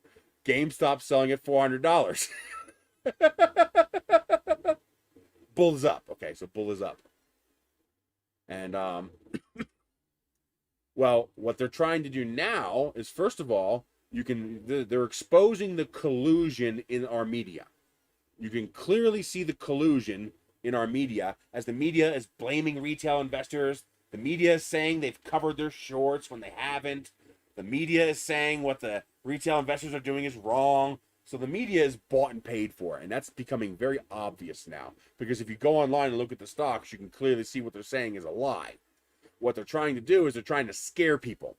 They're trying to scare people into cutting their losses and selling. Now, how'd they bring the market down? Well, they did that with what's called I think it's called a short ladder attack. And that's where two big firms who own a lot of the same stock start rapidly. And we're talking like every microsecond. Like they're doing this in computers, okay? They're telling it, okay, 1 sells to 2, 2 sells to 1, 1 sells to 2, 2 sells to 1, 1 sells to 2. They're selling the stock. It's like playing hot potato. We're tossing the potato back and forth to each other. And to the stock market, that looks like movement. That looks like the stock is selling. That people are selling off, which brings the price down, okay? When people are buying, the price goes up. When people are selling, the price goes down. So by playing hot potato back and forth, the stock market can't tell that all these trades are just one person tossing the potato back and forth. It looks like a whole bunch of people selling. But if you look at the actual numbers, you can see the volume isn't changing. You have lots of transfers, but no change in volume. That's how you know it's just a hot potato going back and forth. You know, my stocks go up 100, his go down 100. But then I sell it back, and his goes up 100, mine goes down 100. Up, down, up, down, up, down, up, down. But our volume between the two of us isn't actually changing. That's how you know it's bullshit. It's called a short ladder attack. And there's a pretty good chance that's illegal too. Because that's market manipulation. You are intentionally conducting market transactions with the purpose of defrauding people of their money by intentionally bringing the value down. That is market manipulation. It's illegal. But of course, the SEC is not going to go after these billionaires. You know, the whole system's corrupt.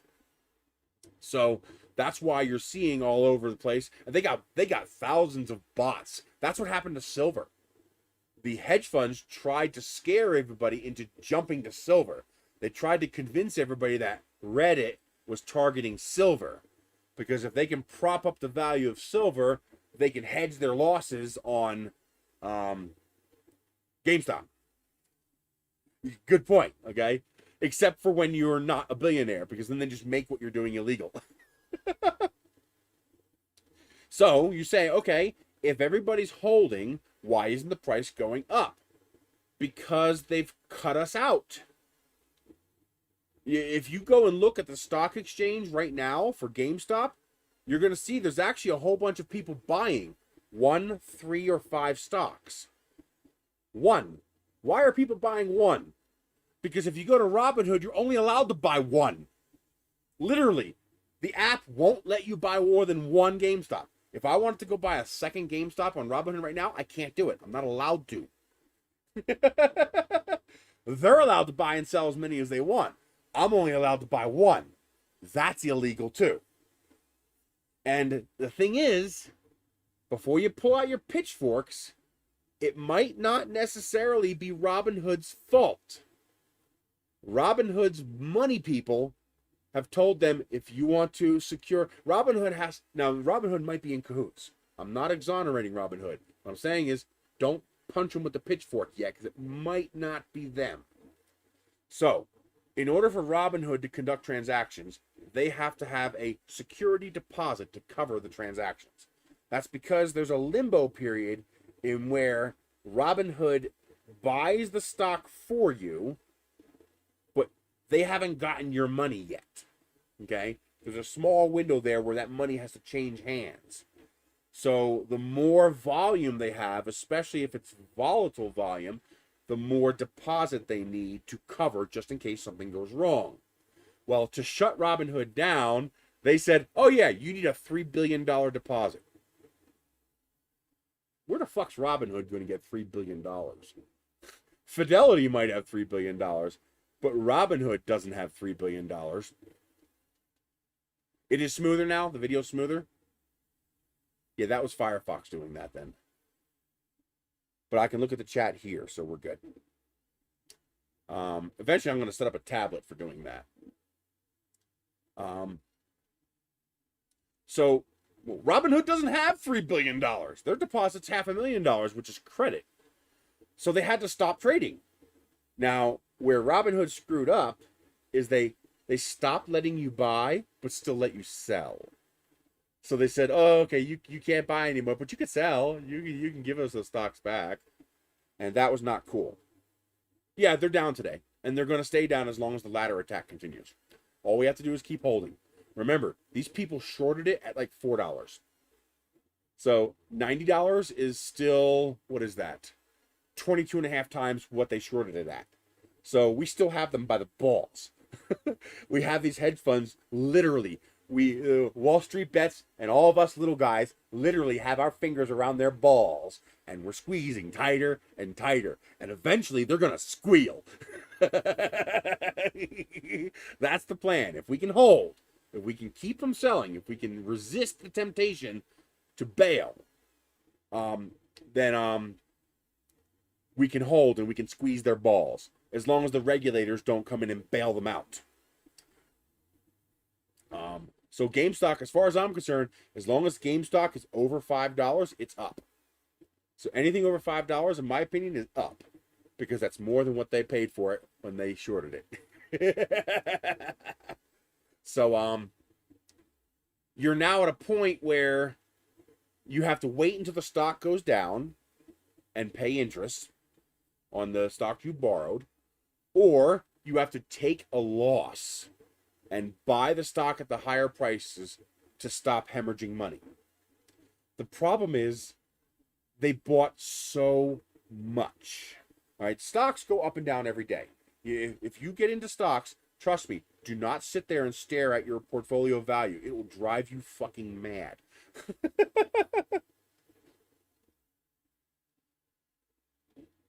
I know, but what else are you going to do? Are you not going to fight off the Nazis because innocents are going to get hurt? Do you just let the Nazis walk over the world and take over the entire planet in World War II because innocents are going to get hurt? Right? Those people chose to put their money into that. They chose to invest their money into these criminals that are running this system. And it's not entirely their fault, but, you know, they're casualties of war. What do? Let them keep becoming billionaires and destroying the rest of the world? Because they are destroying the rest of the world. They're killing us. They're literally killing us. Small businesses are dying by the tens of thousands. They're killing us as effectively as the Nazis did. Okay? Except that they're not using guns. They're using stocks. And they're using regulators. So that has to be fought. That battle has to be fought. And if it causes regulatory reform, then we win. Okay? And now your retirement will be safer in the future. Because there'll be less people doing illegal things to profit. Because trust me, you're not profiting. They're profiting. You're getting the little bit of fat left over after they've gorged themselves. Right? You should be getting a bigger chunk. But So what's happening now is because they shorted so much of the stock, there's no unshorted stock left. You know, if they had 1,000 shares of GameStop, they would just cut their losses. They would pay the higher price, take the loss, and make up for it with another transaction. That's the stock market. It goes up and down. But they have billions of dollars in GameStop stock because they got greedy. They shorted it so badly that it is now possible to squeeze them. We can acquire enough stock that they can't just take the loss. It's too much money because they got greedy. They got caught with their hand in the cookie jar. I know almost nothing about the stock market. It's spooky math as far as I'm concerned. You're talking about spooky money. It's literally gambling, unless you're a billionaire, because then you get to make the rules and manipulate the system.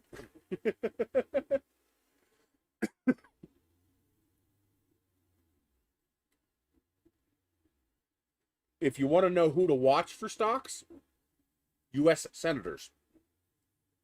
They're not going to lose money if they can help it, and they're legally allowed to conduct insider trading. But in exchange, all of their stock trading is open in public. So if I were to get heavy in stock trading, I would probably, whatever Warren Buffett and the U.S. senators doing is probably what I would do. We've even got other billionaires. Mark Cuban is saying, burn them. Elon Musk is saying, burn them. You know, these are very wealthy people who are saying, yes, burn them. A tale of the ticker. I want to write that down. Because now I'm fascinated. I have morbid fascination with this stuff now. Even though I can't really participate because I don't have that kind of money. I don't have a pen? Are you serious? I got a big giant marker. A tale of the ticker.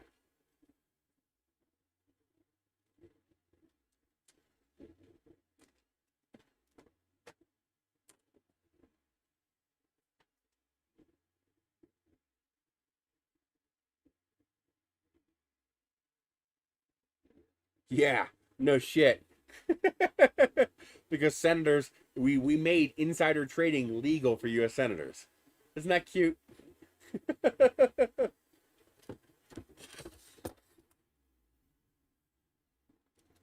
Hey, Lightspeed.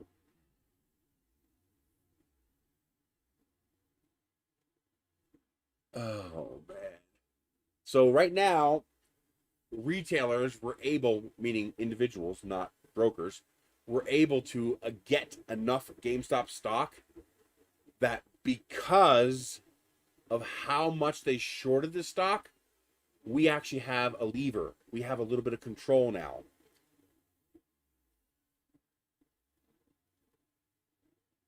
Of course it was. People think, all the time I hear people say, well, let's make them live on minimum wage and let's make them buy insurance like we do and let's withhold their paycheck until they give us our stimulus check.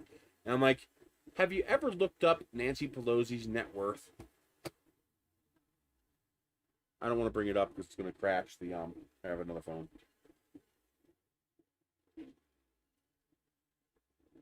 Nancy Pelosi's net worth. Here's information from Wikipedia. Let's see. Nancy Pelosi's net worth is $114.7 million. How much do...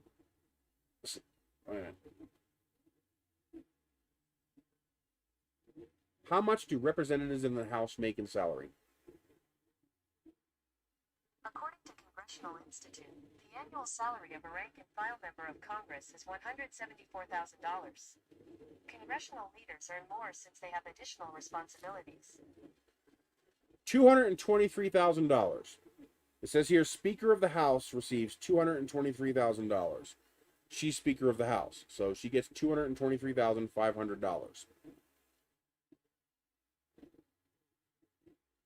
Okay? Now, how in God's name does someone who makes $223,000 acquire a net worth of $114.7 million? I want you to think about that for. Oh, she's been in Congress a long time. Sure. Let's assume she spent nothing. That everybody else paid for everything for her.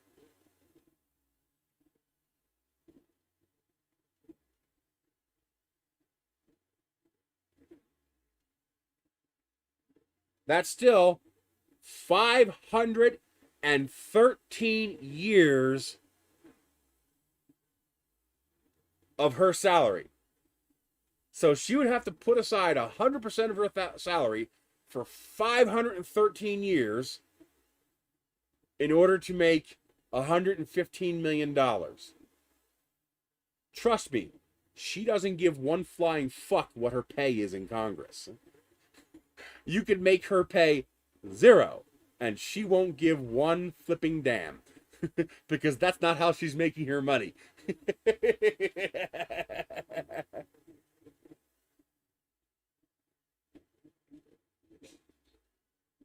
My personal objective is to take my personal life dream would be to see Pelosi and McConnell on a spit wrapped together, and then we eat them.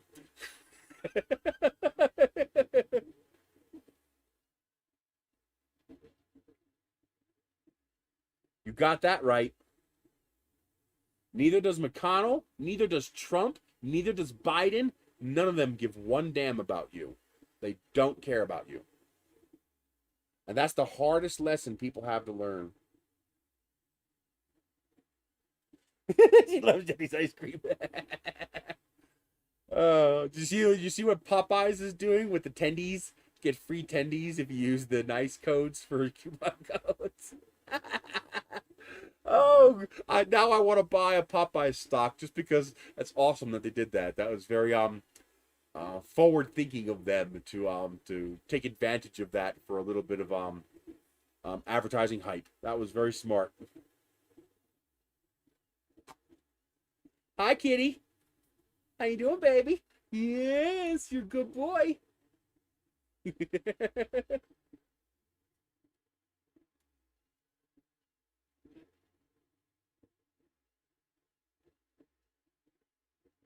I wonder. I don't want to open anything and mess up this. It looks like it's working well, and I don't want to mess it up.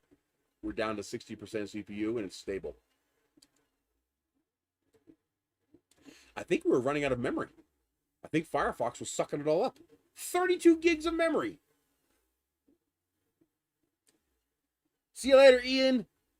Thank you for joining in. I appreciate it. We like our victims happy. Nope, not that. I want this.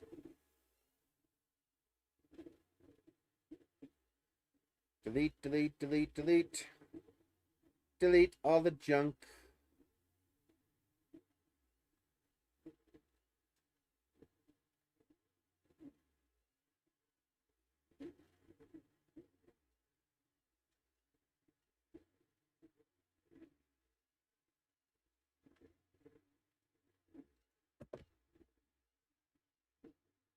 So that's what's happening right now.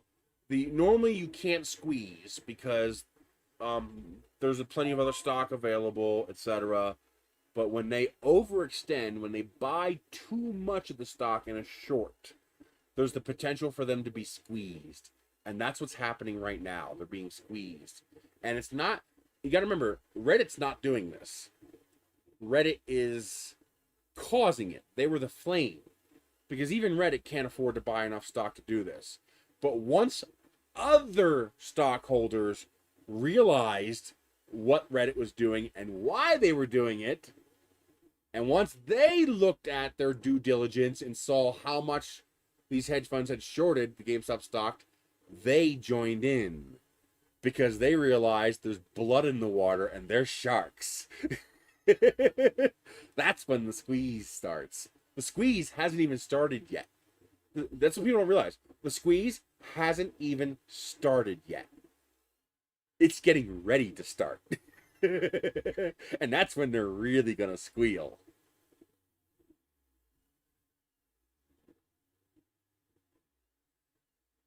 Remember, ETP, eat the politicians.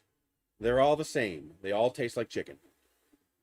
Just remember, get rid of the heart, get rid of the brain. Those parts are foul, okay? You take those parts out and the rest is good. You know, Sweet Baby Ray's barbecue sauce, you put them on an open fire spit, give them a nice little rotation, you know?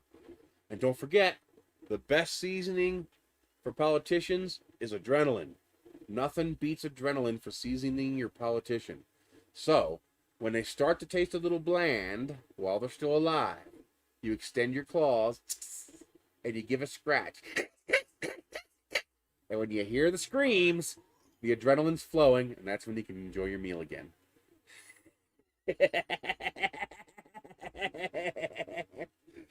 Oh my God.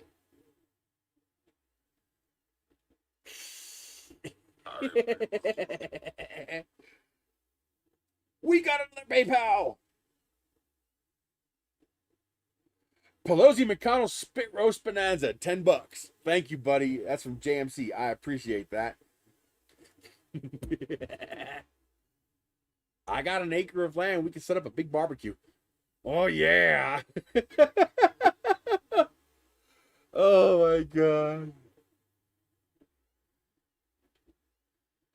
Set up a conveyor belt through one of the Connex containers with a coal bed underneath.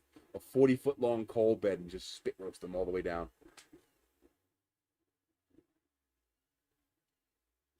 Yeah, no kidding.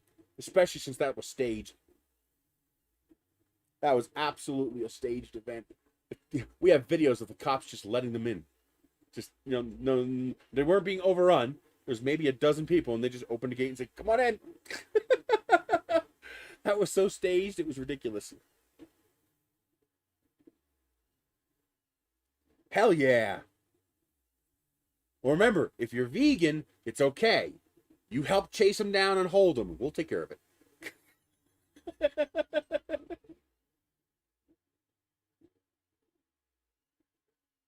Well, you got to remember, you know, politicians are lazy shits that sit around doing nothing all day.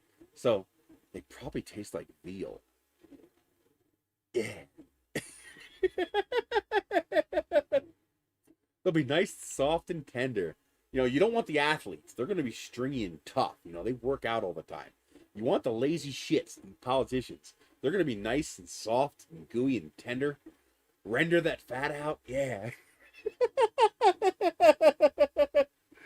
Like I said, they can hold them down. They can chase them for us.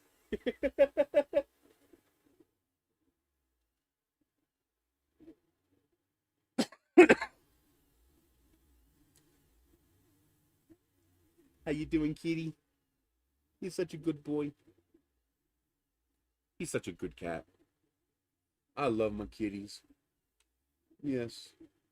They're annoying little bastards that get into everything, but they're my annoying little bastards. So that's what's happening with Wall Street bets. That's what's happening with the stock market. That's my understanding of it. That could be a flawed explanation. Do your own research. But this is what I'm learning in looking this stuff up over the past week, trying to figure out what's going on. And this is what I've been figuring out. You know, all of this is new to me. If you'd asked me what this crap was last week, I'd have no idea. So I'm just figuring it out. I got my one single GME and I'm going to hold it forever. Like, I'm actually trying to contact my broker. I know it costs money and I'm willing to pay it, but I want to get an actual stock certificate if possible. I would really like to have an actual GME legit stock paper and frame it and put it on the wall. That would just be epic.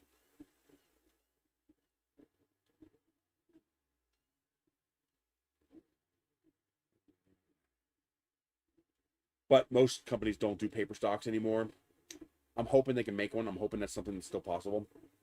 If they want to make a little money, you know, they could probably sell them for $100 a pop, and I'd pay it like that. To have a legit actual paper stock for GME and put it up on my wall. Oh yeah, you know, that'd be a talking point. You know, that'd be a conversation starter. Worth every penny of the $220 I paid for it.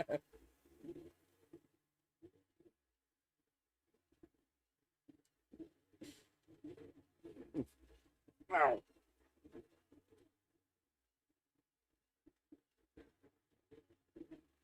Yeah, I don't know if that is a Z banding artifact or if that is I don't care who's live. I don't know if that's a Z banding artifact or if that's in the model itself. I'm starting to lean toward a Z banding artifact. It might be over extrusion. Maybe they're extruding too much plastic because it is pretty consistent banding. You know, it's not like super spread apart like the wheels dragging or something like that.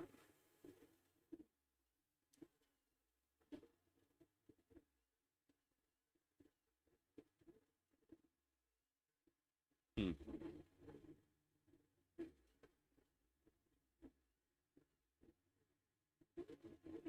They are using a four-wheel arrangement, which can become unbalanced. So I'll have to check, make sure the x-axis is level. It looks good. It looks okay to me.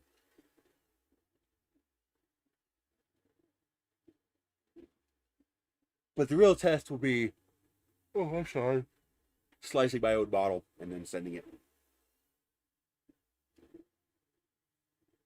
Because once I slice my own model, then I'll really know what's going on.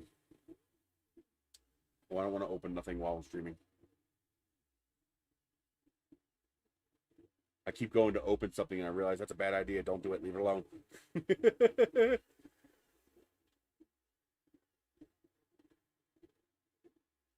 Well, it's a headache to get it to go if it has a problem. But it's a machine. So once you do get it to go, you're good. You're golden from then on because now you know exactly what the problem is and exactly what to do about it. So it's a temporary issue and it's not that big a deal. It's frustrating while it's happening. You know, you want to pull your hair out and you're going nuts because you're like, just work. But shit happens. But that's part of what my job is. Part of my job is to discover these problems for you guys so that you guys have a lower probability of having to deal with the problems by either avoiding the machine, or if I figure out how to fix it, then I've already got the fix for you and you know what to look for. So that's partly my job to do. But what I can tell you is that almost any printer can make good prints. I mean, I get fantastic prints out of that cheap little piece of shit orange plastic printer. You know, that little X1. I get great prints out of that. You know, but it took a while for me to figure out how to do it. You know, I figured out, okay, there's slop in the belt that they're using for the Z-axis. So I had to add a little vertical lift into my start script and problem went away. I just had a guy who said, hey, what's that script thing you did with that little printer? And I sent it to him. He said, worked perfectly. Prints are coming out great. And so, you know, I do my best to do that, to try to get you guys the fixes you need so that when you get these machines, they work right. You know, all the time I get people say, well, they should work right out of the box. We shouldn't have to fix them. And I'm like, great. Go pay $5,000 or $4,000 or $3,000 for a machine from Lulzbot or MakerBot or Gcreate, and you probably won't have any problems out of the box besides, you know, mechanical, you know, aligning issues. I was like, but you're going to pay for it. Even if Prusa has problems, Prusa has plenty of problems. I'll put my Ender 3 against a Prusa any day. They're not bad machines, don't get me wrong. And they have the advantage of having support. And that's what you're paying for. You're paying for the support. But they're just as prone to problems. The big issue is quality control. You know, like ANET using a crappy hot end, but they keep using the same hot end because they got it cheap. You know, I think they finally fixed that. I think they're finally using a better hot end now. And so it just comes down to you learning how to make the printer sing. Now, a few things is to, make sure you build it correctly. Make sure you build the frame square and true. One of the biggest problems you run into is people will assemble a printer and the printer will look fine, but some of the components are crooked. It's not by much. It might be a millimeter off, but that's enough to cause you a world of headaches. But if you were to look at the printer from a distance like this, you can't see it. You don't realize what's going on. But then when you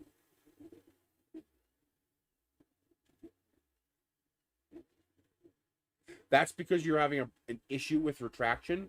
If the retraction is not happening properly, for example, okay, one way to understand how a 3D printer works. A 3D printer, a 3D printer is dumb, deaf, and blind. A 3D printer has no ability to sense anything. It has no capacity to do that. So when you think, okay, I want the printer to print a circle, I want to draw a circle, the printer doesn't know how to draw a circle. It can't draw a circle. It can never draw a circle. What the printer can do is follow positive and negative numerical instructions. Your printer can't even move your print head back and forth, and your bed back and forth, and your Z up and down. Your printer is not even capable of feeding filament and retracting filament. It's not capable of doing any of that. You're probably thinking, wait a minute, we're watching the printer do it. No, you're not.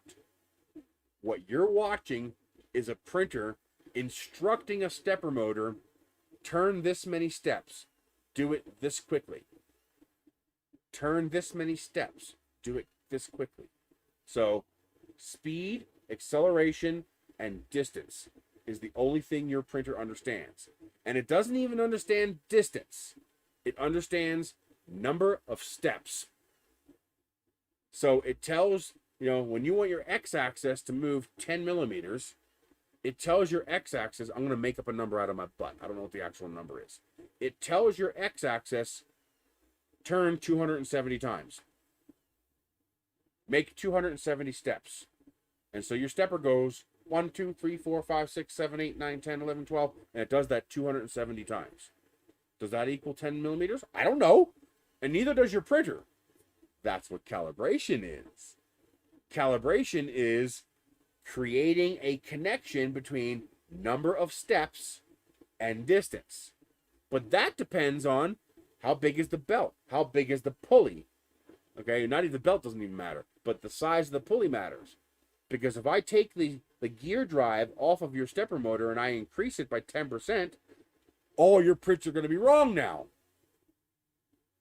Because now I've told the printer to move 270 steps, but 270 steps no longer equals 10 millimeters because I've changed the size of the pulley and the printer has no idea. Okay? So the only thing your printer understands is steps. Turn this motor this fast, this many times. That's all it understands. Now, calibration is where we create the interpretation between distance and number of steps. That's what calibration is. So that now the slicer, not the printer has no idea. Now the slicer, I can inform the slicer. Well, I can basically, when I tell the printer to go a certain distance, that gets converted into steps by the motor. I could be slightly wrong on this, but my basic logic is correct. I have to tell the printer how many steps equals a millimeter. Once I do that, now I can do the translation between steps and millimeters. Okay? But that's still the slicer doing that and your calibration doing that. The printer, as far as it's concerned, it's just turning motors. That's all it's doing. It's taking 3 motors and it's turning them. This one just happens to make your y-axis move. This one just happens to make your x-axis move. And this one just happens to push the filament this way or that way. Now, that's why you have to calibrate your extrusion. Because your printer has no idea how much plastic it's extruding. It just knows you told it to turn that motor X number of times. You have to know if that many turns of the motor is sufficient to do what you want. That's where calibration comes in. You look at it and go, yep, that's too much filament, and I turn down the extrusion multiplier. Yeah, still too much filament. I turn down the extrusion multiplier. Yep, that looks about right. Now, when I tell it to extrude that much plastic, it extrudes what I want, because I told it to. The firmware does a lot of geometric calculations.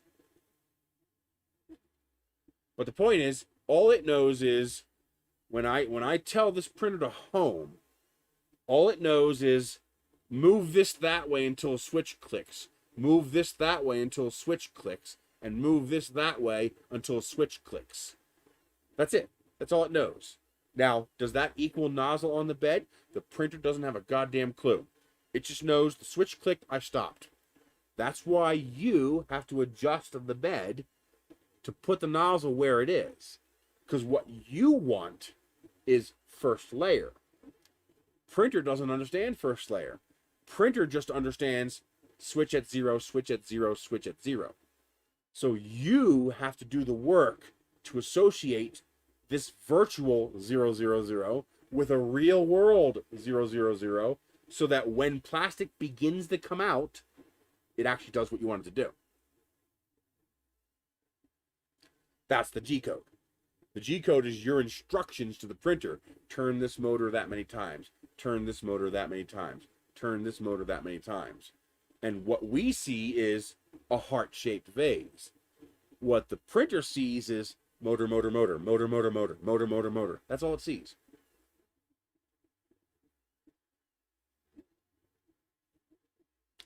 And it's also not a printer without the slicer, and it's also not a printer without you. Because if I tell my printer to do something impossible, it's going to do it. People say, why didn't this print right? Well, there's no support underneath that part that you tried to print in midair. Well, why didn't the printer figure that out? How? It doesn't have eyes. It doesn't have a brain. You told it to put plastic in midair, so it did it.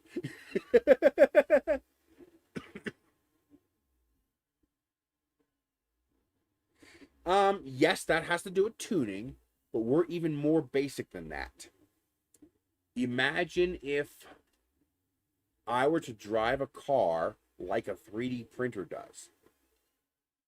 So I get in the car, and the only thing I understand is rotate my hands the number of degrees I'm told to. Press this pedal when I'm told to. And that's all I understand. So I close my eyes, and someone says, pedal 10%. Wheel 1 degree left. Wheel 1 degree right. Wheel 1 degree left. Wheel 1 degree right. Okay? I can't see the turn coming up, but my slice says, depress brake 15%. Stop depressing brake. Turn wheel 25%. And I have to hope I actually make the turn. Okay? If I have a good slice and I have a good calibration, I make the turn. If I don't have a good slice and a good calibration, I do exactly what you told me and I end up in a wall. Okay? That is literally how a 3D printer works. They are dumb, deaf, and blind. They can only follow numerical instructions. Once you understand that, once you truly understand that, it gets a lot easier to deal with them when you realize that, okay, I just have to figure out what I want to do in the machine's language. Okay? No, an autonomous car is a bit more than that. Think of what I'm talking about as an autonomous car with no sensors. It only has an inertial navigation map of the route you want to take. And so the car, I tell the car, go forward 100 feet, turn left, go forward 3,000 feet, turn right. As long as I start 100 foot from the first turn, and as long as my measurements of those distances are correct, and as long as the calibration is correct, meaning the interpretation between my 3,000 feet and the car's hold the pedal for this long at this speed equals 3,000 feet, as long as all that's correct and there's no cars in the way, the car will make the drive like it's a perfect driver. But if the engine is running 10% less power than anticipated, well, I'm going to tell it to go 3,000 feet. And remember, I can't tell it to go 3,000 feet. I can tell it to press the gas pedal this much for this long. And my calibration has told me that that will equal 3,000 feet. But if the engine is underperforming or somebody put different sized tires on there, that calibration is wrong and the car's not going to go 3,000 feet anymore. I have to recalibrate. Autonomous driving is using sensors to conduct real-time calibration and calculations, meaning I am giving the car the ability to see, hear, and touch so that it can now be programmed to make logical decisions. Go to that stop sign, and I've trained it what a stop sign is, and it understands we drive on the right, not on the left. It understands what lanes are. This is what we're teaching the car. We're basically giving the car intelligence. 3D printers have no intelligence. 3D printers are literally dumb, deaf, and blind. You are the eyes, the ears, you are the calibration, you are all of that. Probably not. The reason sensors aren't going to become popular on 3D printers is because they're not needed. You see, unlike a car, what happens if I stick my fist right here against the, this axis, and I stick my fist in the way? What's going to happen? Well, the print head's going to crash into my fist and keep on going like nothing happened, because it's dumb, deaf, and blind. It's just going to try to turn that motor that many times. It's not aware that I've stopped it. Now, the way you get around that is with a closed loop servo system. That's where it's a servo and it can tell where it's at. And if I interrupt it, it knows it's been interrupted and it hasn't completed its movement instructions. So it can reset itself and then continue its instructions. Okay, that is adding feedback. You're adding a feedback system to the printer.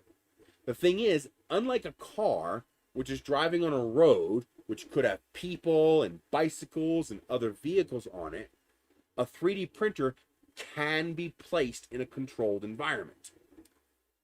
Meaning, I cannot put stuff in the printer's way. Which means there's no need for me to add that feedback system. As long as the parts quality and the parts reliability is high enough that the parts aren't likely to fail, then I can allow the printer to be blind with a calibration and save thousands upon thousands of dollars that are not needed. So we're unlikely to see those kind of sensors on a 3D printer. Will people do it? Yes, absolutely. People are going to do it. Are you ever going to see it in a home desktop printer? Probably not, because it's simply not needed. Exactly. That's what I just said. I just said closed loop stepper motors would allow the printer to sense when it's been interrupted and correct itself. The problem is we don't need to. Why should I make a $200 Ender 3 cost $10,000 just because I want the printer to have intelligence when I can just do a little bit of work myself and not need it? That's why. If a stepper motor goes bad, I go to Amazon and order a new one for $13.99. Okay? Versus if a closed loop stepper system fails, now $600 repair.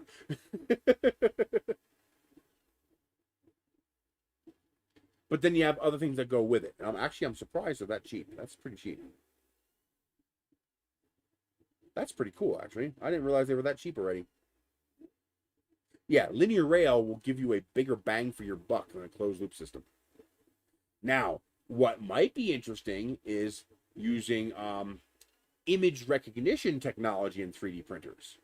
So, for example, spaghetti detection. We already have that in Octoprint, where it has image recognition algorithm that it uses to detect when your printer is turning into spaghetti, and it stops the print, so you're not just wasting kilograms of filament spinning it out into thin air. Probably. You're never going to see truly food-safe FDM printing, but resin is theoretically possible because it's possible to make the surface smooth enough for that to be practical. So maybe. Remember, what makes a 3D print not food safe doesn't actually have anything to do with the plastic. The plastic is perfectly food safe. There's nothing dangerous about eating off that plastic. The problem is you can't clean it. There's no way to properly clean a 3D printed part. And that has to do with how the part was made. All right, so when I want to clean this, where's it at? right here. When I want to clean this, see how dirty that is? All I have to do is clean it.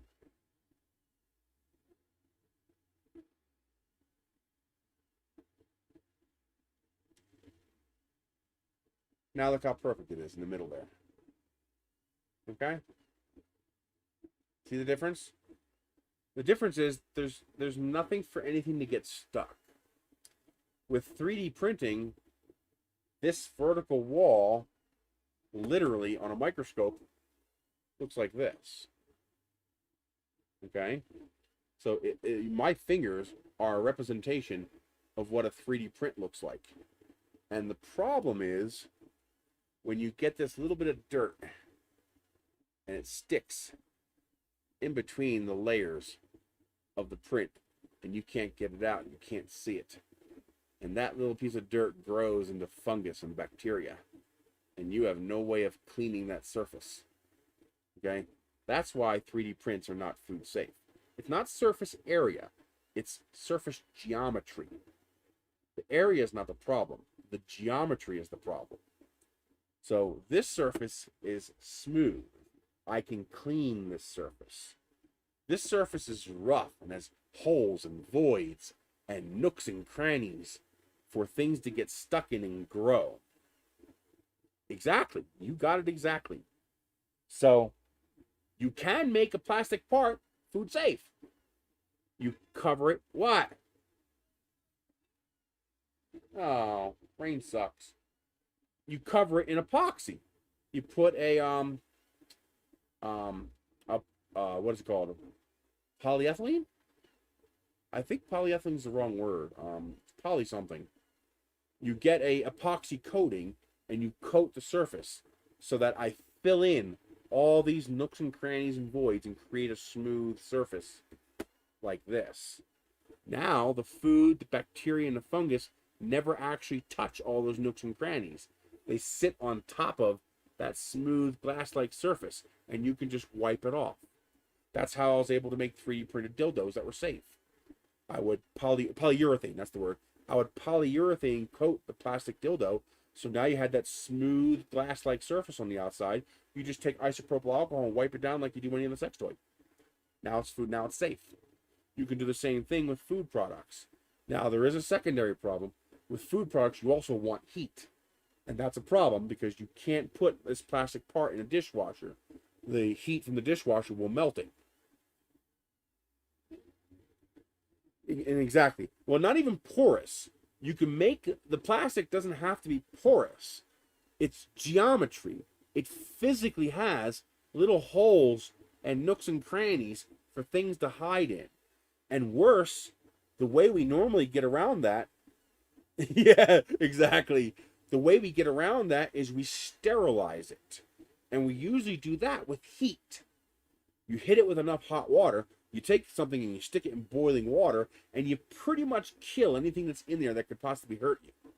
I mean, there are things that can survive in boiling water, but they're not typically things that we're going to interact with. Most of the things that are dangerous to us die when you put it in boiling water. That's why we sterilize things by boiling it.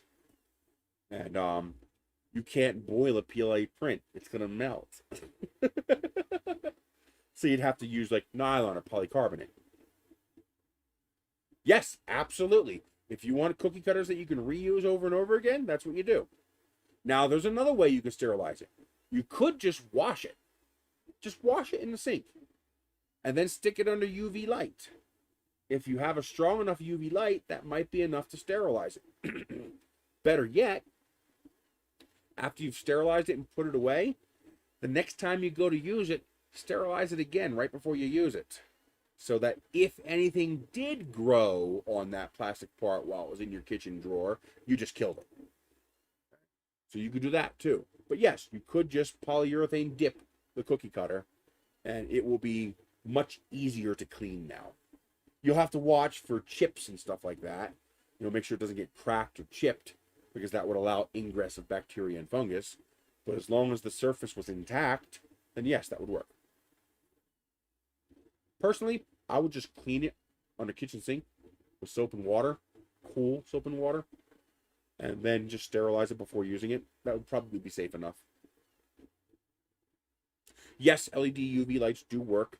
They're just very expensive to get the ones that actually work, because most of the LED UV lights that you see out there that are cheap are fake, meaning they don't actually put out light in the C band. One coat should be enough. As long as the surface is nice and smooth, it should be enough. I would suggest printing your parts at 0.1 millimeter layer height if you're going to go through all that effort. And also, you're going to want to beef up the parts a little bit to make them a little stronger, thicker, so that they don't flex so much, so you're less likely to crack your polyurethane coating. But in theory, I'm not a food scientist, so take that for what it's worth. In theory, that should make it safe enough to use. I would still suggest a little spritz of 91% isopropyl alcohol and wipe it down right before you use it. And that, in theory, that should be enough to keep it clean. But remember, make sure you mix correctly, because epoxy is only food safe when it is fully cured. If you have an improper mix of epoxy and it never fully cures, it's not food safe.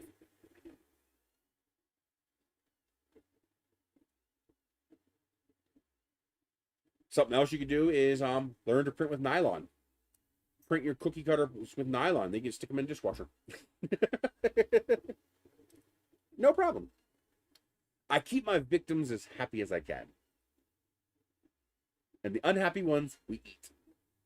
Then they're not unhappy anymore. That's what I tell people. If you eat the mean people, then there's no mean people left. But only mean people. You can't eat good people. You got to be like Dexter.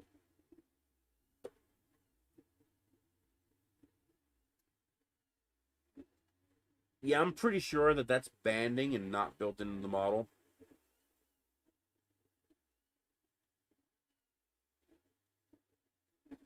So I'm going to have to look this over, see if maybe one of the stepper motors is misaligned, or coupler misaligned, or they look straight. I don't, there's no obvious. Yeah. See, there's an easy way to tell if you have a straight stepper motor. Somebody's probably going, how are you telling if that stepper motor's straight just by looking at it? There's actually a pretty easy way to do that. If you have one straight surface like this, and you have another straight surface like this, all right, is that straight? That looks pretty straight to me. How about now? See how it's closer up here than down here? What we do is you come to the side like this, and you keep moving until you see a small gap between the aluminum extrusion and the lead screw. Let me show you this. Watch. Watch. There's the lead screw. Now look for the gap. See the gap?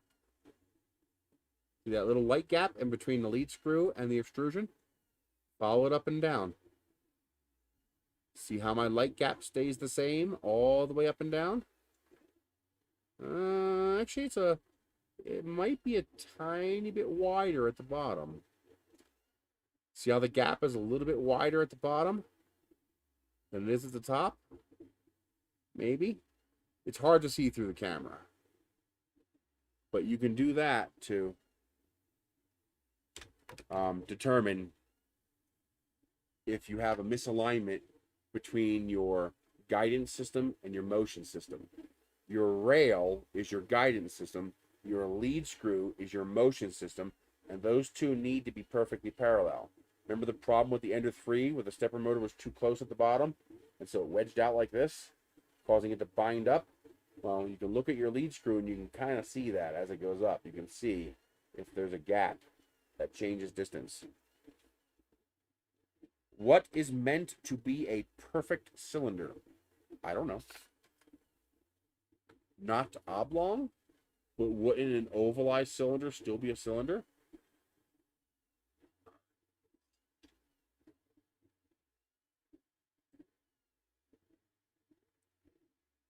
What is a perfect cylinder? Here's what I found on the web.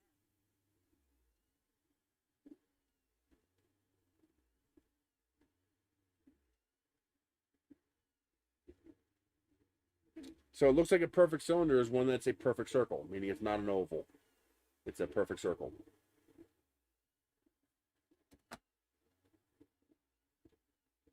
So that's one of the things you can check. One of the next things I'm going to check is I'm going to make sure that the gantry is at a right angle to the rest of the printer.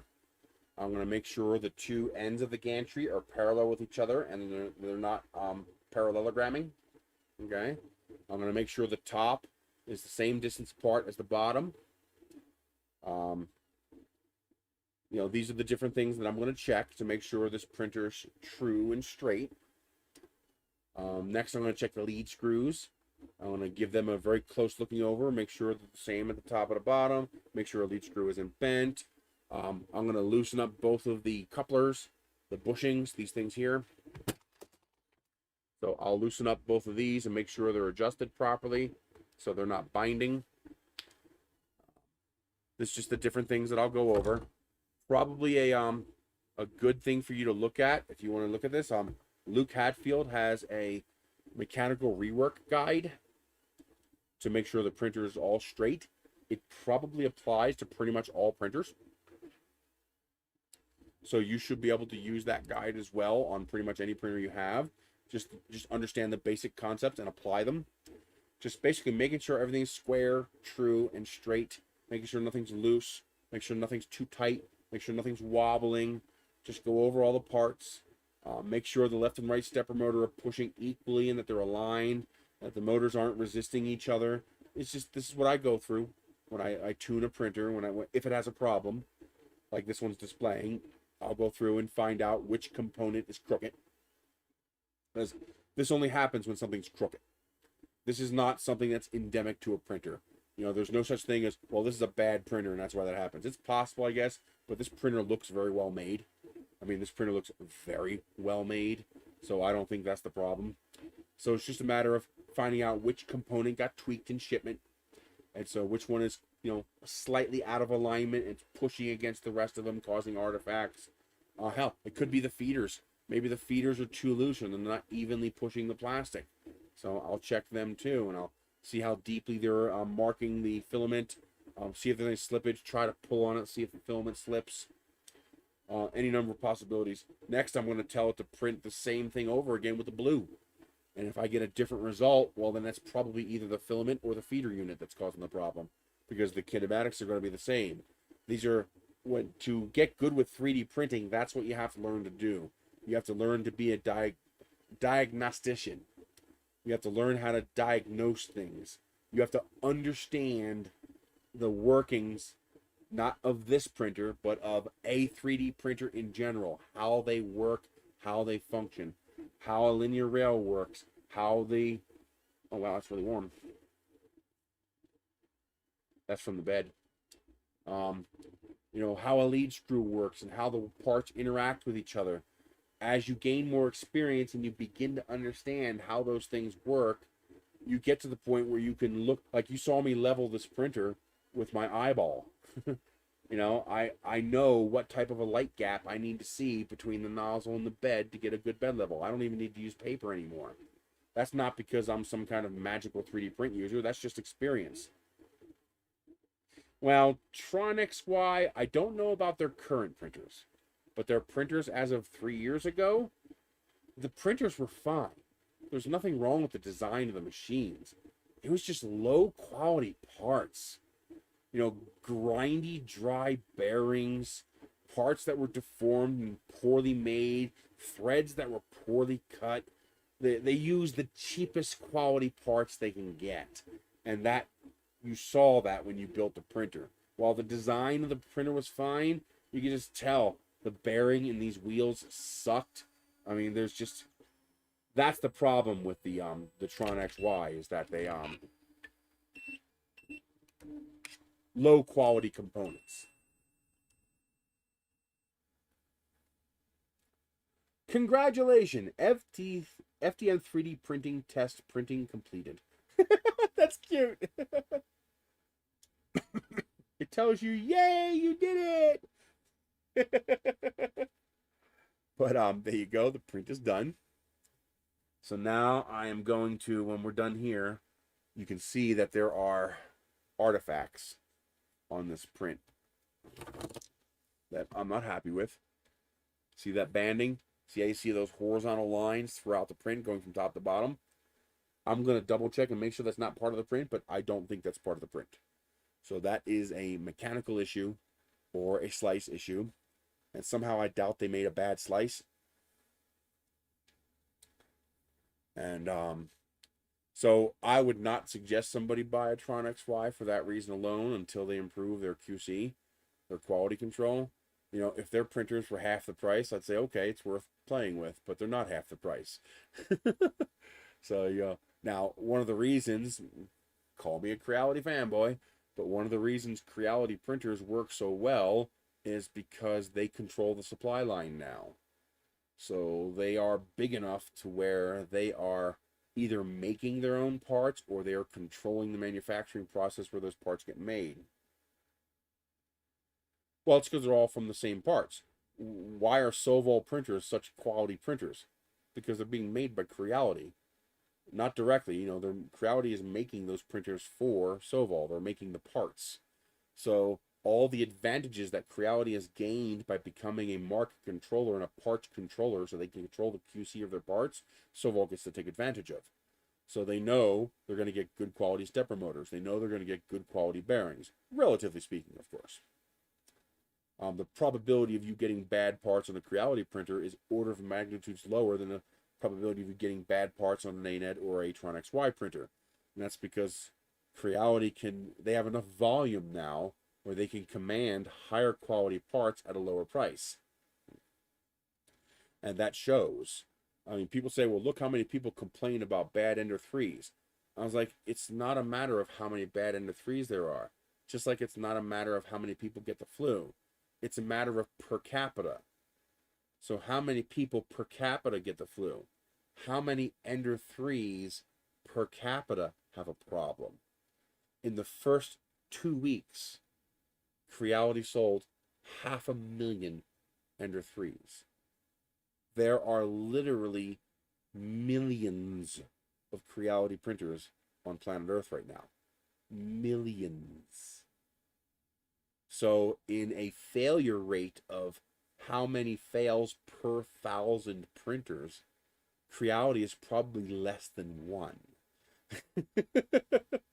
While a Tron XY might be 10 in 1,000 are a problem, or 100 in 1,000 are a problem.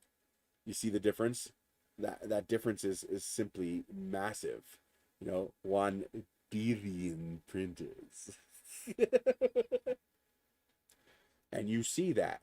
And then that's one of the reasons why a printer like this is going to be a relatively expensive printer. Because all these parts are all custom. Custom.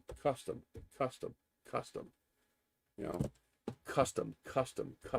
All these parts are custom parts.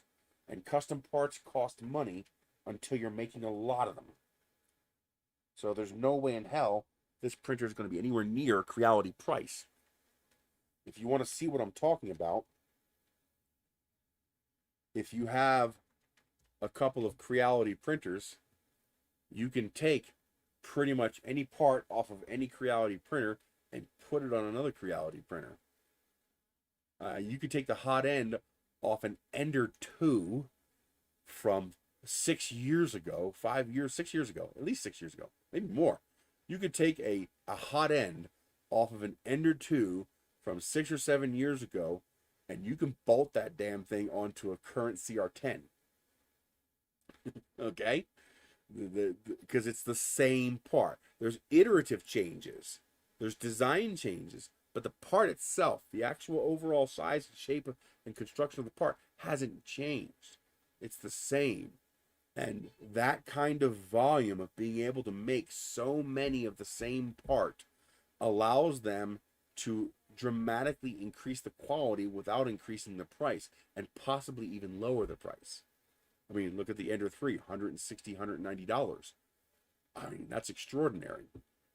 And that comes with economies of scale. When you have that kind of economy of scale, you can do powerful things.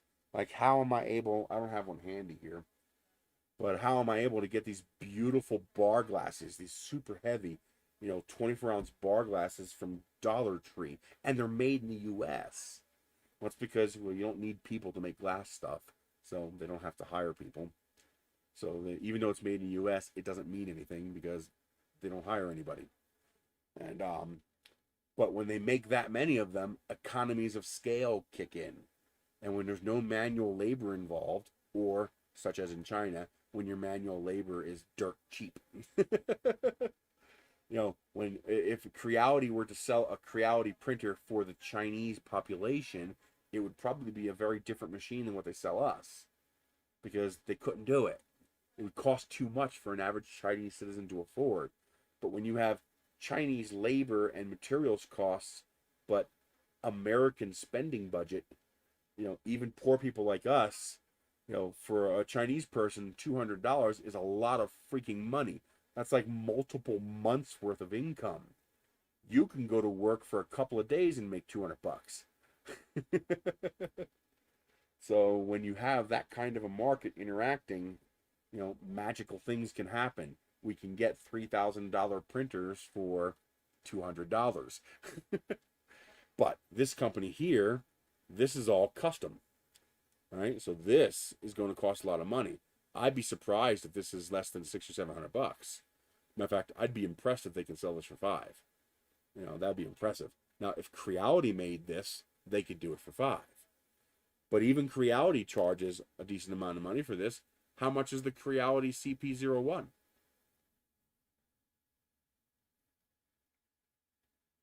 $2 for what?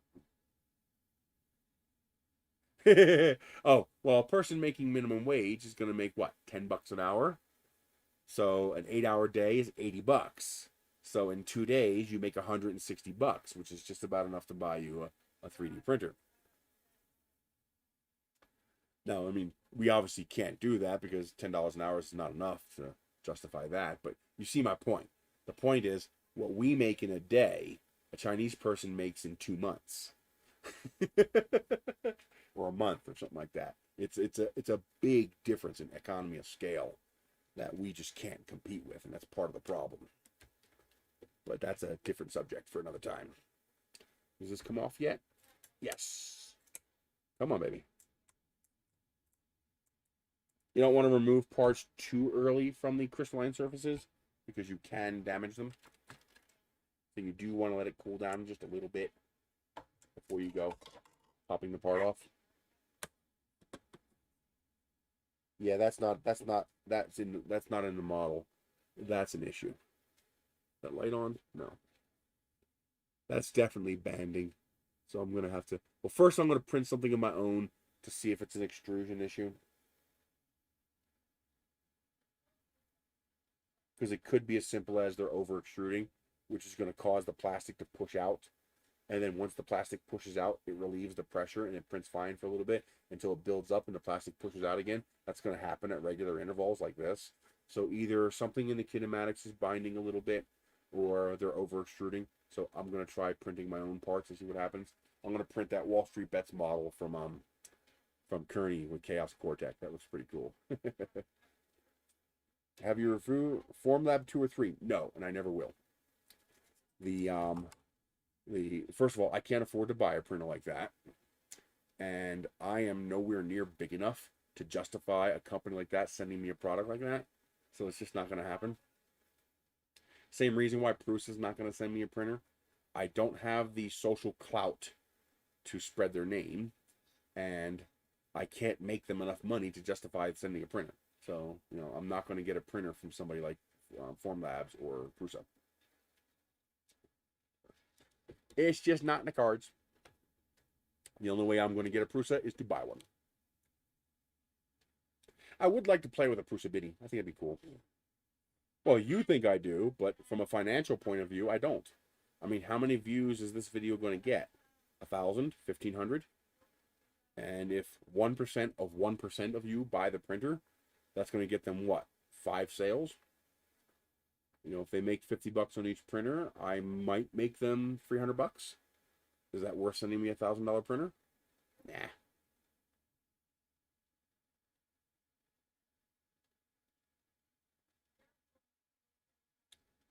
So it's understandable. I don't blame the manufacturer. It's not their fault. They have to do what makes business sense to them. And from a business perspective, it doesn't make sense for them to send me a printer. I would love them to. Sure, I would love to have printers like that. That would actually help me more than it would help them. Because people would be like, ooh, I want to see that printer. But, yeah. Go from there. I'm going to play with this, figure out what's going on. So far, oh, God.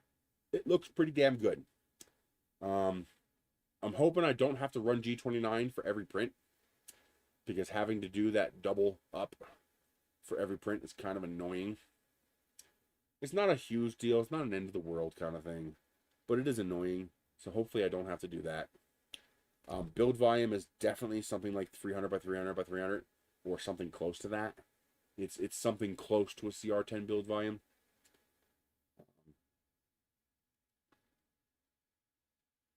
The auto bed leveling worked great. The modular head seemed to work fine. I didn't have any problems.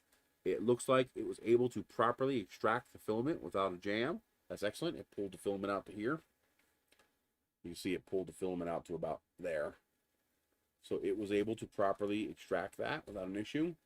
The structure of the printer is so far fantastic. It's very strong, very well built. No major issues. I don't see, nothing screams out at me problem. How well it'll work fine for lasering. That's not going to be an issue. CNC is a different story, because you basically have to take this entire base apart and replace it with a CNC base. So this all has to come off, and that plate over there gets put on. That plate right there with all those parts for holding down your part that you're going to CNC. Now the good news is I adjusted this bed with the springs fully compressed. So these springs are fully tightened. The advantage of that is, because of that combined with the automatic bed leveling, means that when I take this off and put the CNC on, and then I put this back on, all I have to do is put this back on all the way down, and I'll be pretty close to what I was. I'll probably still have to do another mesh level, but I shouldn't have to adjust the Z offset. The Z offset should be pretty close.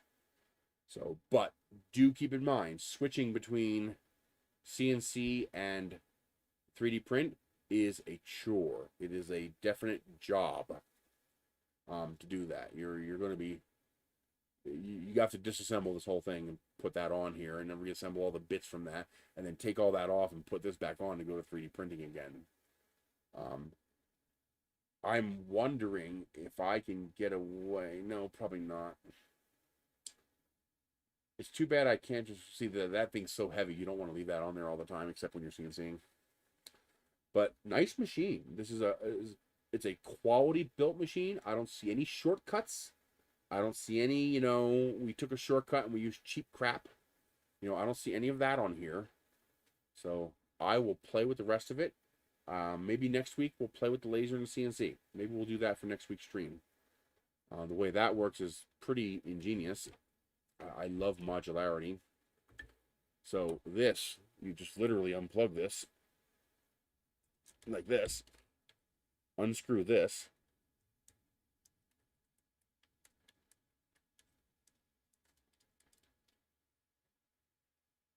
and then this just pops off.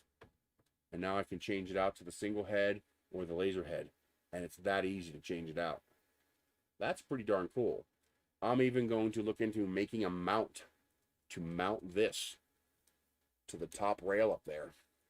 So if I can mount this to the top rail, then I don't have to disconnect my filament or my PTFE tubes. All I have to do is disconnect this tube, this harness here, put my laser head on, mount this up there, and then when I want to go back to 3D printing, I just pop that off the mount and pop it right back on the printer like this, and bango bango, I'm back to 3D printer just like that. I'm absolutely going to do that. Where is it at? Is that it? Nope. A little hard to find the hole where this goes in, but you get the idea. You can just pop that head right back on there. Oh, I'm trying to stick it into the hard mount. Duh. It's all the way back here. I definitely want to use a taller screw as well. Make it easier to get to this screw. Make it much, much taller. It's not like it's going to get in the way of anything. That's in. This gets plugged in. And now you're back to a 3D printer. So that actually works pretty well. I also wonder if I can do some light duty CNC without swapping the bed. Just bolt a plate on here with what I want to work on. And if I can adjust the 0 for the CNC myself, then maybe I don't have to take this off. For doing things like styrofoam or balsa wood, that might actually work really well. So I am definitely going to play with this. This thing is pretty interesting. And I'm really glad they did a bigger build volume, because 180 cube would get pretty boring for 3D printing. But 300 cube, which is what this looks like, is quite generous. Well, they call it a 4-in-1 because it comes with a single print head. So it comes with the dual print head, the CNC head, the laser head, and the single printer head. Now, you might think, well, how does that make it a 4-in-1? Actually, it can. And I hope they'll actually take some of my feedback to do this. I would like to see them make this a high temperature hot end. So put an all metal hot end in here with a higher temperature thermistor and heater, so that I can do ABS, nylon, and polycarbonate more easily with this. Possibly even think like a copperhead in here. Maybe I can even do things like peak and stuff on this printer. So that would be pretty cool. So the single head, if they can make this a high temperature plastic single head, so you'd use the dual head when you're doing just PLA, PETG, and ABS, and when you want to do high temperature plastics, you'd put this hot end on, not this one, but one made for high temperatures. And if they could adjust the profile in the firmware so that it would switch out to the new thermistor and heater cartridge so that it could detect those higher temperatures, that would be pretty damn cool. And that would make this a desirable printer.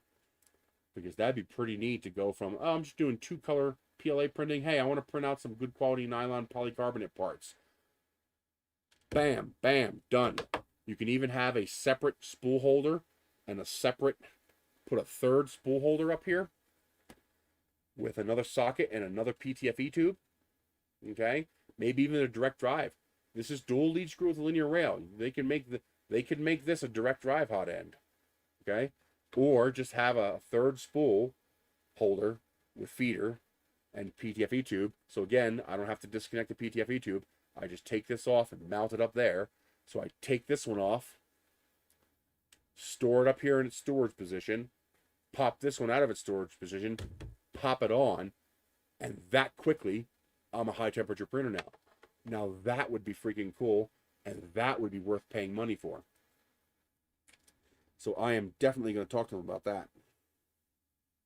I'm going to do a dual color printer next. It has one on the card to do a dual color traffic cone. So I will be printing that next, and you will see those pictures on Facebook and Twitter.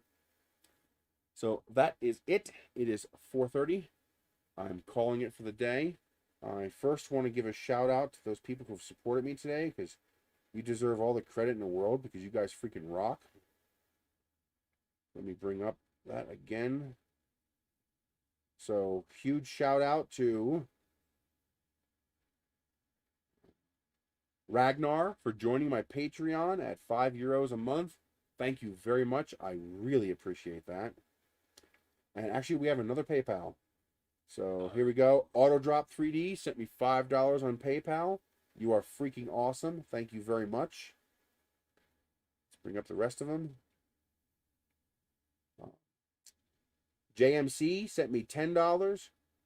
Jeffrey sent me $75. Jeffrey, you are amazing. Nobody can see me. Jeffrey, you are an amazing person. Thank you so much. That is extremely generous. I appreciate that. Arno sent me $22.22. And last but not least, Natalie sent me $20 on PayPal. Thank you so very much. You guys make it possible for me to keep doing this. I'll keep doing my part, and try to make more content. I need to make more content. I'm getting lazy about that. I need to make more content, and I will keep my debt under control. I will not incur any debt, so I don't ruin our lives. I can take care of Michelle, and you guys keep coming back and watching and supporting me. You guys make this possible. YouTube channels are literally the equivalent of PBS, public broadcasting system. I broadcast, and whether I live or die depends on you. So if I give you guys what you want and you feel I deserve support, we do well. And to me, that's a pretty good arrangement. I like that.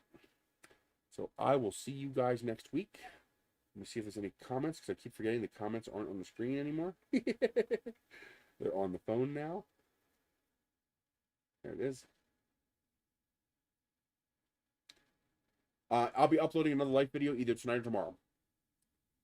So that video will go up soon. I wish there was a way I can read out the text messages, because I could do a live stream every now and then on Life of Nerys, when I get involved in a project like fixing the water heater. But the problem is, if I'm actively fixing something, I can't read chat. So I'll have to think about that, see if there's something I can do about that. But I do want to get the rocketry channel going soon. And I also want to get the projects, goodies, and gadgets channel going soon. So that is where I'll monetize all this crap that I'm getting off of that review site. Start showing you guys some of that stuff. And yeah, but I guess the stream would be slow enough to allow a text-to-speech to work. That could work. But I have a feeling that's just not the right channel for live streams. But we'll go from there. Let's see, what else did I got here? Nothing else here. That's it. I gotta go run and get a socket for the hot water heater. My 3D printed socket failed. It worked with a brand new element, but it doesn't work with an element that's been in there for a year. So it's not quite strong enough, at least not out of PLA. So I got to go get a socket so I can change the hot water. We haven't had a shower in a week. We need a shower bad. So it's nice and warm today, so I'm going to go get that socket and get the hot water heater fixed. And I will see you guys next week. You guys have a great day. And again, thank you so much for supporting me. I appreciate it. I guess I can just click